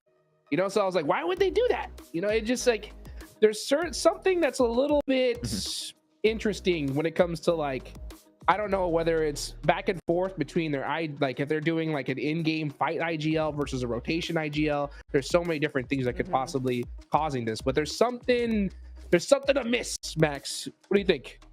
Something fishy. Something fishy. Yeah, there's something that's like, oh, like it's really weird to put. Yeah, because especially considering how these top guys are doing. I feel bad because you know what? Normally I've been quite positive this entire tournament. I'm feeling very negative about Weibo and DRX because it's hard not in Niptro because we know what these guys can bring. On their top tier gameplay, these guys could be PMGC champions every day of the week. Yeah. That hesitancy is really what's pulling them back. If they feel a bit more confident in this lobby and they play their top tier gameplay, I'm telling you, these guys can soar to the heights of this lobby. They could be #1 for sure. In some ways, almost like you've got to really just look at it and go, listen, the rest of the tournament that's happened so far does not matter. Just clean slate it. That's a different bubble. Go ahead and throw that away. We are ready to go. Game 6, Jukes. It's all or nothing, and you just got to block the rest of those games out. Gotta block it out. Gotta make it happen. Last game of day #2 of Group Red. You gotta shake off those nerves. Let's take it on over to Blank and John Allen. Question is, are y'all nervous?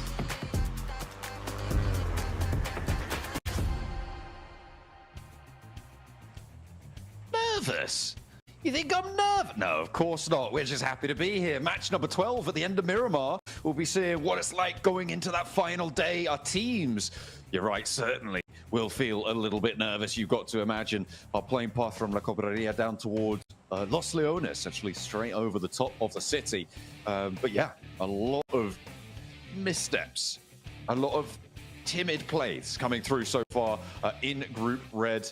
It is only a few teams who have really managed to stand the cut above the rest, and even then, some of them are still not really, they're sort of lacking the luster that we would hope.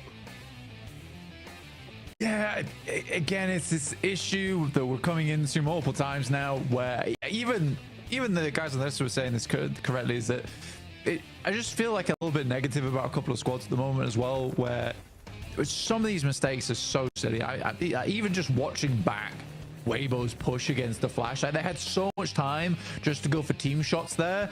I don't know why they decided to pull out the Knight's Tale Classic and start jousting with the Flash. It was a weird maneuver, real weird maneuver. But at the end of the day, that's just the way these games do play out. Down towards the south side of the map here, Boars potentially getting a good start, trying to get out from that bottom 5. Regnum Kaya also in a fairly central position around Picardo, looking to solidify that position over towards the top 3. And yeah, we're getting close. We're definitely getting close to seeing who our top 3 is, if teams can keep this up. It's starting to isolate itself. Get a bit impatient here, Kevin, are we? All right. Honk of the horn, Ragnarok, hop in. We're going shopping, loser. Let's go. That's now actually an outdated reference, believe it or not. But you know what? I know. It really is starting to get a little bit outdated, but we're old. We're just old. We're two old men. Some old codgers. So, a couple of having a right gossip about these teams. Oh, have you seen what? So you seen what Hero did today? Oh, what a rotter! You seen what Regnum Kai has done today, though? From 5th place all the way up to rank 1 here, with a lot of points on board here for them today. And again, I think that day 1 was definitely a learning experience for Regnum Kaya. Being able to get back into things here in a much bigger way. I think that Gauntlet was... I think this is the thing that annoys me about Regnum Kaya, is I think without the Gauntlet, they would be playing a lot worse potentially here than they are right now. I think Regnum Kaya has a little bit of a warm-up problem where it takes them a little bit too long to get into things. I actually think the Gauntlet is such a massive blessing to Regnum Kaya in the grand scheme of things here. I think they'll do really well in the grand finals. Fingers crossed they make it now that I've said that. But yeah, I think they'll do really well in the grand finals, purely because they've had a lot more time to adapt their playstyle, how they feel like these lobbies should go, how they're fitting Zed Wolf into the team. So I feel like it's promising. I feel like it is promising, John. Definitely. I mean, we saw it from them back in the regionals, right? Back towards Europe, with Zed Wolf finally sort of seemingly clicking with the roster. And towards the end of that tournament, I mean, they won the region, right? They came 1st place. And it's why we were so surprised about the performance coming in towards the Gauntlet, moving on in. And in general, it's good to see. It's good to see. Weibo, they had a couple of missteps today. Hopefully, they can pick themselves up from the pieces that were left shattered before, as they don't want to slip too much further down the 7th place, certainly going into that next day. Alliance, they've had a couple of run-ins with Regnum Kaya, and Seven had a run-in with them himself. Welcome back to a quick report with the 7WG. I'm joined by Alliance. Alliance, currently where you're sitting in the leaderboard, it is very close to falling outside of the top 11. With 7 games left, are you looking to be in the top 3 or you're just looking to secure a top 11 finish?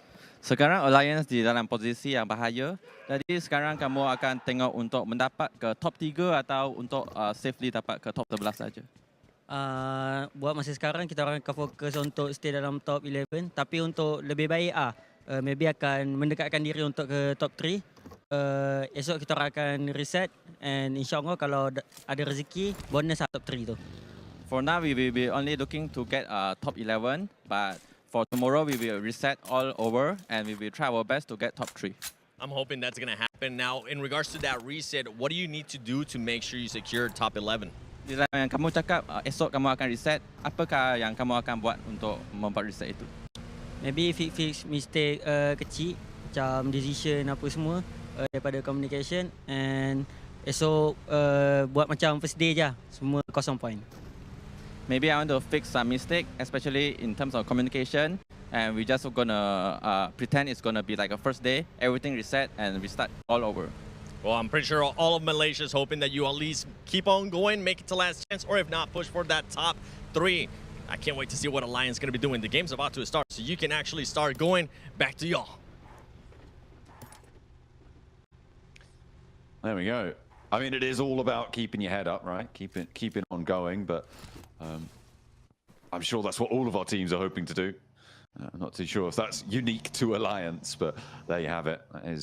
That is the goal. That is the ultimate goal. Influence Rage looking to try and chase towards the top 3 right now, Blank, the team that is closest to being able to break that boundary. But there are quite a few, all the way down to 8th place, that are within striking distance of E-Arena with a chicken dinner on the cards for Geek potentially.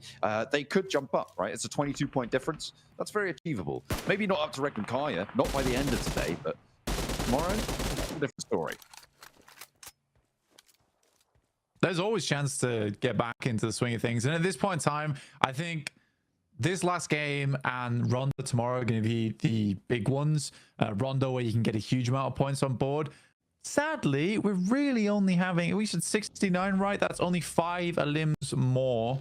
Well, actually 9 elims more than what you'd usually get in any lobby. So it's a curious one. Well, it could be even less. I mean, if we can, maybe it's just one player that survives at the end. Either way, it's about 6 to 9 points more that you can get over a normal lobby here in Group Red. So they're not taking massive advantage of the amount of elimination can be accrued over on Rondo. So tomorrow, I'd hope to see like a lot more fighting, a lot more aggression on that Rondo to try and shoot yourselves up towards the top side lobby, because it's the best place to do it. It really is the best place, and gives you so much opportunity to essentially give yourself a lifeline right at the start of the day. Yeah, get those early Rondo points on board.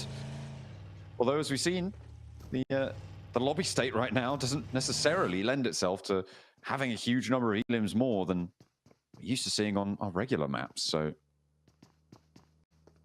we'll have to wait a little bit longer to have that one come through, though. We've still got Miramar, and the whole night you're gonna have to sleep before we get to see that one, Blank. Oh, what a nightmare. True Rippers, they've had a bit of a nightmare, I think it's safe to say. They keep getting found on those rotates and getting plinked away.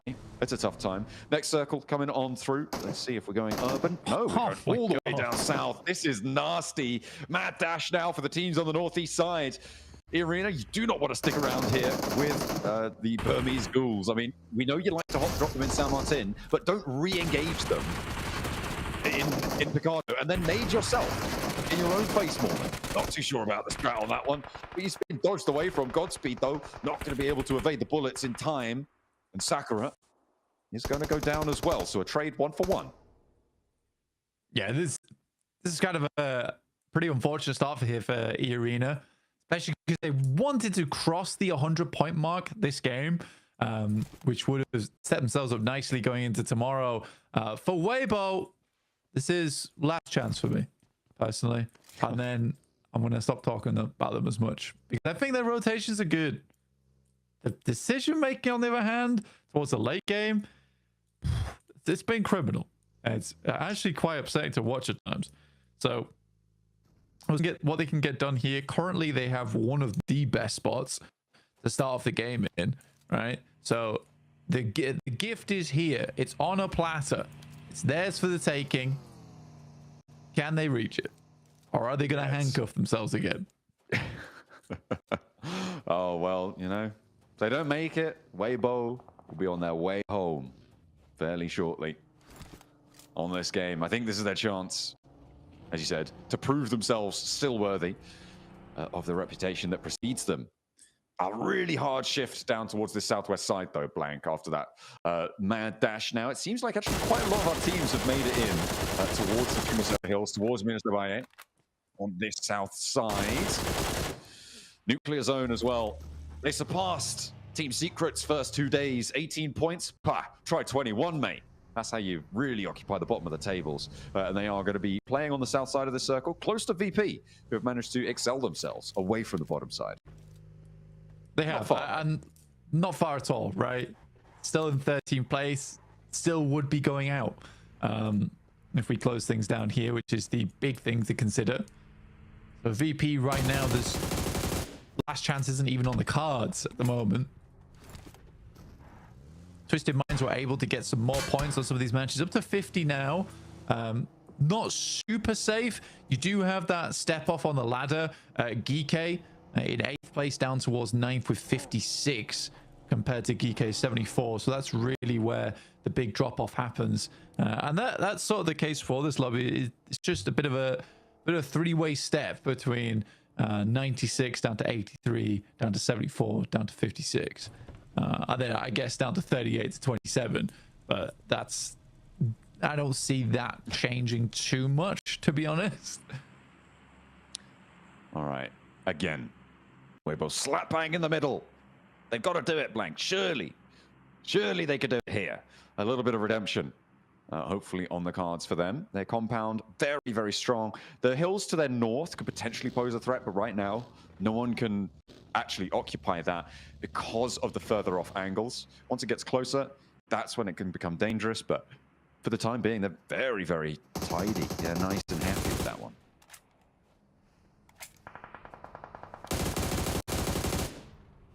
Oh, so here's True Rippers on the south side. They're not in the circle, by the way, so they have to go a little bit further here, push through Arcred. Be a bit of a slow game, honestly, with teams mainly just looking for position. I think most of the eliminations and most of the deaths in this game are going to come through because of circle shifts and essentially cutting out what was your safe zone in the lobby. So on the western side, Twisted Minds looking to try and navigate their way on in, but there's not too many great options. Arcred holding out against the crash here. Easy for Bad Boy. Makes a turn around the corner, but steps back in and is face down with the barrel of the S12K and will be shut out for it. Geeke staying up as 4. This is pretty good news, but they do want to get a little bit further potentially. The regroup coming through from the back 2 as well is good, and they are in the zone with that forward position. Arcred might just be able to hold on the outside, but True Rippers are wading into the fight, and they're doing a lot of damage here. A little wrecking ball added in to the Arcred sidelines. Yeah, getting some good points off. Here now looking for a little bit more off the back of that as well towards Geeke. For Arcred, a little bit of a difficult situation now with just Glory up and kicking, but Ragnarok does have oversight. Spots Jelly on the move. Rock. It's not going to be him to get the knock instead. It's going to be Glory from Arcred. Question is who gets the flush. That one's taken by Geeke, so Kevin does re-engage from that high ground to find it. Continues on the scrap. Jelly goes down. The first to fall for True Rippers. Ooh, Harsh just to be able to evade that nade. That's a real long shot. But for Geeke, they just want to keep control of that ridge line close to them, I suppose. In the meantime, Kevin is a little bit trapped on the outside of the blue zone. Doesn't make it any easier. Not at all. For Geeke, it's been a bit of a struggle bus getting in here. I doubt they're going to get too much further. Even for True Rippers as well as Geeke, and the remainder of Arcred, pushing through DRX is going to be very hard. Initial shot, one goes down, but True Rippers will live on. And the compound for DRX. The compound for DRX on the eastern side, atop the hill, looking all right to hold this one out, looking pretty tidy because everybody's going to have to shift towards them. The circle went all the way south as far as it could go, Blank. That's not going to be too upsetting for teams like Weibo. And actually, Regnum Kaya can start to now play the hill to their north side, make things dangerous. But they've had a crate just drop straight on top of the Weibo compound. So they'll be able to get a refresh, get some nice weaponry as the transitions come down towards the south side. Only one team is out for the day, which is Arcred. Of course, we saw them falling down just before.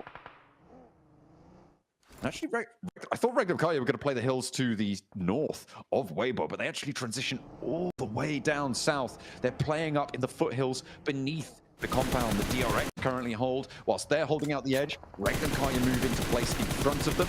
That'll make their life nice. Well, very, very difficult. So if you're a DRX fan, maybe not so nice. The Rekt and Kaya fans, though, very nice. On the west edge as well. Alliance trying to crash in on the northern side. Virtus Pro holding out on the south side. You've got ETSH looking to hold off, and plenty of play zone eliminations going to start to come on through as DRX holding out everything from that high ground perch.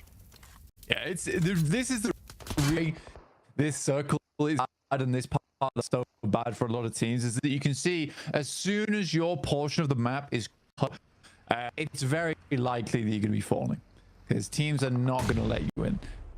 Very little room at the inn here, and teams will be turned away at the door, and you have to crash. I mean, for a Lion, I don't think that's a team that's very good at crashing in the first place, so they suffer because of that. What's more interesting to me right now is absolutely smashing Influence Rage on their approach over towards the northeast side.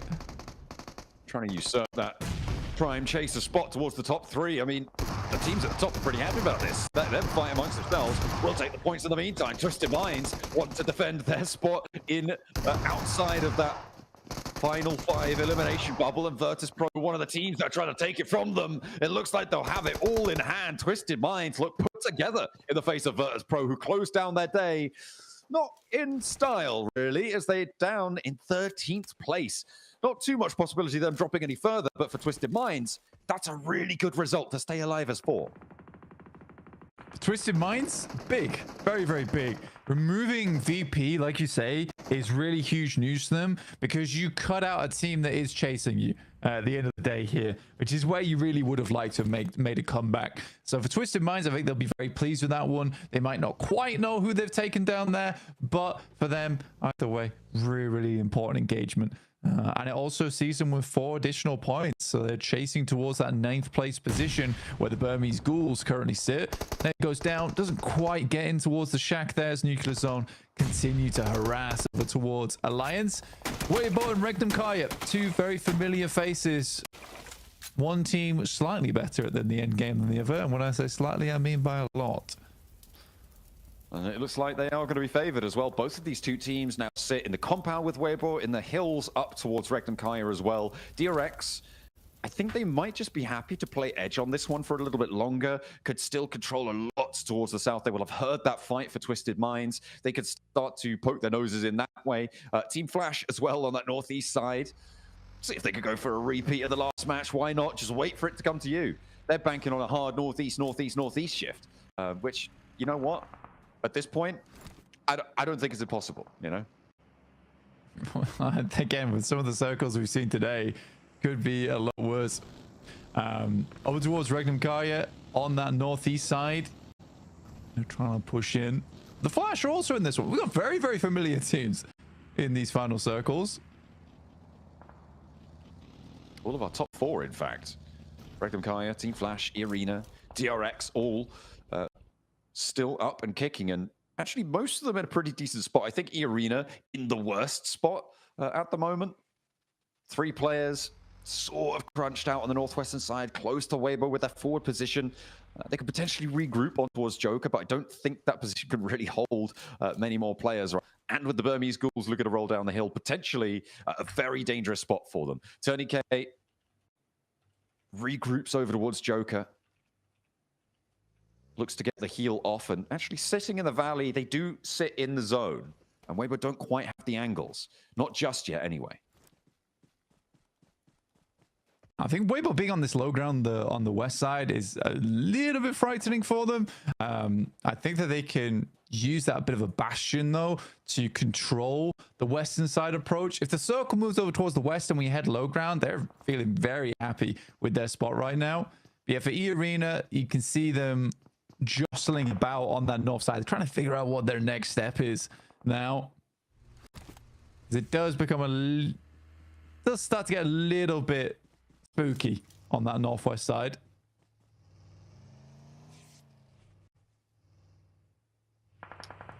It's a little bit of a ditch there that Arena sit in right now. I think it's the west side, really, that's going to get very hot very quickly. Pause. Open the bidding over towards ETSH. As they try and move eastward, it is getting hampered by everybody in the area. Remember, Alliance sit in a little shack, or they were in a little shack before. They split out of it now. Jimmy actually playing down in the caldera a little bit further beneath. And Havlik continues to rain down from above the boars, kind of in command, I would say, of this position, with Nuclear Zone not really poking too far into the engagement. Reverb, no, he's not going to find what he's looking for there. Shut down, shut out, ETSH. I think, that, yeah, there is an answer over towards Cause, but boars should be able to res that one up, you'd imagine, because Nuclear Zone just don't want to get involved. There they go. Okay, now they've moved up the hillside. Havlik will take a nade to it, and they could sweep straight through this fight. They might have been able to do this earlier, but points are points no matter when they happen, and they'll be happy to take down half the boars on this west edge. Goodness me. Yeah, it's an interesting circle, this one as well, where you really do have red and blue going against one another here. Regnum Kaya as well as Weibo. The high ground versus the low ground. And we'll see who comes out on top between Anakin and Obi-Wan here. Don't underestimate their power, though. Got to be careful in situations like that. Alliance actually getting stuck in. Cluck still has the angles, but it's Weibo to get the point. They'll be able to steal that one away. Nicely found. And I thought Boars had it all on lock, but as soon as Nuclear Zone actually stepped into the fight, it went very well. But then it took a turn for the worse. Now I don't think anyone in this western side is going to have a good time.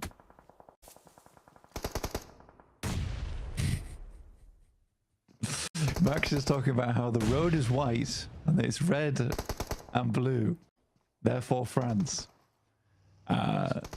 Stop it. He's being very silly. The Mines trying to keep their opponent in check here, though, as Nuclear Zone actually moving over their way. 2 knocks sent back towards Twisted Minds, and likely 1 will bleed out. Walsh probably going to be resable here, as long as Freakin' Lord can keep things under lock and key. But on the south side, the zone is moving in. It's pushing through. Third party maybe from DRX. We'll have to wait and see. Last player from Boars to fall. And the teams are kind of taking care of themselves, clearing the way for Weibo and Regnum Kaya to have their long-awaited standoff. I mean, it's taken a while. They're both staring at each other fiercely, lightning sparking across the roadside. E-Arena in the background of that photo. Looking also quite menacing, but from a distance. Oh, a little bit further away there. Walsh takes a lot of damage from Arthur's nade. We'll be able to get away from it. Lord, again, taking a little bit. Not really finding too much. The Arena take a knock on the north side. We're going to hop over there as well.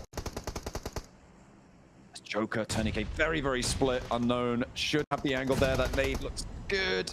Don't think it quite connected. As we get the picture-in-picture back on Twisted Minds, who are actually doing pretty well against Nuclear Zone, all things considered.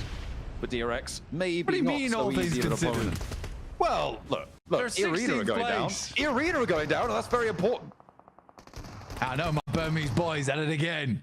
Arise, you ghouls! Oh dear. Oh no. That's going to be in my nightmares. Seems like Nuclear Zone are going to be having some uneasy dreams themselves, as they are not going to be happy with the close down of their day. 24 points is not a lot. Twisted Minds caught between DRX and the duo from Alliance. How are they here? What? Weren't they all the way on the other side of the map, and now they're, as a duo, taking down Twisted Minds? What? How? Someone explain this to me, please. I think the duo from DRX just took down the entirety of Regnum Kaya, by the way. What? And now they're taking on the Flash. They're up to 12 elims. What a game so far from DRX. This is an elastic band snap out towards the top of the tables.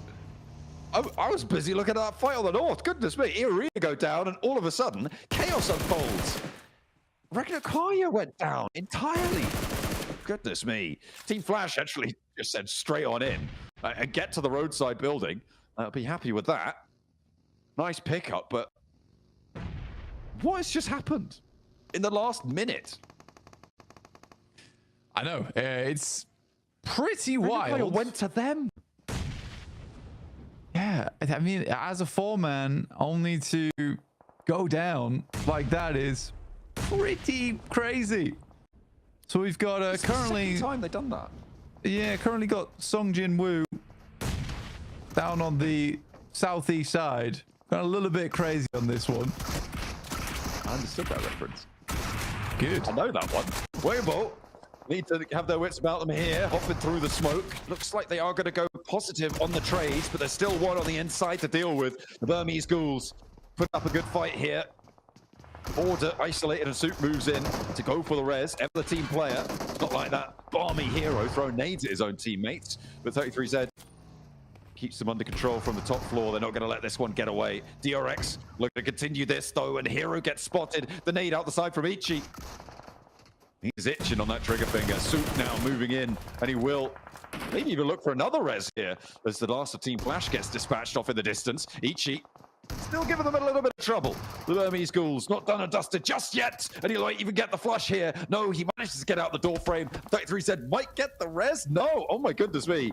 They're sending so many bullets out this way. DRX want to keep adding to their tally.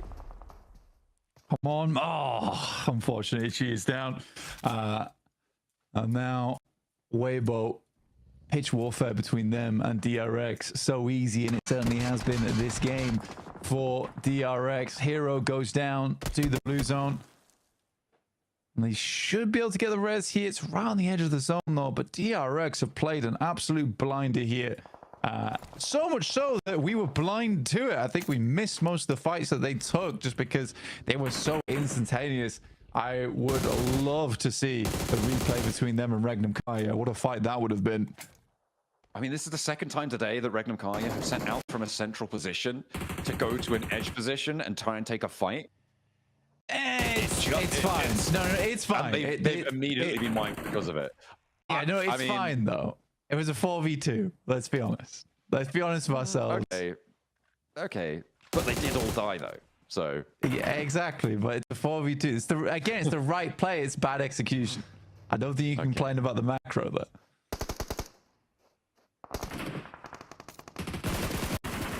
Weibo Gaming actually looking across here. Hyunbin looks to control, draws short of the rock. 33% goes down. Hero back into the car. He's not wanting to stay in danger, but Order able to clip the wings a little bit. Meanwhile, the rest of his team having a real tough time. It's up to Swoop to keep them safe. Does he still have that explosive bow? Now might be the time to use it. We'll have to wait and see. I'm not seeing them pop off just yet, so I'm out for the shotgun. Just previously, we've seen him do that. Hero, no, he's getting lined up on. And immediately, that is going to get taken down. Alliance up into second place, potentially, if Suit goes down here, which is great news for them. Funnily enough, it's the two teams the Maxman wanted to do fantastically well towards this game. Now, against one another. But only one can come out on top, and right now, DRX is just looking like no other. So good. So good. And a marked improvement from what felt like a relaxed gauntlet for them. Far too relaxed. Here, they're looking like they've got a lot of adrenaline flowing through them. A little bit more tense about getting through to that top 3, but it's certainly propelling them forward. Blank and undenied chicken dinner here sits them tied in first place with Regnum Kaya.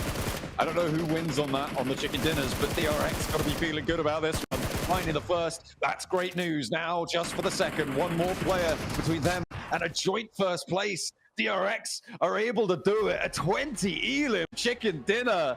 A miraculous return to form for DRX. It looked like Regnum Kaya accelerated away from them during the day, but they accelerate towards them during this match, and they are put to bed by them. The South Koreans, strong, storm the top.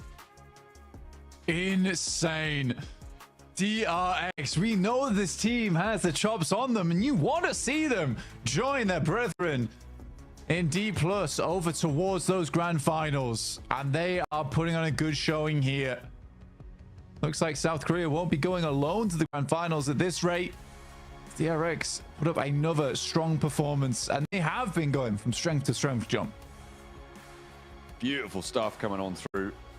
Previously, I believe they were on 2 chicken dinners, Blank, and I think that is actually going to put them straight up into first place. We'll have to wait for the overalls to double check that one, but DRX, a massive bid for freedom in the last match.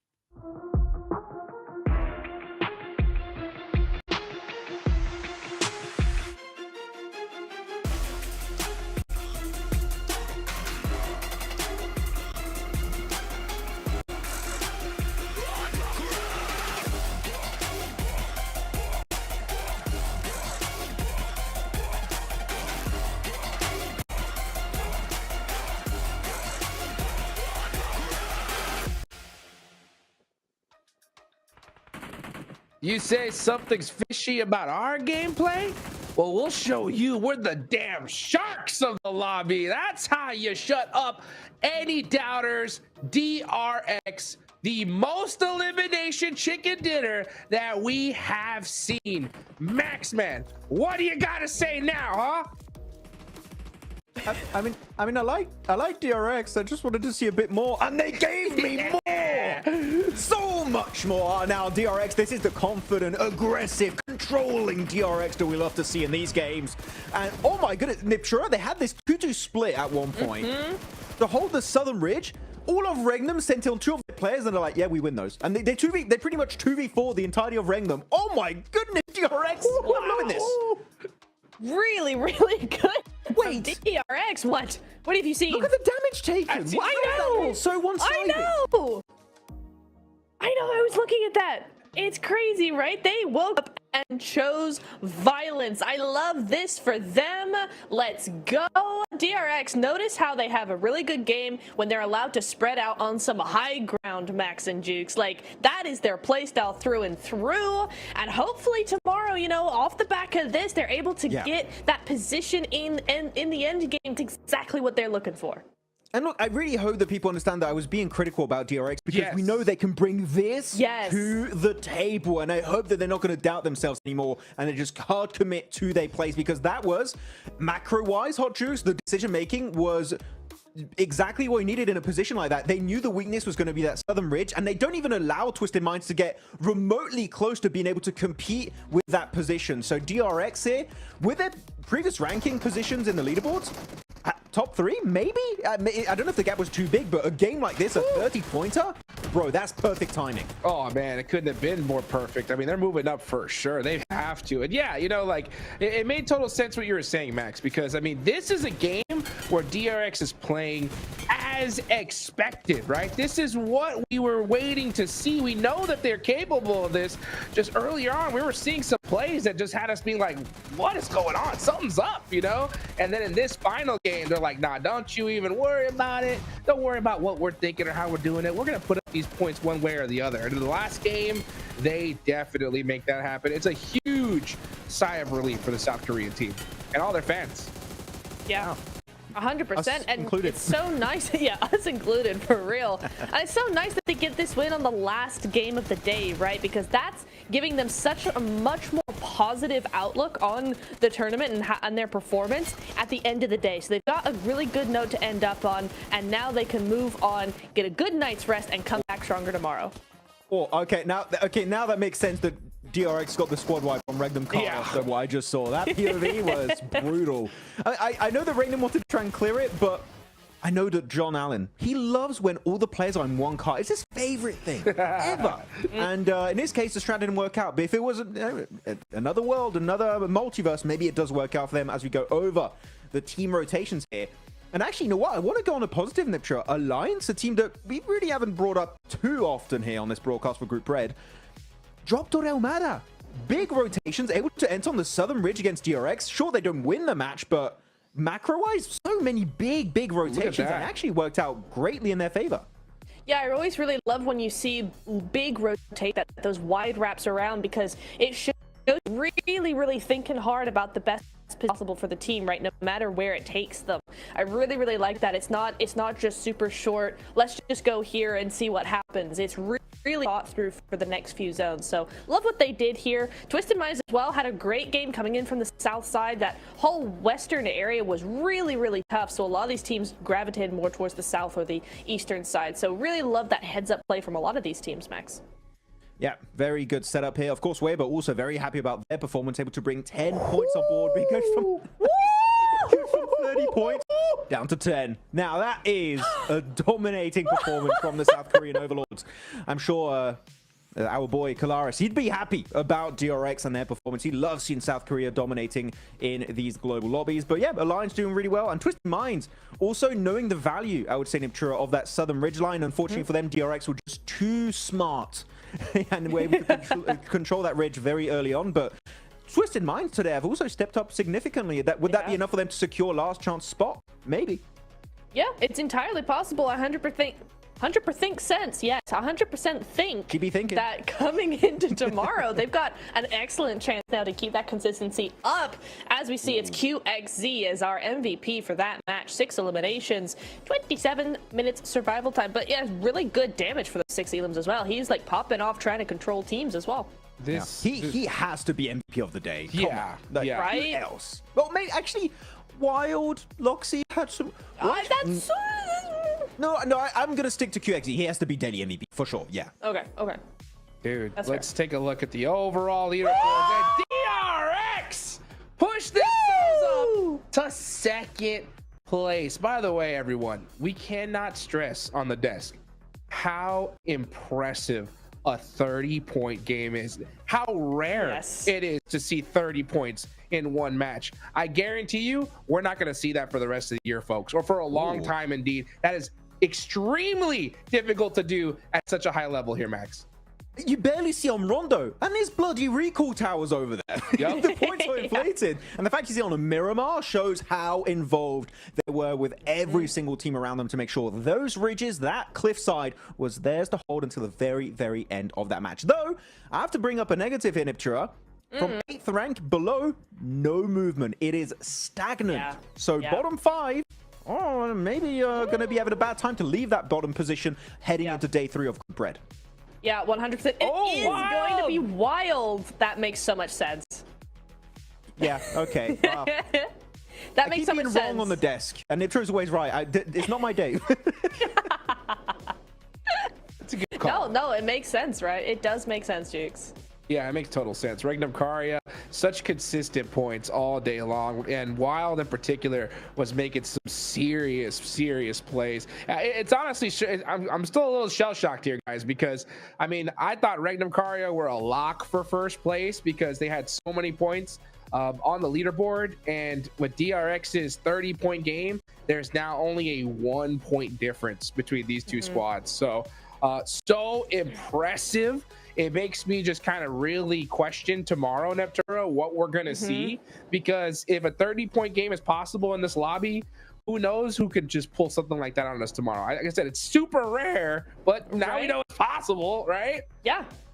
100%. And I want to point out that at the beginning of today, right, after match 1 today, after Rondo, DRX had 44 points. Regnum had 48 points. They're now 110 and 111 points.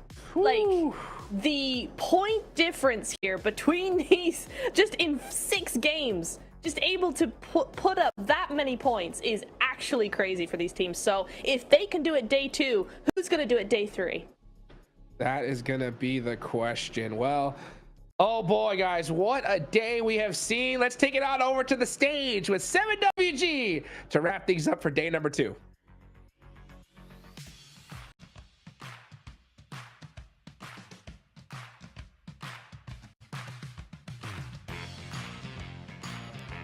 That's right. That last match was a new record for this PMGC, as I have none other than DRX QXZZZ.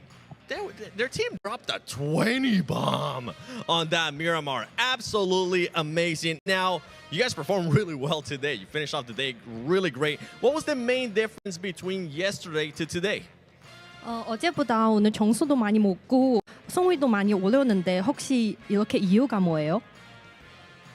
일단 초중반에는 어제와 같은 좀 스탯을 가지고 플레이를 했었었는데 좀 중후반 부에는 좀 이렇게 흘러간 건 흐름이 좀 좋지 않았어서 다시 약간 바꾸려고 스타일을 바꿨던 게 좀 득이 됐던 것 같아요.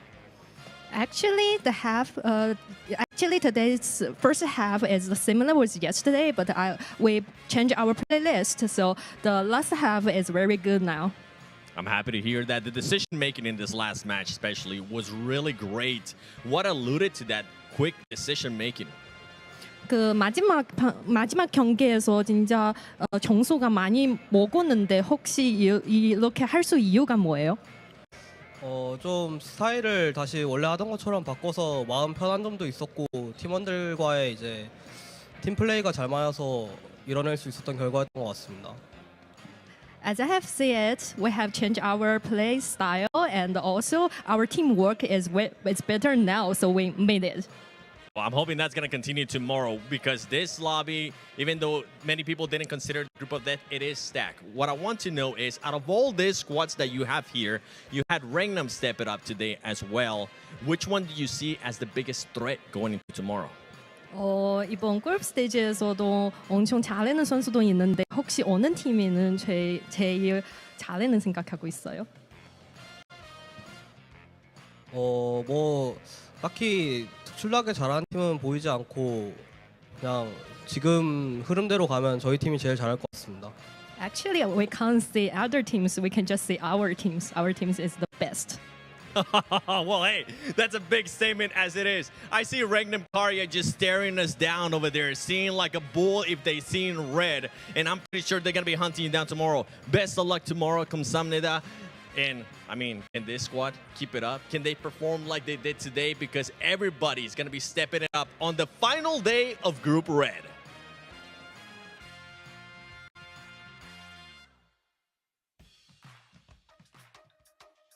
Well, folks, that was the best game of PMGC so far. And of course, we got to shout out the best device for PMGC, and that's the Infinix GT30 series, the official gaming phone of PMGC 2025. Engineered for precision, performance, and victory, empowering every gamer to be the one and outplay the rest on the global stage. Guys, one more day tomorrow, and that is it for the group stage. Then we're going to last chance.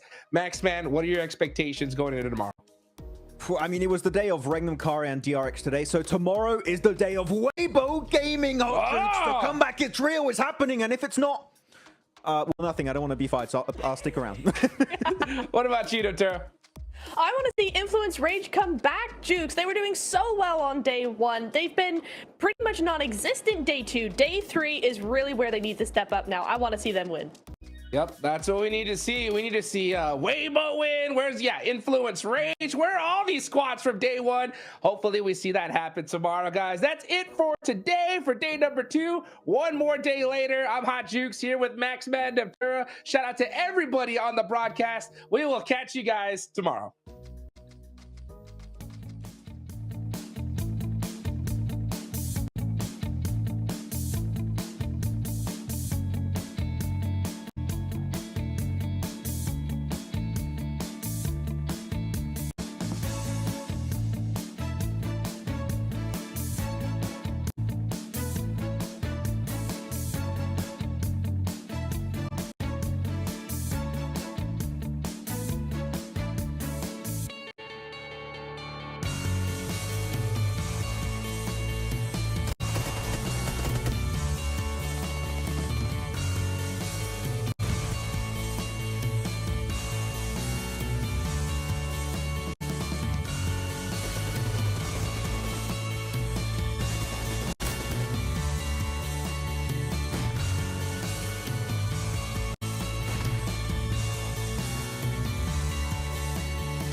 There's a fire in my heart, yeah, it burns for the game we play.